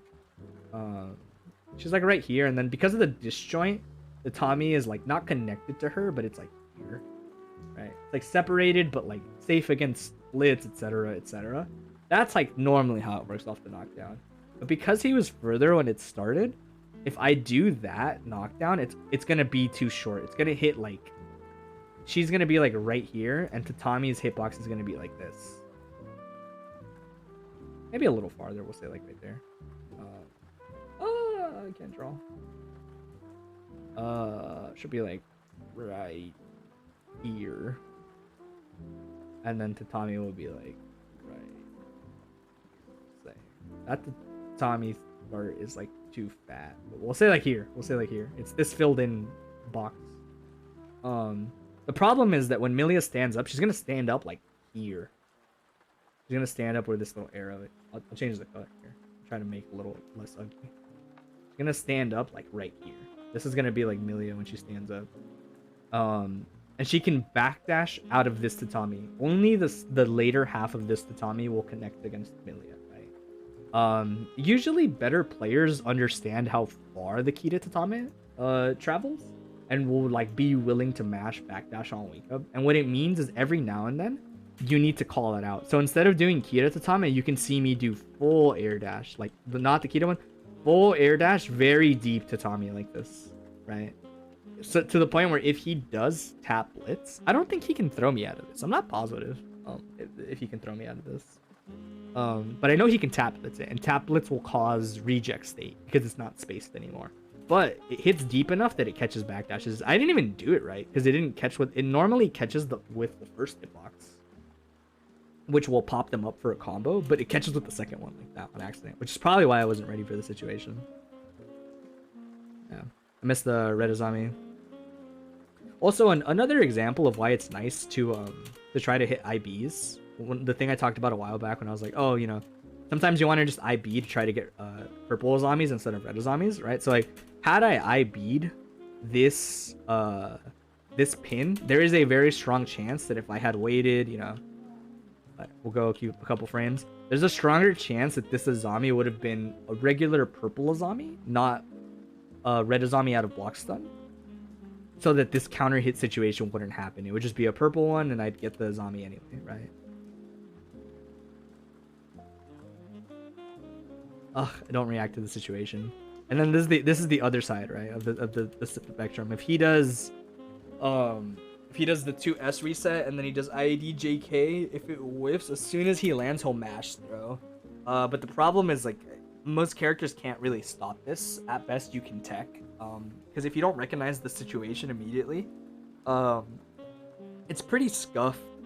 Because you can't throw us, right? Like, if I like 6k here, her 4H is obviously significantly faster. Like, it's like twice as fast on the first hit as my 6k. And if you jump too late, 4H will more than likely catch you jumping. Whether they get a combo or not is like pretty variable, but the scramble isn't going to be good for you that comes out of it. So you need to jump before she tosses you, but I don't, so I get tossed. Hard baits my burst. I'm also not a super big fan of this. Skyy randomly hard baits my burst a lot. And I think he does this in general, and I'm not a super big fan of it, just because I don't really think Millia needs to. I don't think she loses. Especially, I don't think I see that much value in Millia baiting bursts when she has pin. Just like, you have pin. Just like, you just go back to full screen. Just be Millia full screen. Fine. You have pin, you know? I'm not a super big fan of hard baits like this. Then he tries to bait my my throw. I didn't even get what I wanted. I wanted to do what's it called? Azami. I would have guessed wrong either way. I did stand. Sorry, I did like stand forest trying to crouch Azami, but I didn't get it. He tries to bait my throw, and it kind of like works out anyway. Guy does this a lot too. Whenever you burst him specifically, like when it's this angle off the burst setup, he usually does ID pin toss like that. And like I said, this isn't punishable. He can block this. But most Millias just never expect to have to block there, so they never do. Jab into armor dash is just, I think you're gonna dead angle. It's not me actually like really trying to Susan on throw. It's just me trying to cover bases. Oh, missed my meaty. You hate to see it. I keep guessing throw most of the time. I guess it's because I'm way more scared usually of her reward on throw than her reward off of punishing the throw match. Because so the way it works is like her reward off of throw is like an immediate 50-50 basically. Like she throws you disc, I'm gonna high low you, right? She's close to you, which I think Millias normally don't like. Actually, no, that's a lie. I think she can be out of throw range. But yeah, so like throw 50-50. Eating the low, if they hit confirm, it goes into Digitalis. If they like properly like fuzzy you in a way so that like you're caught crouch blocking, specifically trying to jump out. They get Digitalis ender, but Digitalis is only a safe jump. It's not like an actual mix-up. So yeah, like yeah, it's obnoxious, but it's usually the reason why I'm more inclined to mash throw over eating the throw from her. Like I'd rather eat the Digitalis punish most of the time than eating the throw punish. Or I said that backwards. You get what I mean. I would rather get hit by the Digitalis ender than get throw, is what I'm trying to say. Oh, then good on him. He rendered Tommy. Did I miss my air dash? Is that what happened? I did, yeah.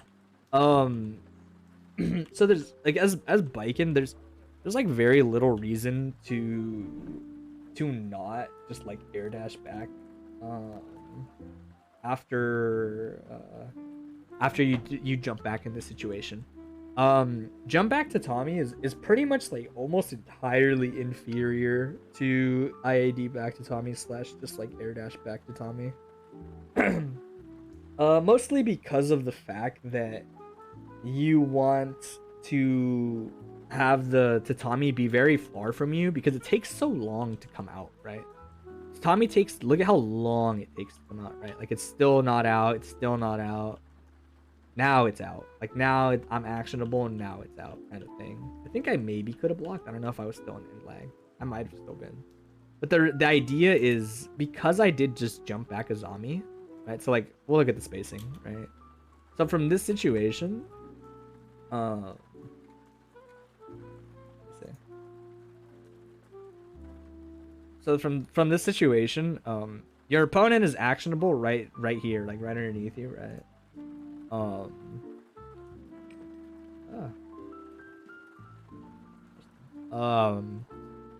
Your opponent's actionable right underneath you, right? So if you do Tatami off jump back Tatami, your hurt box is gonna land. That's not true. It's not gonna be like right there. It's gonna be like right here, maybe even like a tiny bit further, but not very substantially. Oh, why does that happen? Every now and then it just glitches. So like you're gonna land like right around here. Your hurt box is gonna be like right there, and Tatami is gonna be pretty much like right in front of you, like right here. And like on paper you'd think like, yeah, what's wrong with this? It's not that bad. The problem is that it takes a really long time for Tatami to like come out and be in front of you in this way. It takes a really long time. And your opponent is completely actionable. So your opponent is just gonna like see this situation and be like, oh, okay, I'll just run forward as I see Biken like up here, you know? I'm just gonna run forward. And the difference is, if they run forward, they're gonna catch you when you land right here. Before like Tatami has come down. Like Tatami, when they're there, Tatami is still gonna be like up here. You already saw it. Like Tatami was up here when they're right there and they're punishing you, right? Where if you air dash back, the situation is so different. You're gonna go like, first of all, you're gonna go so much farther. Because of the air dash. So you're gonna end up, instead of being like here, or sorry, like here where you were before, you're gonna be mad far. I'll use a different color so you can see it better. You're gonna be mad far. You're gonna be like over here, probably. You're gonna be like all the way over here. Tatami is now going to be, so like if you're like right here, Tatami is like now here.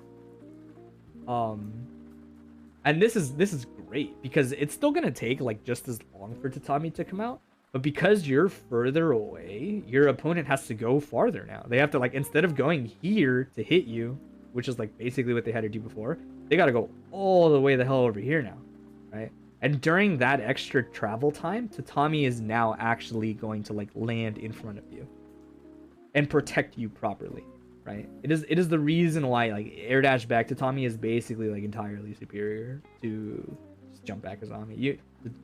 Jump back to Tatami. It's pretty much the reason you like only really see jump back to Tatami as like an Oki setup thing, not really like a neutral tool. But like, yeah, if I had done the IAD back, even though we're close to the corner, the IAD back might have protected me, like just straight up because of that extra distance. The floor when Tatami comes out.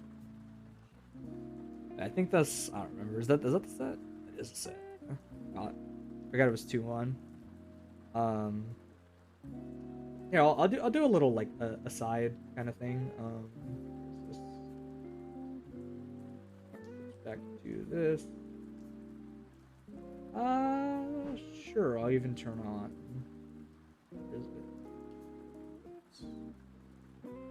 Where's my controller? I wasn't even like thinking about this.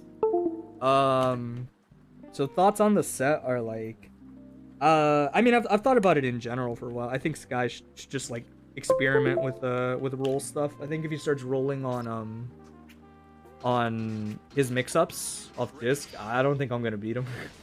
I think like being able to remove my zombie mash options on wake ups is like, it's just terrifying. Like it's so scary. Like it means, like, think about all the times I just get away from him because I managed to a zombie correctly, and it's my turn now. It's not like it's his turn anymore. Like it's just my turn now. It's one thing if you block her, it's still her turn, right? What else? It's like mostly it, I'd say. I don't know if I really like pointed it. Oh, and that and then like the getting impatient thing, right? Like you wanna wait longer against Biken. Oh, it's not my controls. There you go. you want to wait longer against Baiken, right? So like,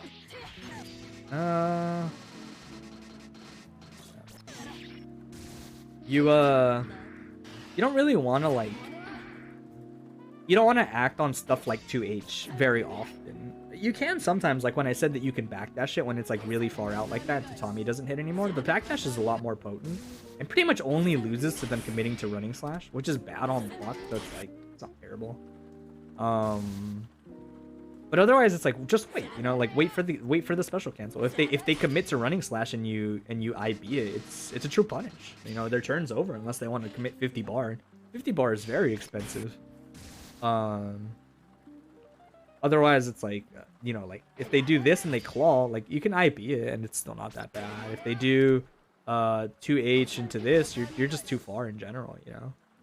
But it's worth like pushing her out like that and not getting impatient, like waiting for those special cancels and seeing what happens. And if she does like I said, if she does running slash like that, sorry, running slash,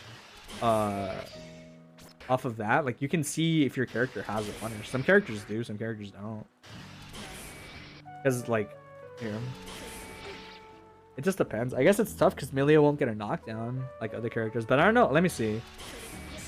She's not crouch state, which is interesting. You get a punish. I guess it's just not as potent when you're Millia, because it doesn't look like her sweep is fast enough. That punish would be nasty though if she got that.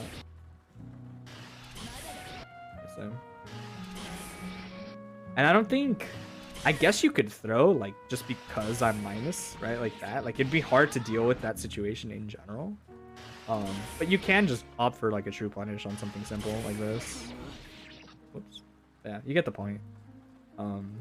You do that, or you do like, you know, just jump out. The problem is like by the time you're like reacting, you're usually getting caught like that, right?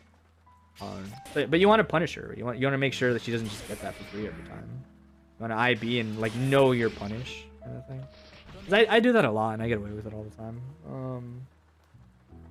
But in regards to the tatami thing, like you can see it like this, right? So this is like jump back tatami. Oh. Like jump back tatami. If I like see you jumping. Ah. And I guess we were closer. We were like here. Right? So like you can see like tatami doesn't even really like protect you at this distance. If you jump back tatami like that. Obviously if you're farther, it's not as bad. Once you're, I guess that's true. I said there was no point to doing jump back tatami in neutral really, but that's kind of a lie. If you're really far, you might as well, because it's like a distance thing, right? You can do it if they're far away, because by the time they're running up, the tatami is protecting you, you know. The problem is when they're closer. When they're closer like this, you need to reposition much faster, otherwise you'll get caught like that, right? Which is why it's important to be able to do this tatami like that, because if they're here and they're like, oh, let me press the button, they have to go farther. Right. And that's the good tatami. There's variations on it, and I guess I'll like kind of, so like, see, that's like a really great example of like the kind of tatami you want in that situation. Like they see you jump and they're like, oh, I'm gonna go punish this tatami, and it's like they have to go so fast and they have to react so fast to punish that. They go far and they have to go so far and they have to react so fast to punish that, right? And the idea is because if you do tatami as soon as you can during the air dash back, Baiken travels very far. So, like tatami kind of like extends her air time essentially, and she continues traveling back. Where if you do it towards the end of the air dash, you'll see that she's descending like as she's doing it, right? See how I don't travel that far back. I'm at this rock and then I'm at like this rock now, but if I do the other one, you see that I travel like a whole character step more than it. And that kind of subtle difference is like super duper important. Worth noting. Important enough that I'm like, that's like one of the tips I have. Or not like that tip specifically, but the idea of it is one of the things I'm covering, and the Baiken tips video thing that they're doing on Pat's channel. Okay. But I'm almost there. I can see the light at the end of the tunnel, I think. Who else did I fight in this? Oh, Zwy. Yeah, I remember this set. It was not super duper long. Uh,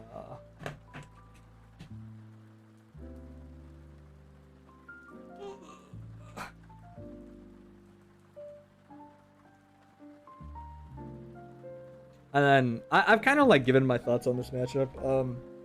I went from being kind of like a baby rager about it to I don't know. I guess it's even. I even in the sense that like she's one of the only characters that can challenge him doing certain things. But at the same time, Johnny is also one of the only characters that can punish her in certain situations that other characters can't, simply because of how his 5k works.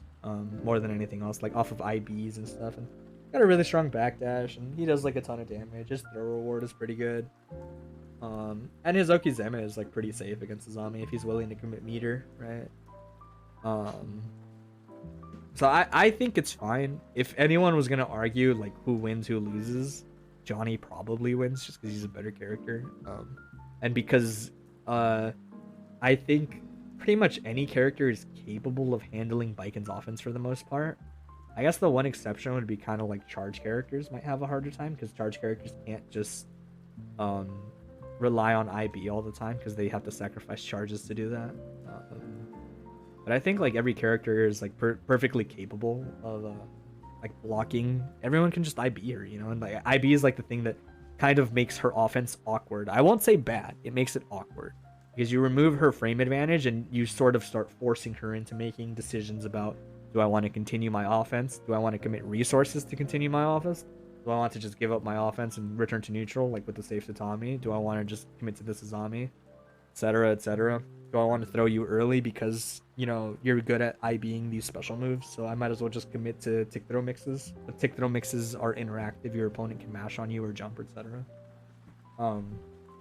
But like because of that, I would never give matchup advantage to Baiken, but she has a lot of nice qualities in the matchup, and I think this is a perfect example of why, like at a surface level, Johnny's would probably hate this matchup because you need to play it differently. You cannot be Johnny as a character in this matchup, but that is true for many characters against Baiken. You cannot just be your character, and then that's just you can do this in general as Baiken at round start. It's because Baiken has a jump cancelable far slash. So at round start, if Johnny's pick coin, you can round start far S and hold up back as your round start far S. You don't even have to time it, just hold up back. And if they coin, you'll just counter hit them and then take the coin, which is amazing. That shit is so good. The only downside is if they misfire, they'll hit you, but it won't be counter hits. That's not a super big deal. And if they far slash you, they'll get far slash misfire. It's not terrible, but I don't know. A lot of the times it's my aggressive call out to coin instead of just like IDing back and like not interacting with it. But it's nice thing to have against Johnny. Then it begins. Like I remember I was trying offense and then this first example, right? I'll finish that thought, but this first example of the thing I'm talking about essentially.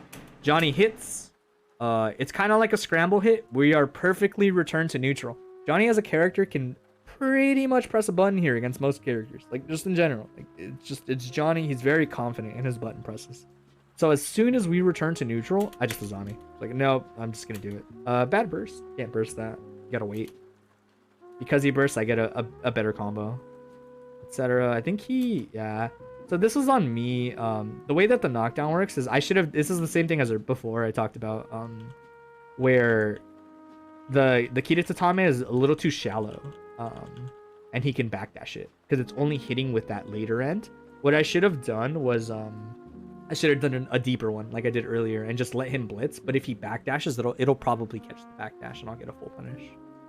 But he backdashes. Luckily for me, he does 5k instead of backdash instantly doing coin. Backdash coin is scarier, but it probably would have actually hit me in this situation.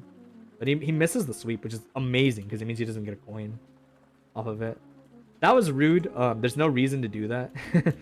I 100%. That's just rude. I just ran up and was like, why not? Mostly because Zwei's response to people running at him is more often than not just backdashing back immediately and pressing a very far range normal because it's hard to deal with for most characters.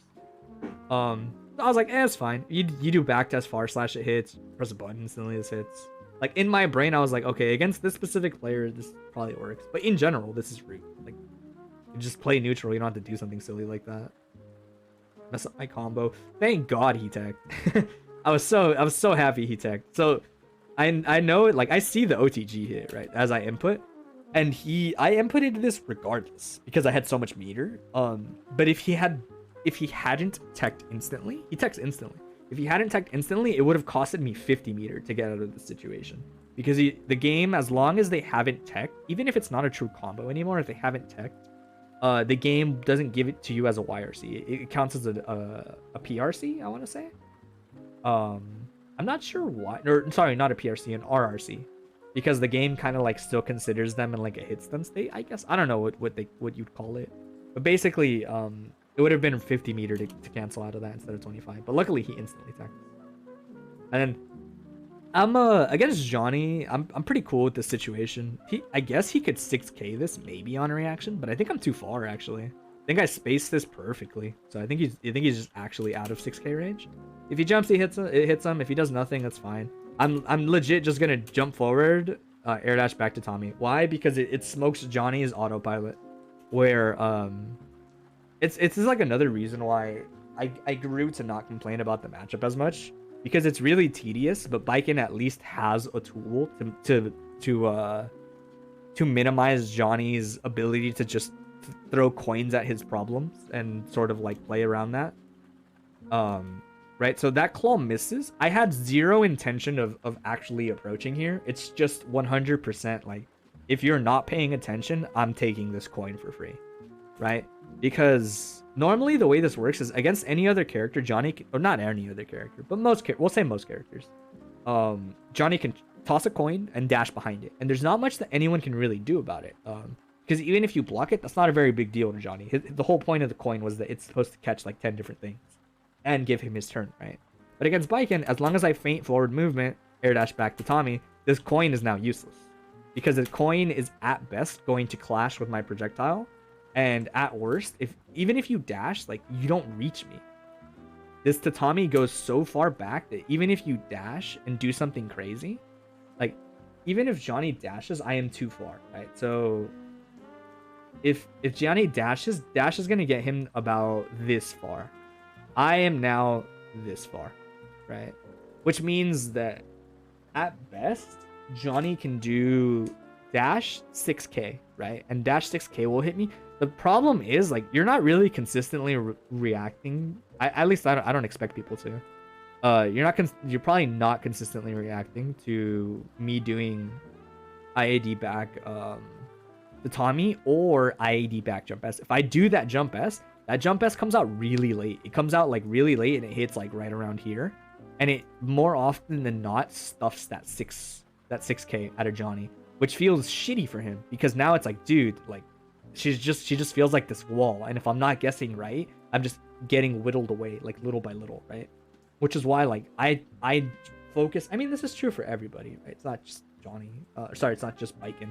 But you want to fight Johnny at level 1. Johnny at level 1 is a much more underwhelming character, right? Because his return is so minimal. Like he needs to burn 50 meter to extend his combo into like a better combo. Or he needs to get that first exchange to become like the threatening character that he normally is. And then it's party time, right? But otherwise, like, I'm just going to play this slow, grindy neutral against you. See? That's the 6k I was talking about. Right? You see me jump forward. Sorry, jump neutral. Air dash back. The Tommy, he's like, I'm going to anti-air. Joke's on you. 6k doesn't reach. So it's like, she's really good if you do it right at staying at the spacing where like you're right outside of his dash range. And it's like, what are you going to do, man? You dash press a button to beat the Tommy. I'm going to press jump S. Hit you with jump S. Press /2S. And then run away again. Like, I'm just not going to fight you, man. It's not worth it, you know? And that was an accident. I meant to throw him. Spend the meter to stay safe. Mashing. I could not believe that. I messed that up. Had I done 5k, I think I would have come out on top here. But I often do, the reason you do jab 2k is because sometimes people think you're going to throw. And, like, it's just hard to react to that situation. So if they think you're going to throw, like, they're going to press back in H or forward in H with the button, right? And, like, if they just do that, then you'll just catch them, right? With 2k, like, automatically. But had I done 5k, the faultless would have made it a little better on block, and this stagger wouldn't have traded. But the trade is fine. I don't really care. I should have jump canceled that forest to not eat that coin like that. That's fine. Back off to Tommy. See, he's just running into this wall, right? Now I jump best, right? The idea is, like, the way that I play the matchup now, like nowadays, not the way I used to play it, is I pretty much just jump in neutral, and it's Johnny's job to interact with me. As long as I have a health lead, he has to interact with me. That's my goal. It's just, I'm trying to get ahead in the matchup as much as I can. Sorry, the matchup. In the rounds as much as I can in HP. And then it's Johnny's job to guess. Is he gonna, like, move back, move forward? See how he starts moving forward to try to call out backward movement? Right? Is he... Oh, he's gonna, you know, dash back into Tatami, right? Or he's gonna air dash back into jump S. So I'm gonna start moving forward. Or you're gonna move forward into jump S, right? Because you can't really react to that situation perfectly. And Johnny's the kind of character where you need to move preemptively because of how his dash works, right? So you wanna put them in that situation as much as you can. As Biken, you're just like, no, I'm not gonna let this happen. Yeah, I'm gonna nickel and dime you, and it's gonna feel annoying. Armor dash throw. Armor dash throw is also really good against coin. I think they can tech. I think. I don't think. Yeah, like he's fully actionable. It's just most of the time when they throw coin, they're not like probably ready to get armor dash throw like that. He does a Tama. That time I do the 6k bait just in case. I was also, I don't know, like once I had Zwei in the corner, I was like, I'm just gonna spam very safe frame traps because Zwei isn't super duper good at blocking, or sorry, IBing claw all the time, and I'm not scared of people nearly as much if they can't IB claw all the time. But, you know, the claw, I think he jumped or pressed a button. It looked like maybe he jumped as soon as he faultless.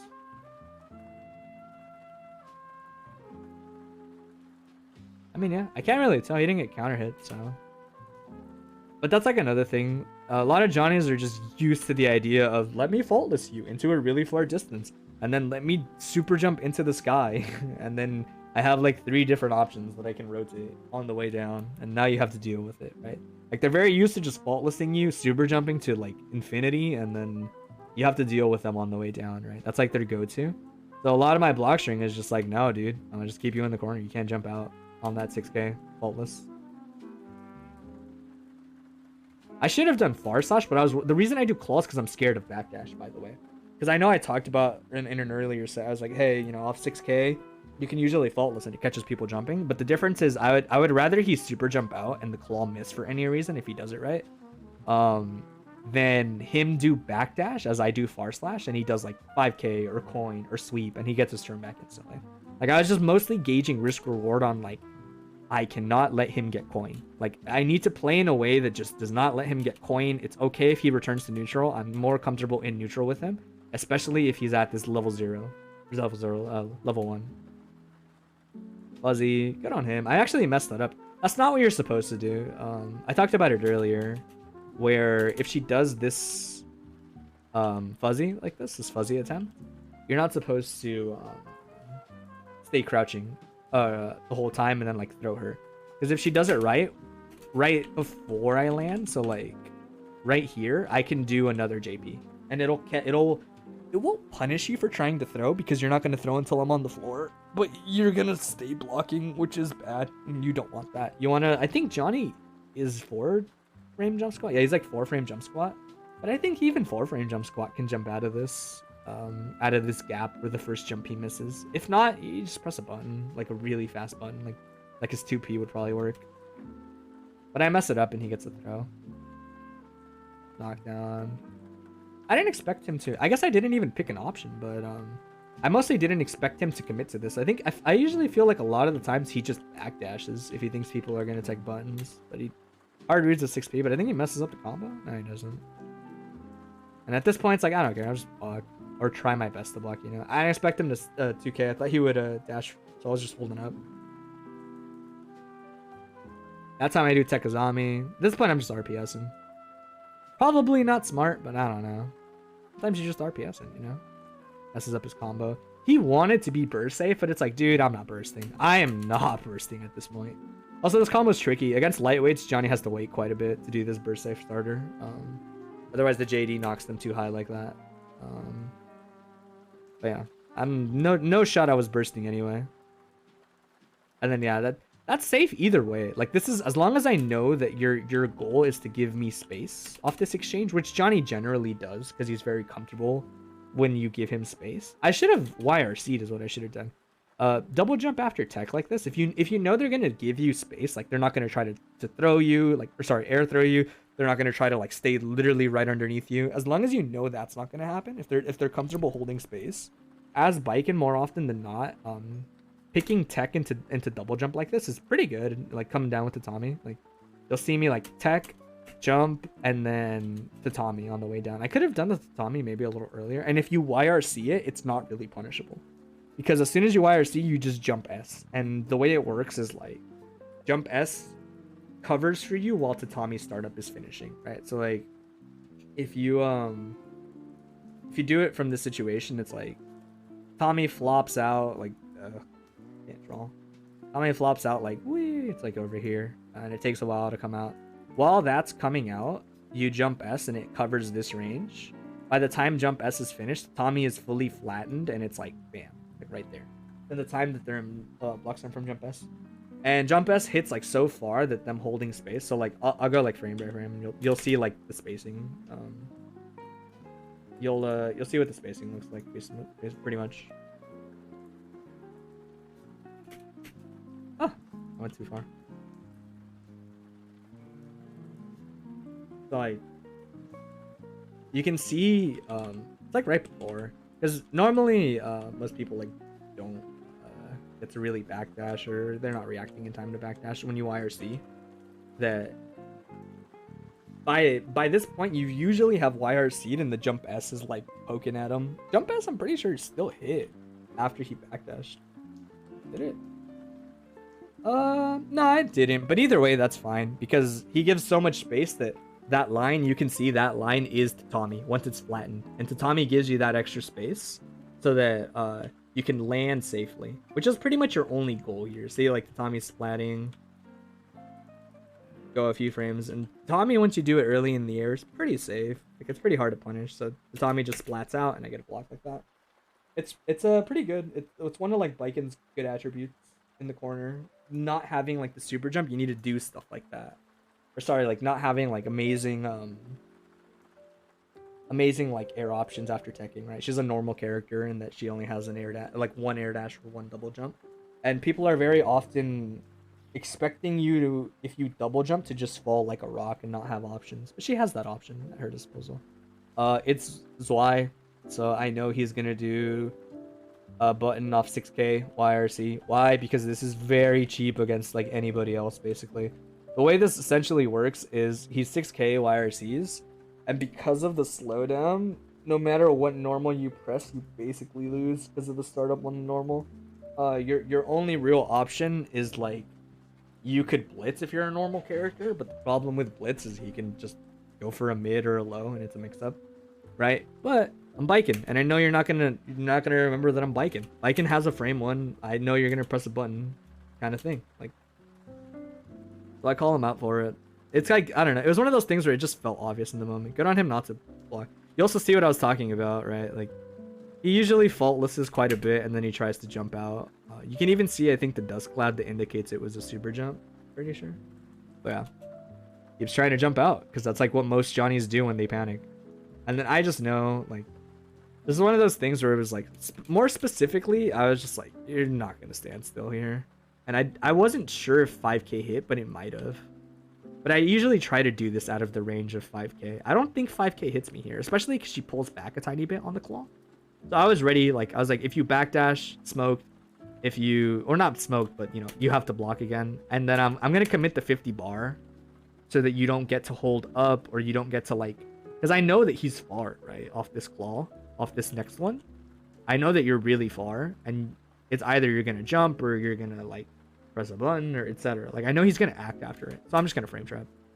And even if he didn't, I'm willing to spend 50 meter in this situation to keep my turn going, like, reset the whole situation. But I catch him, so I'm like, all right, we take those. I miss my dash. Catch him jumping again. Like, these are all him jumping. All of this is like 2H, he's really far away, and then he like tries to jump out or backdash out, and he keeps getting caught. And then he actually could have bursted like right as this is happening, I'm pretty sure he can burst this jump P. I think I'm like almost positive if he bursts like right like as this sequence is happening, this like 5P to jump P like that, he can burst that. Once that's gone, you can't burst anymore. You gotta wait for me to air dash back in, and when I air dash back in, it's technically a 50-50. Depends. But yeah, doesn't take the right timing, and it's like just as long as you hit your air dash after that whiff, the true punish on burst.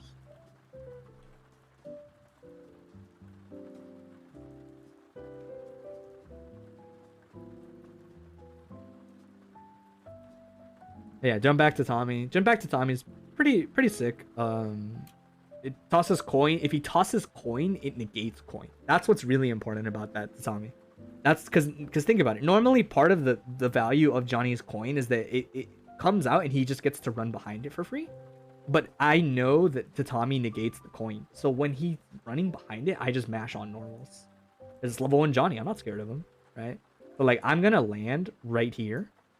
And even if he... Remember, it takes time to toss the coin initially. So he's going to have like, I don't know, like a couple frames while he tosses the coin.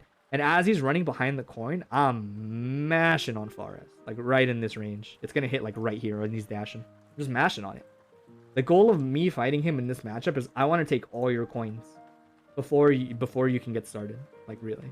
Because that's like a unique... No, I wouldn't say unique. But that's a really good thing that Biking can often do against Johnny. Especially because of the way Tatami works. And especially because of how good she is at running away. That it costs Johnny coins to try to get close to you safely. Like in a way that's like, yeah, it beats you doing delayed air dash. It beats you landing and running up. It beats you just jumping and blocking, like etc. Right? That if you can play around Tatami in a way that negates those coins that catch like a billion different options, it's really good for you. You kind of like grind Johnny down in a way that he's probably not used to. And then I don't know how he got hit by that. I like this string mostly because even if he blocks it at level 1, Johnny needs to guess right. Again, right? Jump D pushes you back anyway on block. You're not safe because Jump D has end lag at this height. You can't like double jump after it even if you had the resource. But the point is, as he's running forward, unless he's going to commit to dash and then dash again, if he's just going to do dash normal, you can more often than not just mash instant air dash back before he can jail you. You can instant air dash back to Tommy, and it's like, oh, that feels so shitty. And then the thing is, if Johnny thinks you're going to do that, he's going to do dash. So you sit in place and you see the second dash and you throw him out of it, you know? You can force Johnny into those situations a lot of the time as Biken because he needs to get started. And it's tough for him to do so. Same thing. They like, we're kind of like playing neutral. I even mess up my Tatami. I run back. You see him like toss a coin and play behind it. I just give him all that screen space again, and I'm not having any of it. Good on him to get that snipe. That's a really important counter hit. I can't believe he even got me. What did he do? Probably... Oh, he... Wow, that's crazy. Oh, I did Fireball. That makes sense. I thought he caught the startup of this for a second. I did Fireball. Backdash mash. Goated. And I just know, dude. Like, this is more like a player thing. I wouldn't advise this in general. It was like the first time I was ever willing to do this to him. Because he smoked me the last like 3 times we played in bracket or something like that. But it was annoying because he would constantly do this. And this is tough for Biken to stop. And it was really annoying because I would see him do it all the time. And I was like, dude, he just gets to do that. And if I kept running forward, he got rewarded. And if I did nothing, he never got punished, right? To the point where it was like, this is dumb. So I would run forward at Zwei, and Zwei's autopilot is always backdash, press a normal. Press a far-reaching normal lick sweep. Because the spacing is so awkward for anyone running at Johnny, right? So the way this works normally is like, as he's running, if he backdashes and does sweep, a lot of the times what ends up happening is like, I might be like slightly wrong on this, but the way it works is like, Johnny used to be like here, we'll say, and before I slid into the Suzami, I was like here, right? So even if you think that Johnny is going to do backdash, well, it's not. I'll try to explain the situation and why it's like so shitty.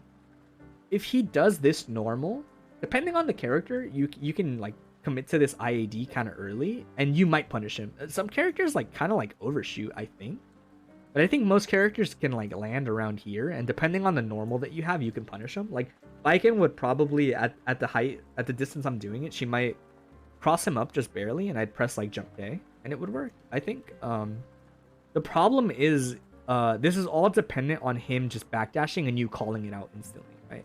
So if Johnny stands in place where he used to be, and you do your air dash punish, Johnny is now in the exactly perfect space to mash 5p if he feels like it. Or throw you if his reactions are good enough, right? So like his threat of just backdashing into a normal, if you run into it, right? Because you think, oh, he's just gonna stand in place, right? If you read stand in place and you run up and you press a normal, he's gonna backdash and punish you more than likely and get 2 coins off of it.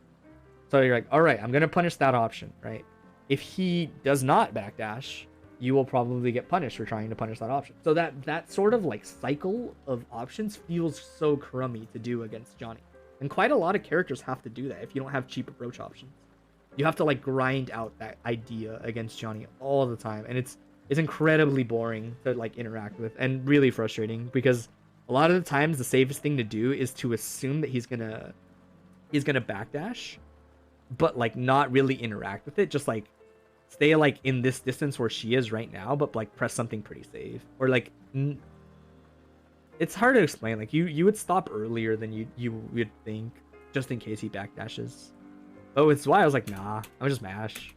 I just mashes on me. I even missed the follow up. I use Onsen because I had the meter. Well, did I? Or was I gonna build it on hit? Sometimes I do this. Yeah. Sometimes I just know when you're around this much meter, on hit Yozansen builds the meter to cancel itself. So sometimes I will do Yozansen in these spots, mostly because even if the opponent's good, they might not suspect Yozansen if I don't have the 50 meter exactly, right? Because it's like, well, I don't have 50 meter. So why would I do Yozansen in certain spots? But Yozansen's meter is built exactly like around that much. It's pretty cool. I think it's neat. It's like probably like one of the smaller little like important things that I've just learned from playing bike in a really long time. It's just like learning at what meter exactly, more or less, I build just enough meter to to cancel to build just enough meter to red Roman cancel like this. It's legitimately just enough. Like it flashes as soon as it makes contact. I don't block there, which is bad. Same thing. See, look at this interaction, right? Look at this kind of like type of interaction. Jump forward. Johnny throws this coin because this coin is so messed up against like so many characters for the most part, right? Because if I continue on this jump arc, I'm going straight into that coin. If I air dash, there's a chance that coin might hit me still. Or even if I air dash, I'm pretty sure Johnny Forrest catches me on the way down. This is a pretty messed up spot. This character can just like force on quite a lot of the cast members. Where it's like, if he chucks this coin, my trajectory is like this if I just fall, right? Block coin in that situation. If I air dash, I'm going to go like this far, we'll say. Johnny's going to dash behind his coin and end up right around here, more or less. And far slash is going to poke you as you land, which is a crummy feeling. But at least he doesn't get a level off of it. Sometimes he might punish you if you're not smart enough to FD on the way down. He'll just hit you, which is terrible. You always want to FD that. And then if you air dash back as most characters, the coin often, like, how do I put it? Like, normally people can't punish him for running in super duper well. Not everyone. Some characters can. Like, Kai can do this to Johnny, but not as well, I'd say, as Viken. Viken can do this really well because of how jump S is angled, right? Where I air dash back, he takes his free dash, and I stuff him out of it, right? Like, you can't press a button fast enough there as Johnny to like punish this really. And even if you did, I don't think his 6p comes out fast enough. He'll just get hit.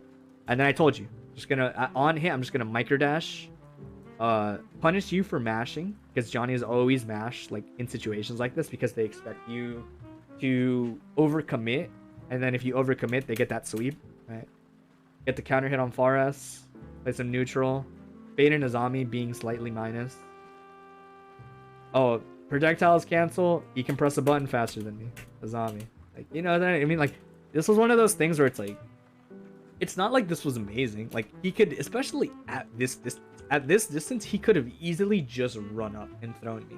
But I just knew. I was like, dude, you haven't done this, and like you don't remember this matchup enough more often than not. that in my head I had gotten smoked so many times fighting him the previous times that I was like, I just have to do this until he punishes me. Until I see that he knows not to press buttons. I'm gonna keep doing this. Like, I'm gonna live or die by this. That was also bad on me. That was just me being late. Because I missed the proper air dash timing the first time, and I just don't on me right, so he gets this. And then I took this burst.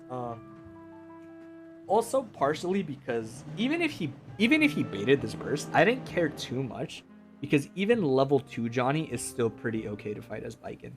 Because level 2 Johnny doesn't get that punish that level 3 Johnny gets, where that thing I did earlier where I do delayed air dash forward and I do jump S, jump D at like max range, if he blocks that at level 3 and he IBs the jump D, I don't think he has to IB the jump S, but I'm pretty sure he has to IB the, I know he has to IB the jump D. I don't know about the jump S.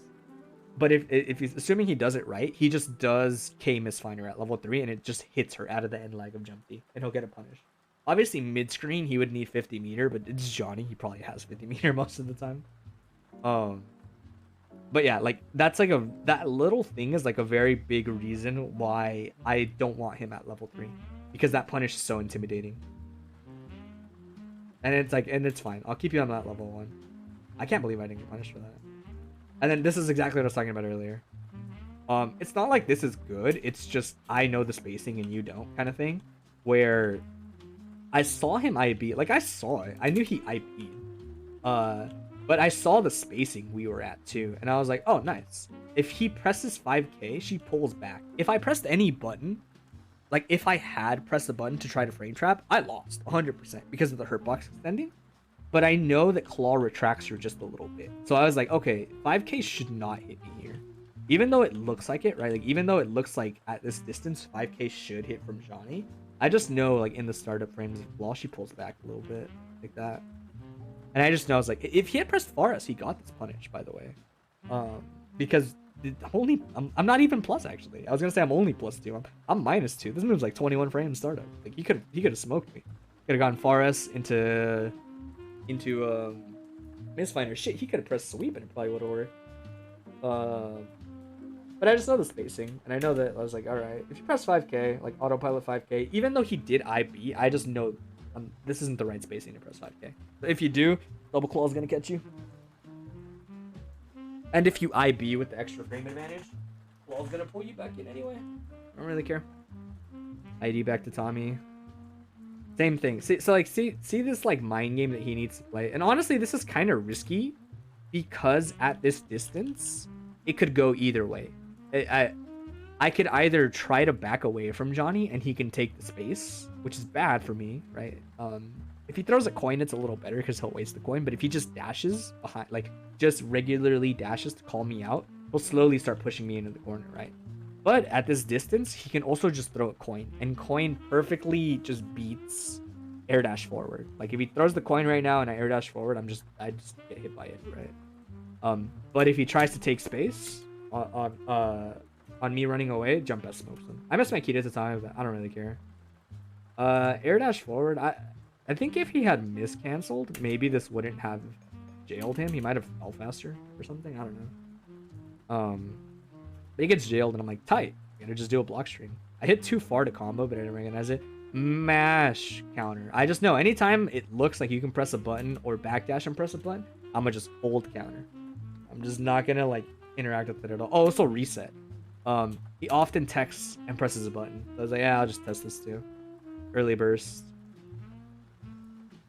Oh, I remember that too. I was playing it very safe, mostly because I was like, I have such a huge lead, and if any character is gonna like rob me blind if I mess up, like if any character is gonna tech buttons and it's gonna like put me in the corner and I just lose the round, it's this character. He's one of them. So I didn't even do the combo. I can get a fat combo off that, but I was like, I don't need it. I have so much bar. I'm gonna just 50-50. Feel free to block the 50-50. I see you stand block Tommy. It's another 50-50. Right, cheap, but it's like you gotta react, you know.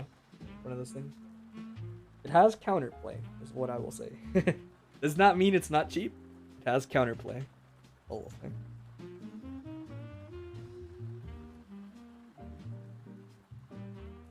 And this is the game where he finally starts throwing me, I think. out of Azami's. Same thing. So like jump forward, air dash back, coin doesn't hit that trajectory. Azami, he should have just swept. I think even if he sweeps, it probably still true punish from that distance. I'm pretty sure. Soccer is pretty minus on block. I want actually maybe sweep wasn't because it would hit with the second hit. Either way, there's probably something better he could have done here than Misfinder. I guess double Azami. He doesn't get counter hit. That's just not a big deal. It's caught. I hard baited the burst. I should have just done like. Had I done the normal route? Oh, actually, no, I couldn't. My bad. I forgot. There's like a really subtle thing, and it took me a while to like recognize the situation. But if Johnny gets hit airborne like this, which can, or not Johnny, but anyone in general, if somebody gets hit airborne with the counter hit on running slash, you pretty much can't do claw anymore. You can't like cross. You can't do the normal Escabari, Tetsuzansen, or burst safe route, depending on what you want to do. You can't do that anymore. They apparently fall slightly too fast. And this can happen more often with Johnny because 2H puts him airborne. So because of that, I just do like run up instead. Because had I done claw, Johnny falls too fast and you don't get the combo. So I hard bait instead, but it doesn't work out. But I don't really care because I don't get punished. Finally starts doing. The thing is, like, misfinders are cool, and misfinders do punish me for doing these claws, but I probably shouldn't really even be doing these claws in these situations. I should probably just reset to neutral a little harder than this. Just being in range in general is not that good. There you go. Like, and that's the thing. Even if he threw me once, that's not the same situation. It's worth noting, him doing a special cancel into running up, or not special cancel, misfinder cancel, into running up and throw me, that's not the same as him doing... like backdash and then running forward and throwing me out of the Azami, calling out something like backdash 2D. Like, so in my head, I was like, I'm still gonna Azami you in those situations. This isn't the same. Like, that time I messed up. I should have done. He would have fell for it too had I done tech button, like tech jump P to like make him block and then instantly Azami when I touched the floor. He would have gotten hit by it, mashing 5K probably.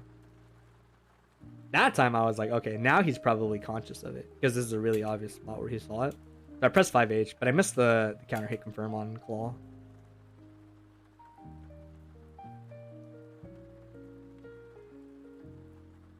And then I got kind of lucky there. I should have done that earlier, but I do it pretty late. Should have done it now, like right around now instead of now, you know? But it works out. Dead angles, that's fine. Thing is, like, he's still got to like work pretty hard for the round. I don't really mind. And the thing about Johnny with that angle is, can he get Zwy off of it? I think he's too close to get a Zwy, a good one. I guess he could. Yeah, I guess if he did raw Zwy, if he timed it here, probably could get a pretty decent like safe Oki. But the thing is, if you dead angle and you dash at me, I am not scared of Johnny on wake up. Not in this situation, because like. The way it works is like the scariest thing you can do is stand right on top of me outside my throw range and just walk like back and forth, right? Like try to like trap me, trying to tech throws. Outside of that, it's like I don't really care at this distance. It's kind of whatever, because the threat of him like frame trapping me, that's like not a big deal against Biken. You know, like against other characters, this is pretty scary. It's just like, oh, he's here again. I don't want to deal with this dude at level 3. But as Biken, I'm just like, yeah, it's whatever. Also, I should probably have Wire Seed here, in hindsight. Once I saw him, or sorry, not Wire Seed. Once I saw him do that and I was actionable, I should have Azami'd. Until I touched the floor. I wouldn't have even picked the follow, but I would have just Azami'd. Take the burst. I just know I can get the burst there, and I can keep him at level 2. And I might as well get the burst and try to play slow. Is the way I thought of it. Well, I got very lucky. If you pressed the button, he would have hit me. If he had jump Cade there. Fuzzy. Wall, Zonsen, keep it safe. Had I done that faster, it would have been a YRC, but I was a little slow. And then there's the thing, like, I wouldn't say this is good. Again, I wouldn't say this is good. I just kind of figured, like, this is one of those classic situations where I think people probably overthink Azami sometimes in terms of how they want to play against it, or maybe they tunnel vision too hard on trying to call it out, right? So, like, he gets this random, like, S-Fighter knockdown. And the thing is, like, at this distance, I just know, I'm like, okay, Johnny can stand in place and press a normal and frame trap you doing anything on it, pretty much. But if he thinks I'm gonna Azami, right? Because that's entirely possible. I could just wake up with throw OS. Throw OS specifically because I'm trying to stuff that ass if you get there late. If you get there really early, I'll just throw you. If you get there late, I'm gonna just 6p you, you know? Which is why I was like, oh, this is fine. He could have easily like seen this whiff and maybe like whiff punished it, or even just straight up like, you know, oh, I'm gonna just 2D meaty here. But it's like, dude, everyone's scared of 2D, or sorry, not 2D. Like everyone's scared of meeting Azami, or sorry, yeah, like trying to meaty Biken because of the Azami. I just know like in those situations I'm more enabled to mash, like knowing like people are afraid of that idea. And then I'm not sure why I did this. I mean, like, yeah, I went for the reset, but I should have just done the knockdown. Should have taken my knockdown and played from there. But I got the reset. He does the exact same thing. I even panicked kind of because I baited his burst and he didn't even have it. I could have just done Tetsuzansen. Then I got lucky that there's route kills. I don't even think I needed to do that. That was slightly more complicated than it needed to be. Because I still could have done air dash, jump K, and it would have connected. And then I could have done Tetsuzansen. Because I could have messed that up easily.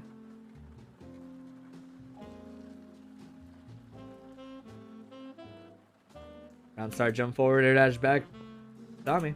Love to see it. Just beat. I mean, like, it's just awkward, right? It kind of like forces him to do crazy stuff. Like he would need to do like run forward, round start, and then like throw me out of this on reaction kind of thing, right? Like, but that's crazy. Like you're gonna run forward and do all that on round start. What if I just press far slash? I don't need the counter here. I just need to hit, you know. That's how my backdash. And they get caught. Same situation as before, by the way. It's like, okay, he can meaty here, or he can try to run up and throw a zombie. I'll just guess. I'll just guess with him. XP throw us, wake up. And then that was kind of like obvious. Against other players, I think I would be more paranoid about them sitting still. But like with him specifically, I just knew it was like, he usually backdashes in situations where it seems like it's gonna work. And yeah, that works if I press any normal that isn't jump H. But jump H is active until I touch the floor. So like look at this move, dude. You see like all his invul frames putting in work right here. And it just doesn't matter, he gets caught at the end. But it doesn't. I messed the jump K confirm up. And then I see, like I said, I see no reason to like fight this character. Just double jump, the coin misses. Double jump, sorry, regular jump to Tommy. You can like see all the lame play, you know. I don't know why I did that. I should have kept playing lame. I literally just should have kept playing lame. I'm gonna play even lamer next time I fight him. I gotta. I got lucky that hit. I get lucky that hit because this is an example of why I don't want him at level 3. Because I do tech, jump S, and I'm really bad at reacting to this situation. I should react to him getting hit. Because if I do tech, this is exactly the situation actually. If I do tech, jump S, jump D, and he blocks it correctly, like the way I was talking about earlier, he can immediately S misfire and he'll just get a combo from this distance. He would do, I think, just one dash. I don't even think he needs to do two. He'd do like dash, dash, treasure hunt, and he'd get a combo. Oh, that time I thought he would jump.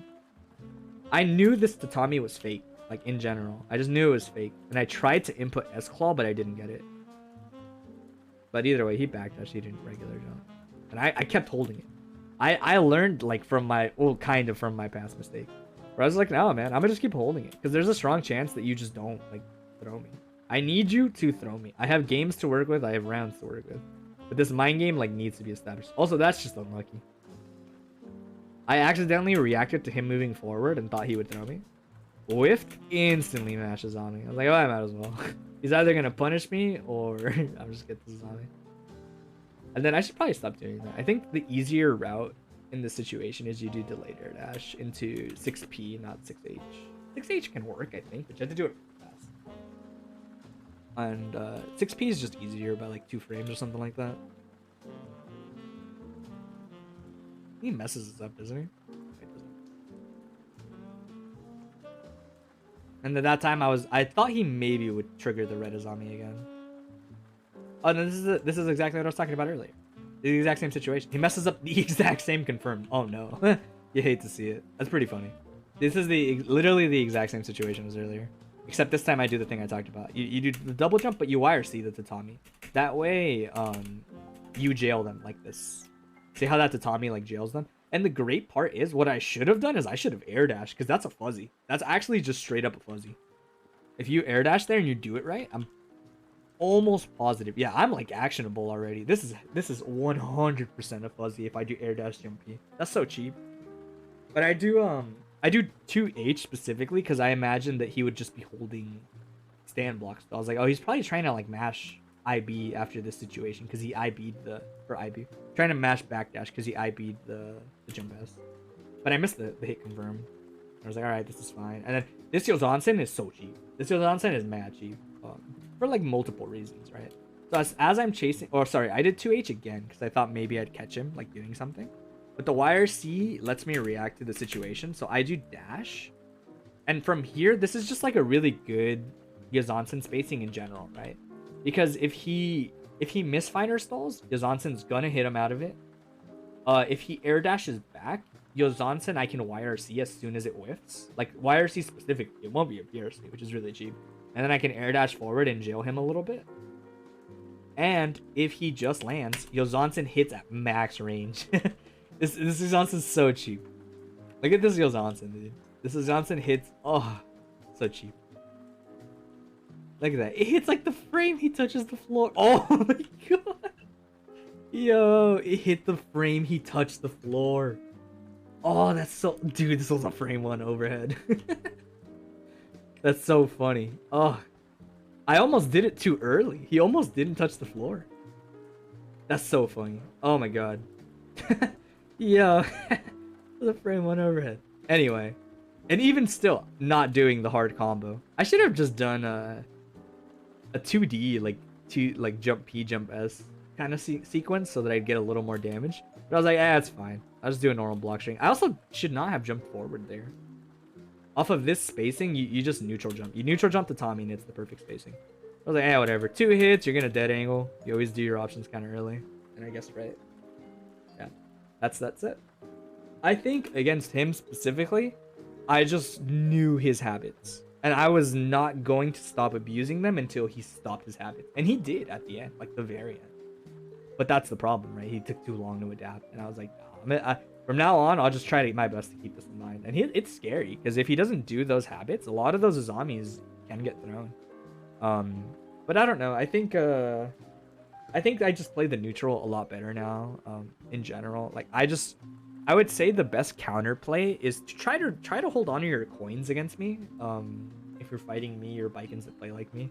Because it's easy to fall prey into throwing the coin unnecessarily, where like it'll just get eaten up by a tatami, or I'll just air dash before it interacts with it. Because I'm fine with that. I'll just keep running away from you and I'll keep doing stuff. And even if you get close to me, my hope is that you're level 1 Johnny, so I can just react to your character no matter what he does, right? If you're doing block strings, they're not as good. The best thing you can do is throw coin and try to like throw me out of it, like set up a mix-up off that. That's pretty good. But other than that, it's like, okay, what are you going to do? Dash? You can throw him on reaction out of it unless they're amazing and they do the really cheap thing where you do dash, instant jump, ZweiYRC. And it's basically like impossible to react between the two, whether he's going to commit to dash throw or whether he's going to do that. That input's hard. So I give respect to that input, but it's still super cheap. It's like incredibly cheap that he can even do that in general. But yeah, that's kind of like my mentality right now in the matchup, is like I am trying my absolute hardest to make Johnny work for his coin. And just like, if they give me free coins in neutral because they're trying to like cover multiple options, that's fine. I don't really mind. And I'm okay just like harassing him a ton. But that's like my advice. I would say, can't Johnny just 2H your throw attempt? Not on reaction. No, not if you do it correctly. You can throw Johnny before he can cancel into normals. So the way it works is Johnny can always cancel his dash into jump at any point. It's like Slayer, where Slayer can cancel his jump into, or sorry, his dash into jump at any point. But Johnny cannot cancel his dash into normal. Not within like a certain window. It's a pretty long window. I don't know. We can look if you want. But if I'm not mistaken, it's technically a reactable window. I think. I don't know. I've thrown him out of it on reaction. And most of the time, I try to do throw OS specifically, so that even if he's doing 2H, hopefully I'll 6 PM out of it before it happens. So, where's forward dash? What? What do you mean question mark?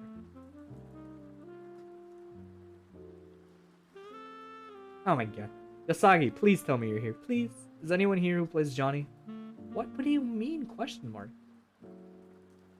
How is this game like a million years old? Whatever. But to answer your question, not really. Like, just take my word for it. He can't really, like, if you at level one, I am fairly certain that if he does like a normal into mist cancel into dashing forward, he's 2 minus and you can throw him on reaction at level 1. At the later levels, like I guess in theory you can throw him on reaction still, but it's just really hard because he can also frame trap you really easily. But yeah, like I said, my advice to them would just be like, try to not waste your coins, don't fall for easy Azami baits, and mostly that. I think he still does fine. Get the reward. Play it safe against her. Don't do anything crazy. Resist the urge to mash normals just because I'm minus, and your character's usually really good at punishing people by taking his turn back from 8 feet away. But yeah, that's pretty much it, I'd say. And then for me, I don't know. I mostly played the player matchup that time with like a little bit of like the character matchup, I would say. This one's a long one. Hopefully I can get this one done in like an hour. Something like that. Yeah, me versus Skyy. This was the winners, finals, grand finals, etc. for like a hot minute. It was like 2 or 3 weeks. Oh, we're gonna miss the round start. All right. Somehow I win the round start because I'm just that good. Roll pressure. See what I was talking about? So like, same thing. I'll recover the same point. Off roll. The safest thing she can do is usually 5k. 5k sweep, and then she'll like jump or something. And as soon as she jumps, I just start holding up back because my character jumps pretty fast. Or like, you know, I have a 3-frame jump squat like most characters, and her hurt box isn't super huge.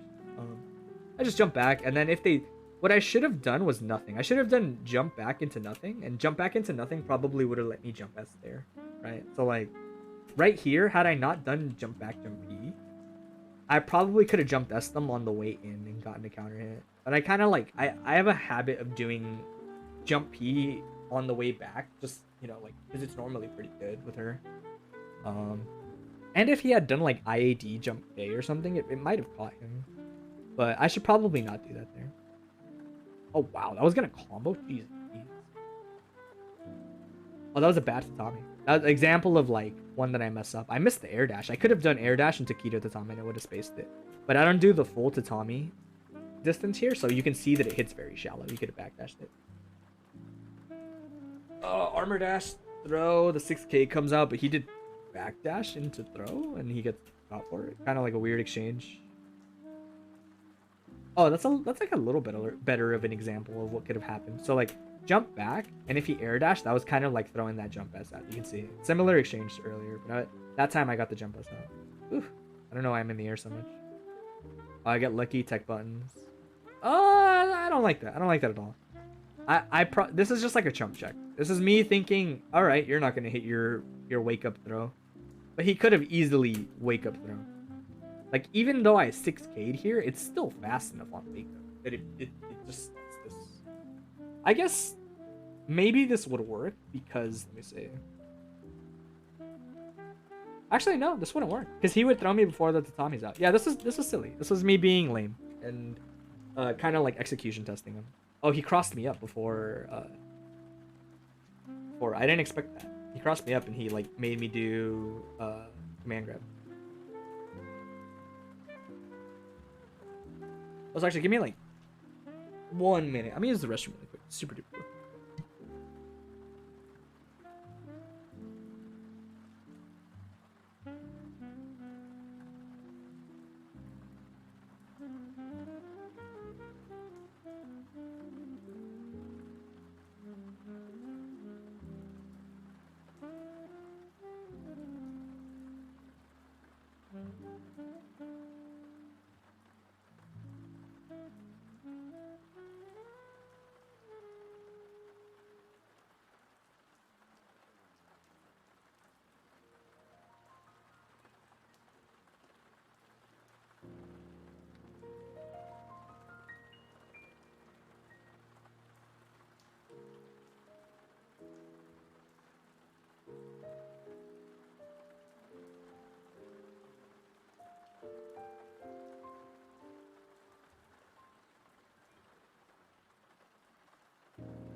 What I miss? So somehow he got a knockdown. I burst. I did armor dash in case he was doing pin toss, because like I said, a lot of times Skyy will do instant air dash, heavy pin toss. When you burst him. And I saw that he didn't air dash, so I just loaded the fireball instead.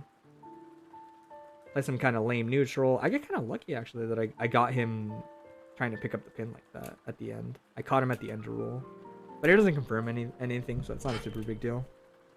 Catch him trying to call out frame traps. That time I was like, I'll spend the meter. This is like why I don't think it's worth doing this if I have the 25 meter, but I don't know. I guess it's up to them, because if I do the claw, the roll generally punishes it. So that's just like up to them, the Millia players at that point. I'm not a super big fan of it. Also, this was like mildly unlucky, I would say. Normally, this follow-up does not get crossed up, but he was a little close that time, so it got crossed up. He could have like maybe punished it. I don't know. Hard to say, but I don't really get punished when I take it. He messes up his throw spacing, and this is actually like a perfect example of the thing I was saying earlier, where once she does the sweep, as soon as she jumps, I try to jump like that. I've been working on this more, like trying to jump, and then if he commits to the air dash, I can jump past him and get the counter hit. It's pretty okay. And then even if he doesn't throw the pin immediately and does like some air dash forward type stuff, I can normally get out of the situation. Like we just kind of end up resetting to neutral most of the time. And against a character like Millia, I've been looking for more of that as much as possible. Situations where I can focus on punishing one specific thing on reaction, pretty much. And then if something else happens, just kind of resetting the situation to neutral as much as possible. Punish him for the pin toss. Go low, right? So I already said before that the risk reward here is a little scary, because if he just mashes far S, he will hit me crouching and get a knockdown for it, and he will get his pin back. But if he just wants the pin straight up and he rolls, you press the low button, right? And you call it out. Make sure he doesn't get it. I wasn't sure if I crossed him up, which is why I didn't instantly tatami. I do jump back just in case, but I wasn't ready to tatami because I didn't see the spacing. Like I was like, oh, I don't know if I was in the corner yet. Because if I was in the corner, I would have to do something else. I wouldn't really have like time to do tatami. I'd be too close to him. This is a combo. I don't know why I blitzed. Don't ask why I blitzed. There's like no real reason. I guess the only if Millias do roll against you, right? I said earlier that Skyy should just roll against me after he does something. If they start to roll against you, then you might as well blitz against them instead of a zombie.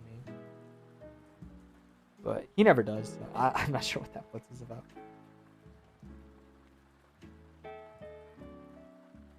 Block, block, block, block, block. This is the thing I talked about where if you weather the storm against Skyy and you get this far in the block string, if he's metered up, especially right now, he's sitting on 75, more often than not, he will YRC his projectile like that. He will disc YRC to like keep offense, right? But the thing is, if you do the YRC with him, like if you do Tatami YRC like that, you go completely back to neutral. Like he does not keep advantage, basically. And then this was just, I would never do this to anyone who isn't Skyy, basically. Where as soon as this happened, I was like, yo, Skyy is definitely going to see the tatami, not want to interact with it, and then air dash over it. So I just loaded the anti-air claw very far in advance. But I wouldn't say this was an especially good option. But it works out. Yeah, if anyone's like ever had trouble fighting Skyy in that situation, it's worth blocking this long with your character and then doing this with him, like to sort of like reset the situation completely. If you have a good projectile type of YRC or something, do it right here, so that you don't just give him those freebies. And depending on the character, right? Like what if you're Chipp? I think Chipp's Gamma Blade here is probably randomly very strong, like Gamma Blade YRC, because if he does nothing, you're so plus that you'll get like a pretty good block string off the YRC, I'm guessing. A really good option to keep in mind against him. Oh, that was terrible claw. But I kind of like was forced into it, right? So I run pretty deep in, and that tatami whiffs like entirely. And I was very paranoid about him backdashing. And 2H is pretty good at catching that. But I kind of like sucker myself into doing this point blank claw because I have to. But I am so close that he could have definitely mashed 4H. Like on the gap right here, he could have mashed 4H. And there was nothing I could do about it except I guess maybe input throw OS. Maybe that would have worked. I don't know how that exchange would work out. Like maybe if I did it perfectly, I'd tech. But because if I jump, 4H is gonna catch me jumping. And obviously I can't press a normal here. Like even if I press a crouch normal, even if I am in frame advantage, it's only +2. I can get thrown out of it for the active frames. So that's why that claw was really bad. Specifically against Millia more so than other characters. Some other characters you can like jump H instantly. And you might catch them mashing 4H instead of like a throw OS. Disengage because the hit was awkward. Yeah. So it's pretty tough to perfectly manage the thing I was talking about, where you'll kind of like see me commit to things. I get caught in an awkward situation because he decides to turbo fall and he gets a punish for it. Like you'll never be perfectly spaced against Millia all the time. She's just too fast. Got only Skyy. I would only RPS like this against Skyy. I feel that against most other people, I don't think that they would commit to this option immediately. I feel like most people would just wait and see what I do. So I was like, alright, it's on me. And I get it. Easy confirm. I go for the deep tatami again. He probably could have thrown that. But I'm very paranoid about him backdashing, right? Oh, I didn't need to jump. I didn't need to dash either. Had I just done regular 2K, he would have gotten caught for mashing throw. But I wanted to get a good block string, so I dash in. Unnecessarily.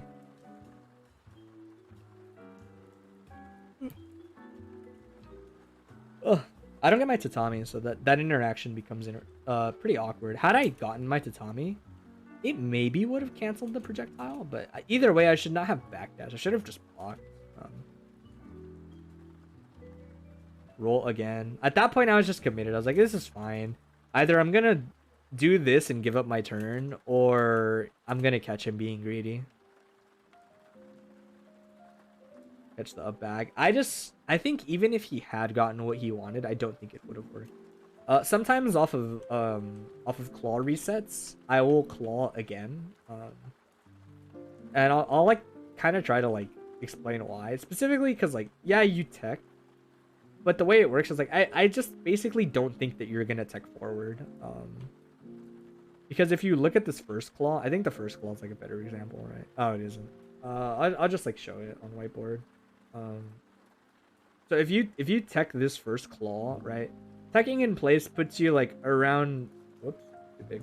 Teching in place puts you probably like around here, because you like pop a little forward, but not a bunch. Teching back puts you probably like around here, I'd say. The thing is, claw pokes that far. Claw pokes like, maybe not exactly that distance, maybe more accurately like around here. But the point is it hits you, like teching neutral, teching back. And I don't mind if you block it. And if you, for whatever reason, press a button, it just works out. However, if you tech forward, it should beat me doing this. Teching forward probably puts you right around here. And if you press a normal, it should hit me. But he does tech in place, I'm pretty sure. Let me see.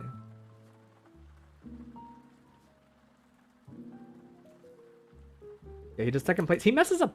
There's no way he wanted that. I'm sure he either wanted tech forward jump P and he messed it up like that, or he wanted tech neutral jump P, but tech neutral jump P doesn't make much sense, I think. He's gonna hit the wall? No, he doesn't. Nice. Because he doesn't hit the wall, I get really good Oki. This is also a pretty subtle but like good example of understanding how Baiken's knockdowns work. I was waiting for an example like this too, and this is like a perfect example. So the way that he gets hit, like on screen specifically, the wall is right next to Millia. You can't see it, right? But it's right next to Millia after this jump D ends. So normally on Myokizeme, the setup I do is, and you'll see me do it like all the time. People sometimes bring it up because other Bikens don't really do it. But I only do it because Maruken does it, and I usually like the spacing it gives, so. But normally you will see me do air dash forward, which puts me like there. And then I'll do Kita Tatame, which is like, boop, and then you land like right there, right? And the tatami is like this brick in front of you. However, if you air dash here, and this is a really subtle but like really important thing, if you for whatever reason want to do your tatamis like I do them, if you air dash here, the screen moves forward with you. And Millia is so high up and also simultaneously so near the corner that, let me see if it'll like show it. I guess it wouldn't show it here because I don't air dash forward, but I'll try to go like frame by frame and we'll kind of like see it. So like as she's falling, look how close the corner is to her, right?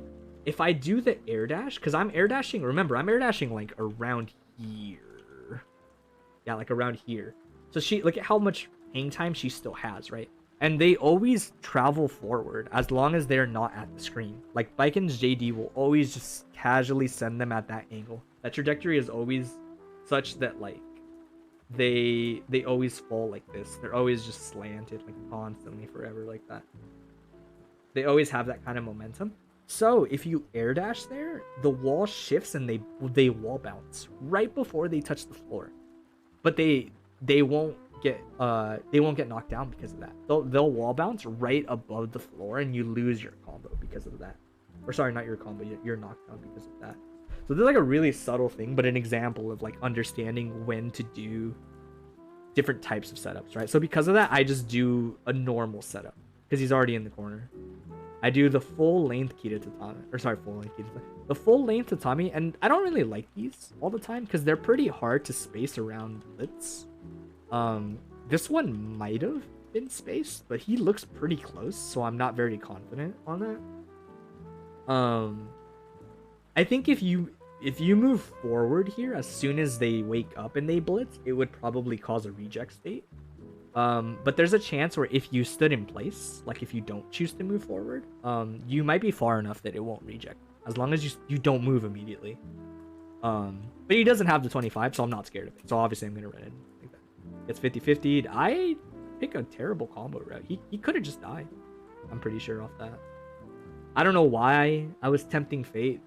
I just couldn't help myself. I should have done a run up 2k for the quintillionth time, but I do run up FD break throw and he gets me with a reversal throw, and I'm already thinking about guess I got a burst coming.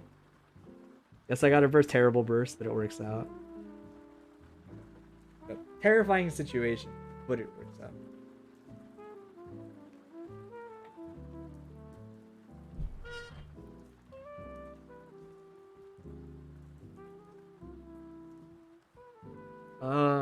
Sorry, I'm like zoning out a little. I'm also slightly tired. I only slept like 2 hours today at an early work shift, but I really wanted to knock out one of these tournaments. Like as long as they were shorter. I think the next one, fortunately, is also very short. Although I'm very sad. I feel bad. I think I lost my replays for the match I played right before playing CT. But my next week analysis shouldn't be too crazy because it's and I'm going on a tangent here, sorry. But it's like me versus Simo, then CT, then Skyy, then Simo. It's only 4 seconds. And this I think was like 5 or 6. No, 5. Yeah. Kind of a greedy tatami. I think this only punished if he did turbo fall. Yeah, pretty much only if he did like double jump turbo fall when I punish it. But he doesn't. I guess so. Oh, this is a terrifying. I must have missed an air dash. There's not much reason to jump here and not air dash. I must have somehow like missed it. Because expending your secondary air resource like that against Millia is pretty scary when she's right underneath you because of how close slash works. That's right. Good mash. Actually good mash. Like no cap. Actually just a good mash.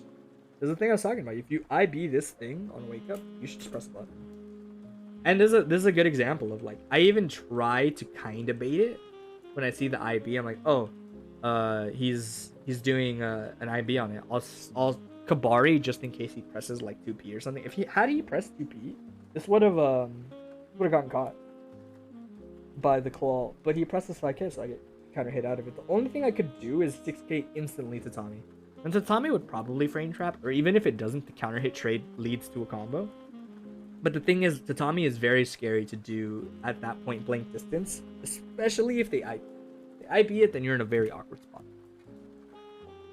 Oh, there's the confirm I was talking about earlier. Like, part of the reason why she's so scary when she does this specific air reset, where she'll just do like, sorry, ground reset is what I meant to say. She'll do like far S, and as soon as you recover, she'll just lock in air dash jump S at this distance, jump S, jump K. If you jump into it and get hit, it converts into this combo. I'm not sure if he's always supposed to do jump H. Maybe jump H is what. Oh, that makes sense. He probably can't combo heavy pin, huh? Off of jump K. Probably doesn't have enough hits then. That explains it. I used to think that Skyy would miss the input whenever he would do JP JK into jump H. But it seems like that's actually just supposed to be the route. But yeah, if you get hit at the right height, they'll get a knockdown off of it. And if it whiffs, she recovers in throw range, if they space it correctly. So, woo. So if this whiffs, she ends up right behind you and she'll throw you. She's in throw range, which is why it's such an intimidating setup if you don't air to air it properly or get out of the way somehow.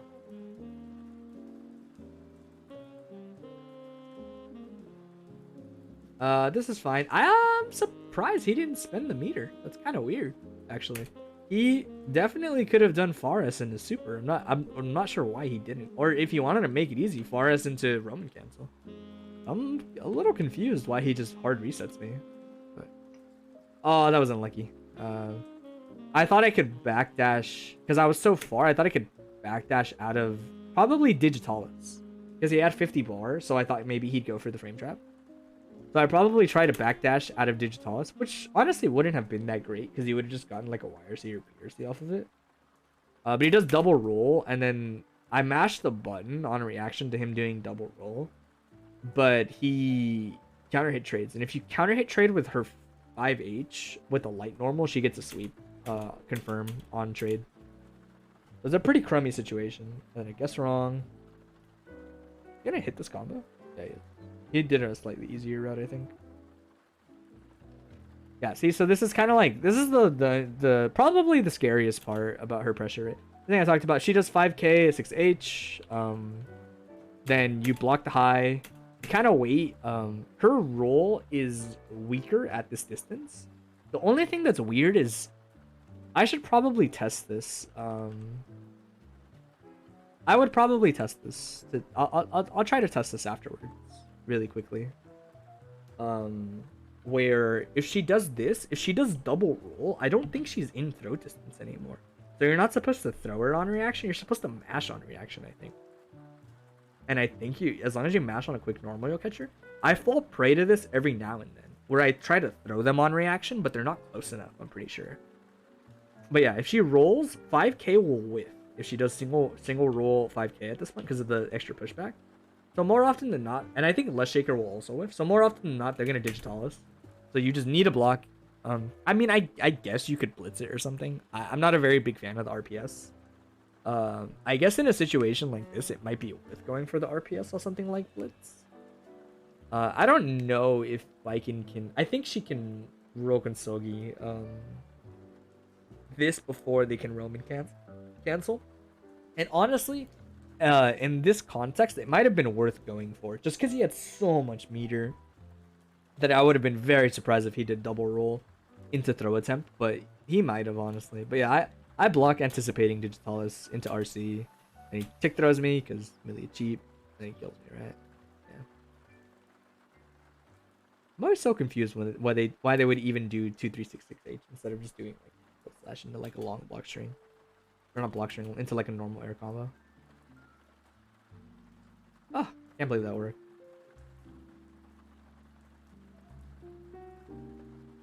Get caught. I don't know why I held that. I don't know why that worked. Oh my goodness, I remember this. How did this even happen? How is she out of the corner? I don't understand that. I'm so confused. I remember this making me like so sad in the match. I was like, no way, dude. How? Did he walk out? Maybe? He did. That's why. I guess. I don't know. It looks like he stepped forward maybe on accident, trying to like block a cross up or something. But because that whiffs, I get thrown for my troubles.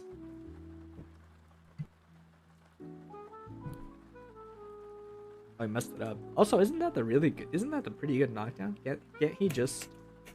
Oh, he did heavy. I thought he did S. If he did S off a setup like that, he can secret garden. And that I thought that was weird that he's still set up disc like that instead of doing. Maybe he missed the dash. Maybe he missed the 6-6 input. I was like, why did he set disc up that way? The only thing that hits is 5H or 5H, 6H. But the thing is, you can block the second hit on reaction. So if you notice, like I'm already awake, right? Not awake. I'm already like actionable on my wake up. So I am blocking low because they can go for 2D, right? And as you see the animation for 6H, you can't block. 5K, similar situation as before. I struggle with this one quite a bit. Maybe I should just jump as soon as they do. Like there. Or I think the smartest thing for Biken to do probably might be armor dash into immediate running slash to get out of the corner. That might be the best thing to do there. But sometimes it's hard. Sometimes I miss that input on the spot. He managed to flip me. Oh, I should have committed to calling out the throw there. Armor dash throw. Every now and then I throw in actually to throw. But mostly it's just a bait. Oh, there it is, yeah. I think he missed this earlier in like the winner set. I'm not supposed to do this to him that much anymore because I usually get thrown out of it. There's not anything I can do about it. But I'm usually not it's just tough because like this is usually pretty good at catching some other stuff too, like if they backdash for any reason or something. So sometimes I'll throw it in, but I'm trying my best to like not rely on this as much in the matchup. And then this is the thing I talked about earlier, or sometimes if I think they'll go high. Granted, I probably could have picked a better round. Actually, no, this is last round. This is fine. This is a good burst. Good in the sense that it worked, right? And then it's like, I don't know. If you get hit, like you still have your burst for the combo. But you do delayed burst, and you get the gold burst off because the overhead doesn't hit meteorite. Oh, I should have 2K. 2K off that would have worked. I just didn't. I didn't expect to not get my tatami. I kept doing my cancels too early.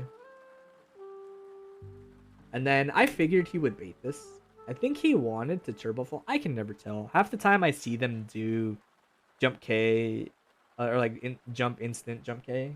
I'm not sure if it's them missing TK turbo full or if it's them doing like a frame kill with jump K. I can never tell. But I just figured, I was like, all right, you know, it's obvious you want to bait a zombie or like super in this situation. But I was like, if I super, this just doesn't hit meaty, like off of this setup, right? Like mid screen like this doesn't hit meaty. Like this is fine. I'll just YRC. I'll do double like a zombie thing. I thought he'd throw me. You can throw me before I can really do anything here, I'm pretty sure. But he presses 2K and he gets caught by the late invincibility.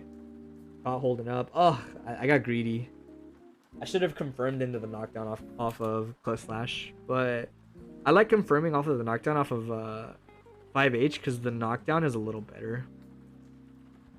Wall bounce, yeah. Off the wall bounce, I expect tech forward, but I don't get the. He's a little too far to get caught by the claw. Can't throw me. I try to tech. I do it a little too early. This is also very awkward, and he does this every now and then, and it's like pretty awkward to deal with. Where he'll like whiff and he'll just input 2366 disc. It's just so fast that like even if you jump out of it, jumping out of it is a pretty shitty spot. Usually, I guess the best thing you can maybe do is like YRC as soon as he YRCs, just to like fight the slowdown.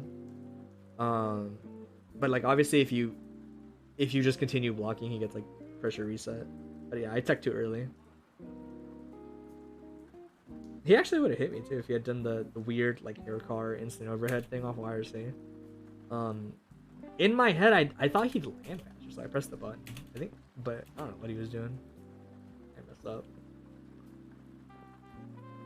2 games, right? Yeah. And this goes to game 5. If I'm not mistaken.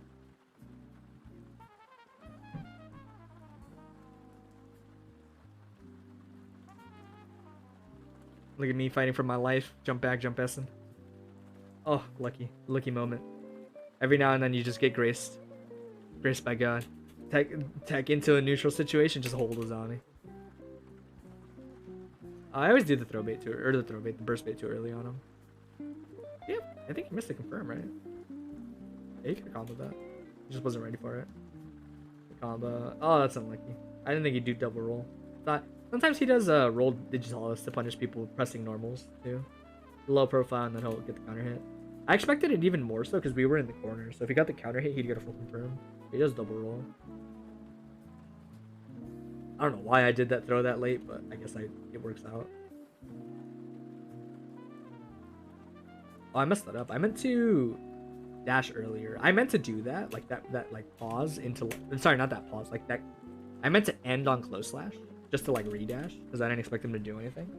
But I took way too long to do it. That anti-air claw. He actually manages to jump out of it. But I get the zombie and then 6p, right? Yeah, 6p on reaction. 6p because it's just, I don't know. You can in that situation and the reward is better on non-counter hit than if he was on me. Nah, it's not really true. I tried to bait blitz is what I tried to bait here. But either way, this was bad in that he just charged blitz, so it wouldn't have worked either way.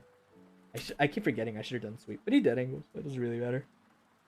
I can't remember if he has pin. It does.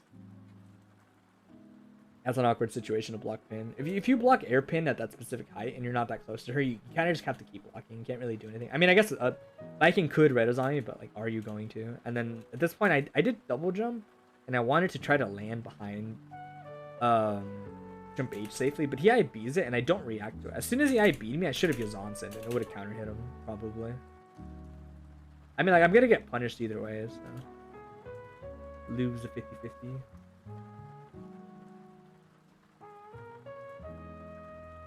Yeah, that's the thing I was talking about earlier. That's a good escape to do every now and then against her.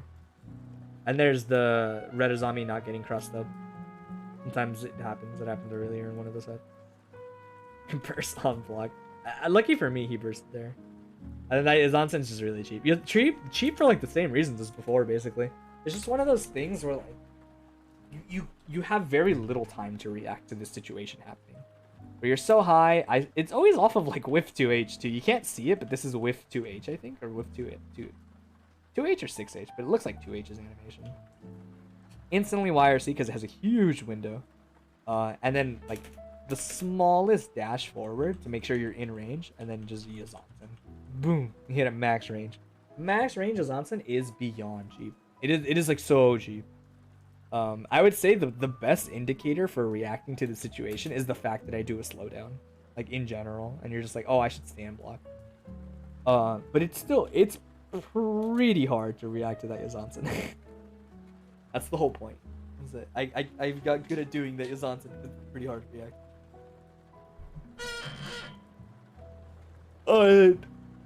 I did mean to do nothing. I don't know. It was kind of an accident. I didn't mean to not hold down back. I meant to do nothing at round start, but I meant to hold down back, not just stand neutral. But luckily I managed to block in time on this, and then I just know it's 2H, so you're gonna jump cancel it. So you go for the throw. Good IB. Yeah, I actually messed it up. If you do this right, I did my air dash too late. Yeah, had I done it earlier, I would have been able to do the jump H later, and then get a good like meaty one where even the IB wouldn't let him throw me. But it's whatever. Oh my lord, mash city. Good IB. Somehow we trade. We shouldn't trade, but somehow we trade. And we trade again, but luckily I'm too far on the trade to get swept. And it's the same thing as before. This time I jumped. This time I managed to. The thing I hate is I guess I should, as soon as I see the situation, I guess I should air dash. That's what I should do. I should air dash when he does IDJK whiff like that. Because I've realized that jumping forward, she's like so floaty on her jump that he often recovers in a very favorable position by the time I'm reacting, right? Like I see the JK, I recognize the situation, I hold up forward to get out of it. But you can see like he's already actionable, and if I commit to the air dash, it's a lot better there probably. Like I'll be on the floor before he can like even try. He could have tried to close slash me after I committed that double jump. Oh, that hits backward. Thank God. I don't know. That shouldn't have worked, but it did. Her extended hurt box on the cross up works in my favor. in that situation. Oh, then I mess it up, but it works out. I beat the throw mash. That's all that matters. Then Zanzen. Zanzen, pretty much like the thing I was talking about before. In an airspace where you can kind of like see them forced to come down, and you expect them to commit to an option, or your goal is to space Yazansen so perfectly that and like so if he had blocked it at the tip, right? So had that Yazansen worked correctly and he blocked it in that spot, Yazansen's space on them like so high up that it shouldn't be punishable. Like I'm not in a good spot obviously, but it shouldn't be punishable, and it'll combo and counter hit if they do anything. Awkward confirm. I could have extended it. I should have extended it. I probably messed up, but it works out. Somehow his jump H doesn't hit me. I didn't want to commit to the call out on 2D into Tommy on his blitz, but it works out in the end. What did I even do? Did I do air dash? Yeah. I mean, you just call it throw on wake up there. Delayed. 4H man.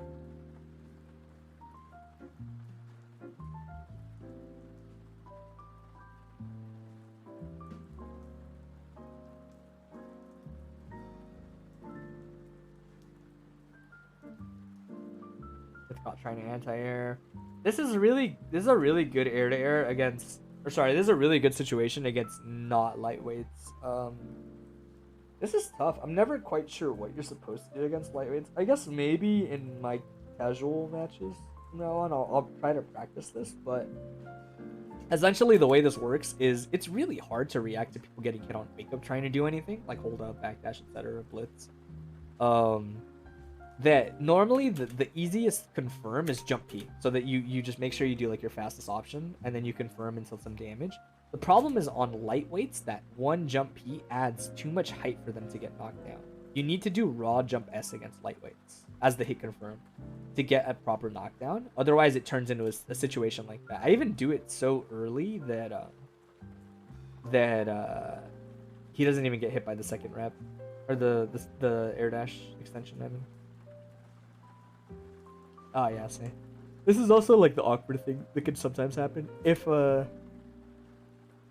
If he doesn't air dash, I thought he could air dash there. I guess I wasn't really paying attention to the setup. If he just dashes, he'll low profile the uppercut. But if you do running slash and they do the air dash, it might not always work. They might hit you out of it somehow. It's kind of like a weird exchange. Goes low, hard baits burst. I have his pin, so there's not much to worry about. I got a little greedy. I thought he was closer. Like I thought the angle was shallower, so I tried to 60 it, right? So I thought the angle was this, right? So the one I thought, if he had started his turbo fall back here, 6P would probably stuff him. But he starts his turbo fall here, so he's gonna end up behind me as I 6P. So that's just bad on me to not predict this properly. Huh.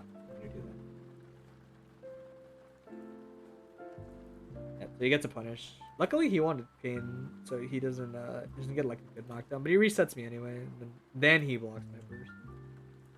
Oh man, had the burst thirst. Oh, actually, never mind. Sorry, I told you I'm tired. No, he was just too far, right, up to 2H, where it just conveniently became burst safe. I guess I don't know if that would have caught him had I not bursted. It was pretty far. And I always fall for this. I have such a bad habit of falling for this. This is always such an obnoxious thing that I fall for. Where I guess the thing to test here would be blitz into throw OS with 6P might be what's smartest here. The reason I say specifically blitz is because she's so plus off of pin that if you pick a zombie in spots like this and they just block, they're gonna block you. Even if you pick like the faster follow-ups. Because she's capable of blocking already. Like, where is it? She's capable of blocking really early. Like already she's capable of blocking. So even if you pick the fastest follow-up, the uppercut, she can block it, right? Which is why I wouldn't want to a zombie in a spot like that if I could help it. I'd much rather just do blitz and then do 6P throw OS. That way, even if she's blocking, I would do 6P on them blocking and then start a block string. If they do the late air dash, there's a chance I would catch it. But I have a bad habit of backdashing this. My intention is always, oh yeah, I can backdash this pin, right? Which I do. The problem is if they do the air dash, they catch the end lag of your back dash, right? Which is what he's looking for, I imagine. Messes up his combo. Go low, yeah. Every now and then you just gas, man. The thing is, I think the way I would RPS this is, if I was him, is I would try to imagine like what I'm gonna do. If you think I'm gonna bait your blitz, try to IB that 2D, like 2D sequence, and then if I do Tatami and you IB it, you're in a good spot to like press a normal or chase me down if I run away. If I do like 2D into armor dash or something like that, you can. I'm really close, so you can throw it a little easier on reaction with 4H. If I do like 2D into claw and you IB the sequence, you're probably close enough to input 4H still. Right, so you want to like keep that in mind, right? Obviously you can also backdash if you think I'm gonna go low trying to beat your blitz.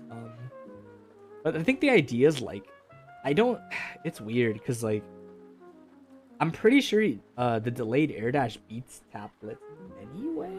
No, actually no, not in this situation because I'm so plus that it does actually catch the delayed air dash. But I don't know, like I'm not a super big fan of it because I don't really like the idea of interacting with people interacting with my RPS here too much. Because it's just kind of okay to block, I'd say, in most situations. And also, I don't feel much of a threat, specifically going low. Because if you stand blitz and it loses, I get rewarded. But if you backdash, which is like the other thing that beats it, that's fine, I don't get punished.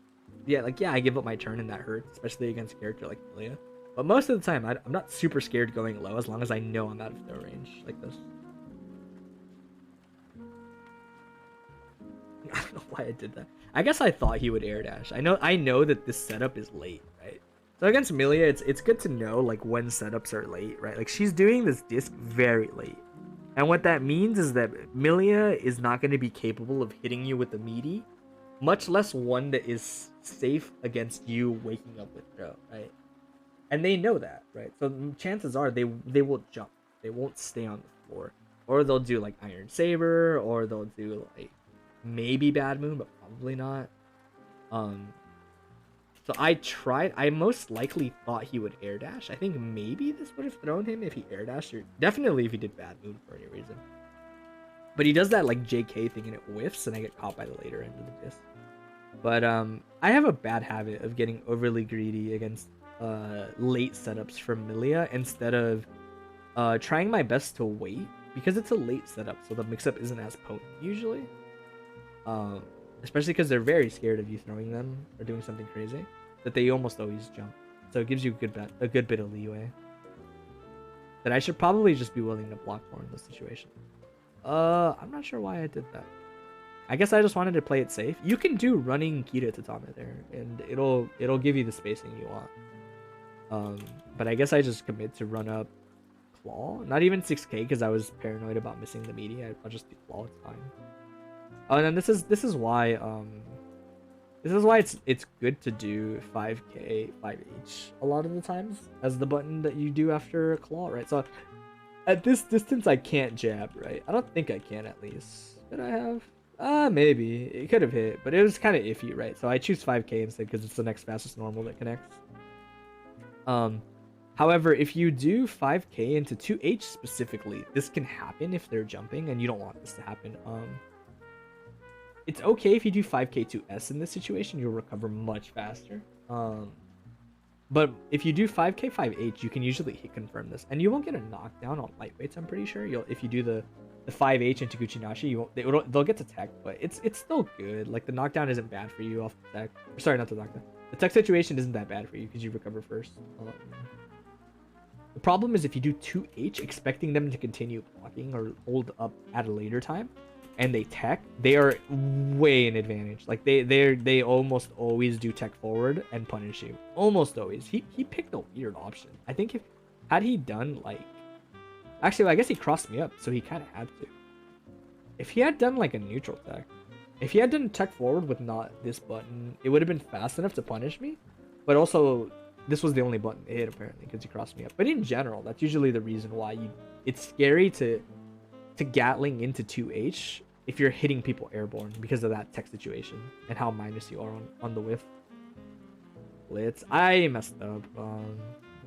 So it's fine that he blitzed, but I was actionable and I missed the Azami here. I just get hit trying to do the Azami. I don't do it on time. If he does the charge blitz, I can just Azami. Even the early one. I'm pretty sure at least. Oh, that time he wasn't in the spacing for it. He tried to go for the thing, but he was a little out of the spacing. He also pressed 6H instead of 4H, which is interesting. I don't block the little baby cross up. Get opened up. It was a really awkward situation. I tried to Azami the disc, but I messed it up. Oh, he got me. I was probably... What was I trying to do?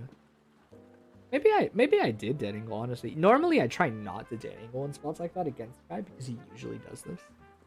But I guess maybe I did dead angle that time. I doubt that I would input throw OS there. Doesn't really make sense. JD whiff. It's so funny. I can mess up 2 combos, right? Yeah, I should have done running slash off close slash there. And right here, I did tatami instead of running slash.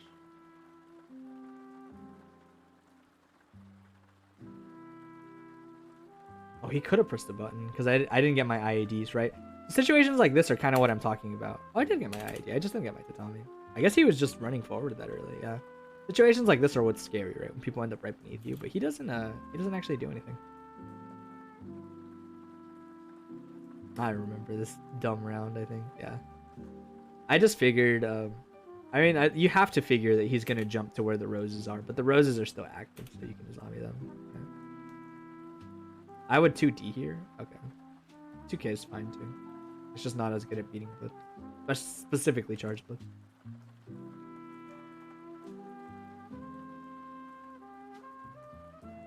Oh yeah, see that's a great example of what I was talking about earlier.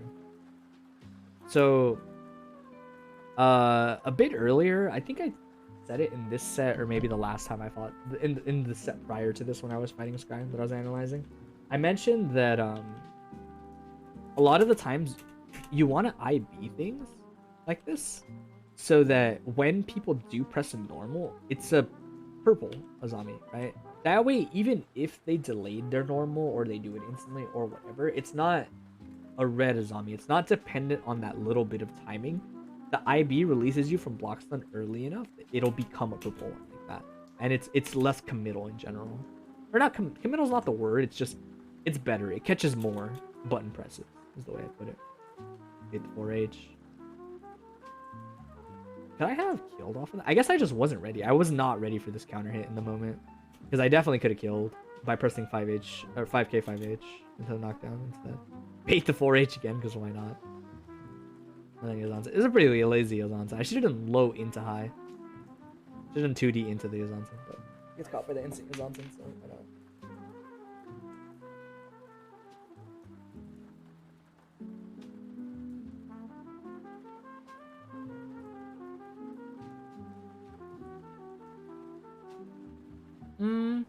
I don't think that was terrible. I didn't expect him to press jump H there. I was trying to specifically run away, like run under him. Presses a 2H, gets his pin back. Oof. I was trying to mash early. I was specifically trying to mash early to catch him rolling. Not like try to throw. I think I pressed 5H, right? Trying to catch him rolling. Because I wanted to punish the pin pickup. But I did not feel like reacting. I guess I can't even see the normal I pressed. But I specifically wanted to punish him trying to pick up the pin. I just didn't expect him to what's it called?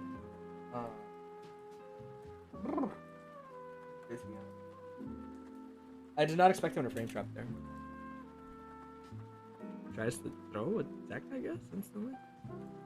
Oh, that time it works out. That time his spacing was off in this situation. He does the JK thing, and I don't even react to it. I just see that his spacing is off, and I just press 2K. Problem, dang, that's messed up. If he had pressed 4H, he would have won. I'm pretty sure. I'm pretty sure we would counter hit trade and he would get the sweep off of it. That's so messed up. It's actually such a messed up situation. Oh, that was on purpose too, yeah.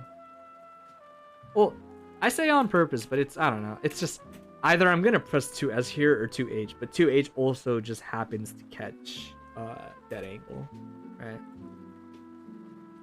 Oh, whoops. What's that out? That's always an accident. A lot of the times this is me accidentally pressing like forward in between pressing down somehow. And so when I do the input for a claw, so it's like, I guess it's weird, but basically like, this happens sometimes to me. If I had to guess why, it's because if like my inputs are here, it's like, I go from holding forward like that to like rolling to down so that it looks like that. And I think on accident, somehow in there, I press forward again. Like I then press forward again. And then roll for the half circle like that into the S input, and somehow it turns into super. I'm pretty sure that's what my inputs are more or less there, probably. And it just somehow turns into super, and it's basically never on purpose. Even when you see me do it on hit, as cool as it looks, I've done it like twice in like rev2sday, or I do it every now and then in casuals. When I do 2H super, it looks really cool. People go, whoa, you know, like the one hit confirm. A lot of times it's not even on counter hit, it's just wall, right? But it's almost always just me messing up my Escobar input and getting super like.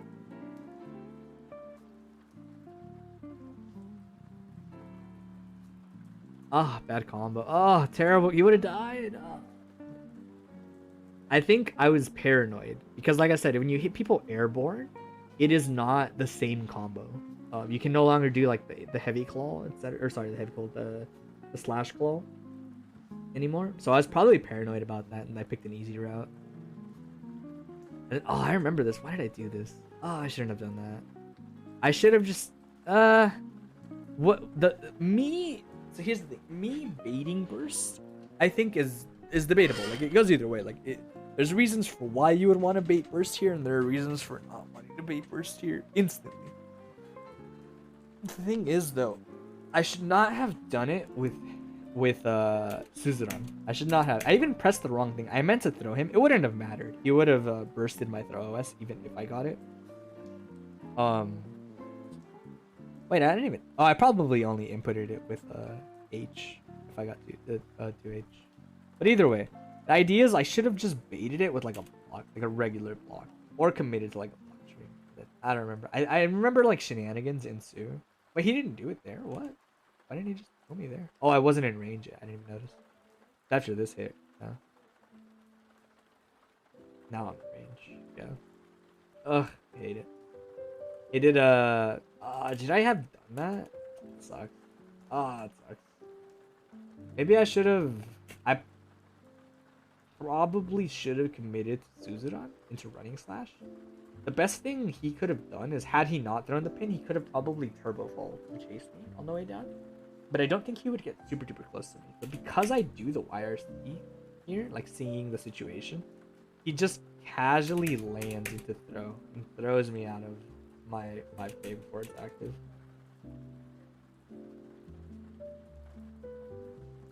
Okay.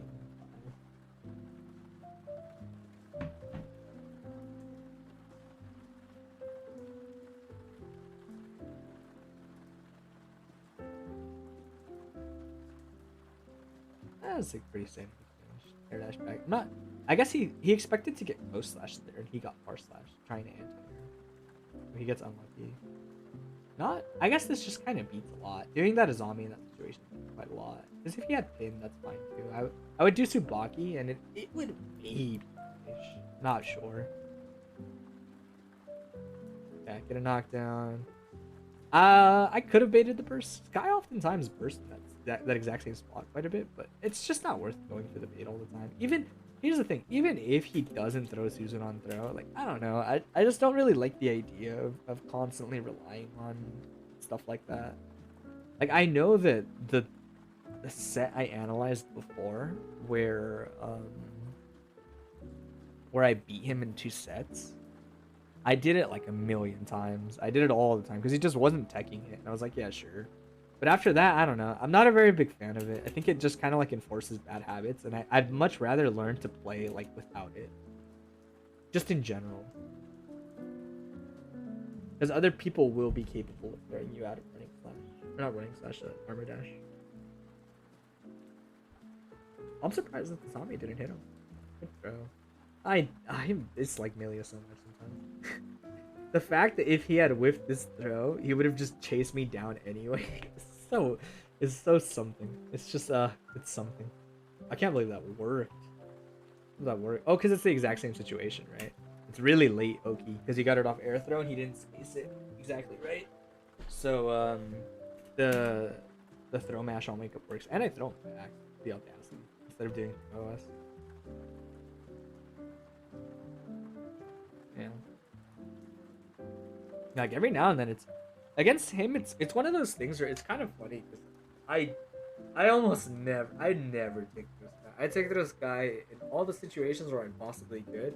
It's got to be like 1 out of 100 when I take throw him, because the threat of getting 4H thrown significantly outweighs the throw reward. And even in the corner, I think that I would still rather just do a block string than be forced to potentially lose my turn. Like that's fine. I don't really care.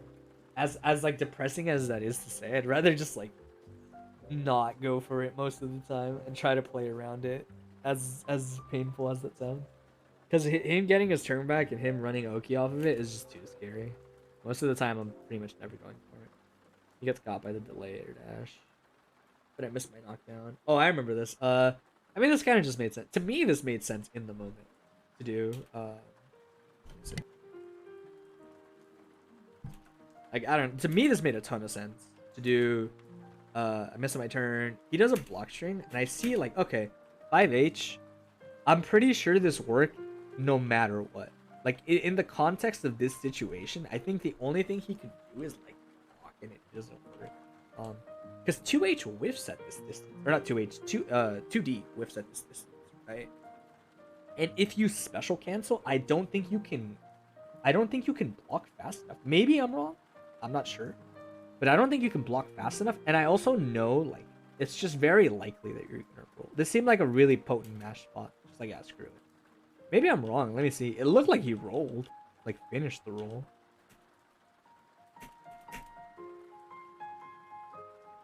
I can't really tell.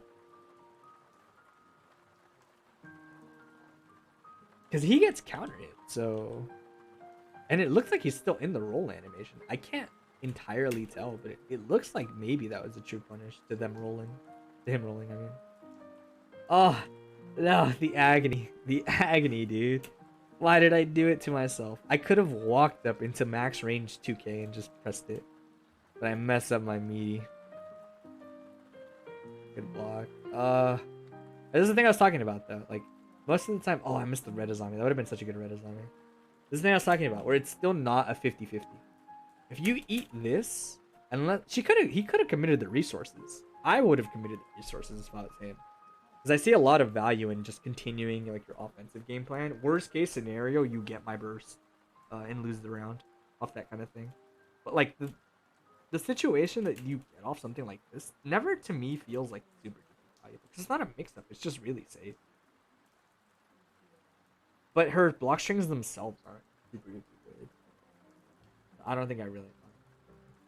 I burst. Honestly, that shouldn't have worked out, but it works out. It's so much meter heat, but by all means, he should just win that round, even if I bursted. It works out. Tommy? Oh, I should have. I think the Tommy makes more sense there.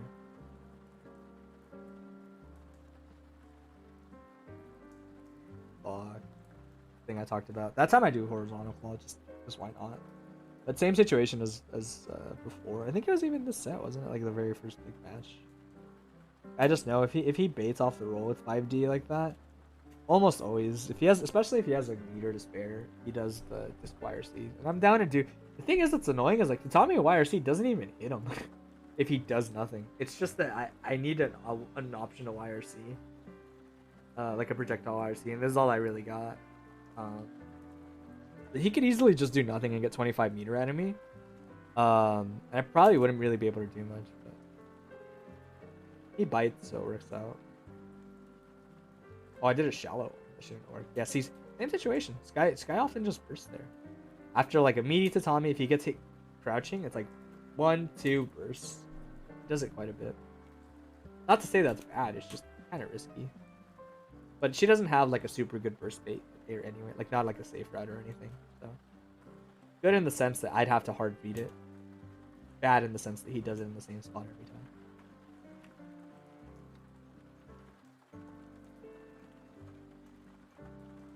And that's untechable and never techable. Can't he? Am I crazy? Can't he just Secret Garden off this setup? I'm like almost positive he can just Garden off this setup. And before the Millia mains go, but it's fake. Dude, who cares? What are you scared of? It's Secret Garden, bro. It's not going away. Oh, I messed up the Azami. Dude. Takes all my willpower not to burst in a situation like that. Your heart's telling you burst. Your brain's like, no, just play the next round, bro. Okay. Final of the first set. Oh, I messed that up. I like this. Safe neutral. You can see me resetting a lot and just doing stupid stuff. Oh, there's a thing I talked about. Right? Like this exact spacing. I just know if I do it right, Yazansen is really good. If I do it right. As you can see, he blocks it and still presses a button and I Yazami'd it right. Oh, that was bad. I messed up the ground string. And it still worked out. Dude, I always hate looking at this. I can't believe I lost this round. Oh, I have bursts and everything, dude. How do I lose this round? Oh. Also, was so sad. I could not believe he did it. Oh, dude, why, Skyy? He was like so low on HP. If he ate that counter hit, he was dead off the next exchange. Oh. Good block. Oh, he doesn't get the punish though. Gets the knockdown. I instantly burst, yeah. Get to the Tommy. Dude, he did it again. Oh. My heart. Then he catches me. I was just mashing. I thought he'd roll through me. Okay. Oh, getting Millia'd.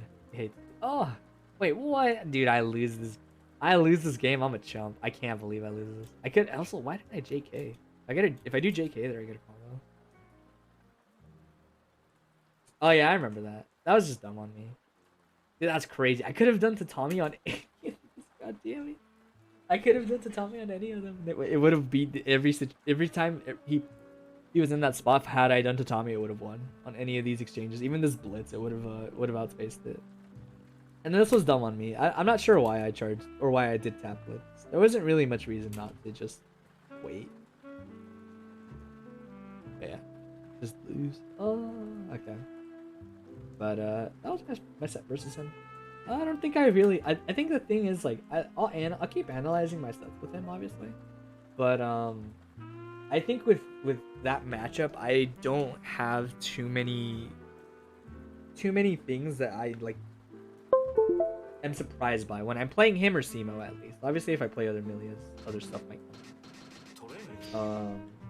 But at least between him and Simo, nothing crazy. I don't really mind it. Alright, that's not with Wish, but I should say I'm not very surprised by much anymore. It's a lot about just trying my best to do what I'm supposed to do. But I don't think there was anything in particular I wanted to test. The only thing I guess there's two things I would test. I would see how what's it called? How this works? Let me see. I'll see if I can get a good recording of yours. See what this looks like. Can she not? Oh, she can. I'm just bad. Oh, she can, depending on the distance. So. Okay. So that's tricky. That means you actually have to react to the spacing, like properly. Otherwise, she can actually just do that to you.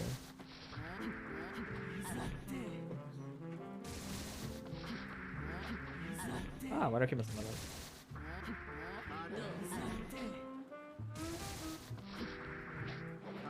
What? I'm so confused how that isn't Gatling. I feel like I am. There you go. That's got to be the spacing. So. What? Yeah. See, I thought so. This is it. I thought I wasn't crazy. If she does like Oh my god, why is it so weird to get that? Oh no, it's weird. I feel like she should get that.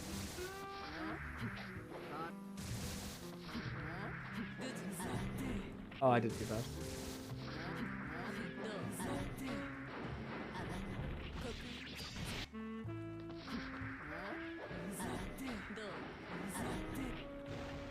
So I guess that is the case. However, I'm pretty sure like a certain spacing, like probably like around here.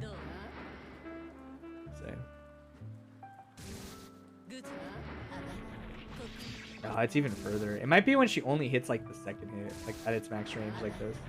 Yeah, okay. So that's something to look out for like anybody fighting Millia. Look for when she hits max range 6H like this. Or how does this work? Is it because she can? No, I can't really tell. I was wondering if she could delay her roll maybe, and that's why. But it feels like there are spacings where double roll, if she doesn't do it right, is out of their range. But I can't seem to get him. It might be if she does them too fast, actually. That might be it. Like if she does roll like that. Yeah, I think that's what it is. I didn't really notice that. I didn't know that she could do that. What? Oh, it's not doing the recording. It's up here instead of there.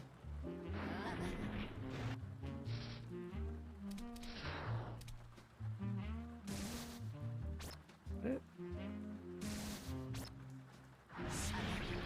Oh, I am silly. Anyway, it looks like that's the case. And then the only other thing I wanted to see was... Alright,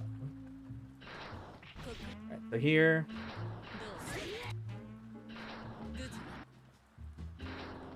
Oh, that's so hard to get. God, dude, the hand that's probably gonna hit me. Oh. Okay, so that is the thing I should do. I should do jump forward into dash back. Probably the most consistent thing. I see that. Because they're doing it as a sequence. They don't like it's not like a reaction kind of thing. So something like that is like what I should do. It's so I have such a hard time doing that kind of into them. I think I just do them too fast. It's like a bad habit that I have. Where it's okay to do it kind of slow. It's just about getting out of that situation. Okay. Yeah. I'm pretty sure this is like super stuff.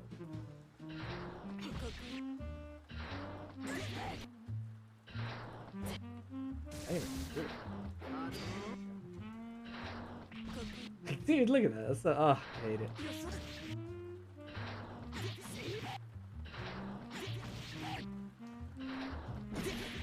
I guess the best thing is that if you counter hit with 6H like that, it's not a terrible situation for you. Definitely just jumping forward as soon as you see the setup and dashing. Okay. I wish I had learned that. I don't think I really noticed anything else from the set that I could do better. Not especially. Hit my combos and don't do as much silly stuff. Be a little cleaner. Yeah, that's pretty much it.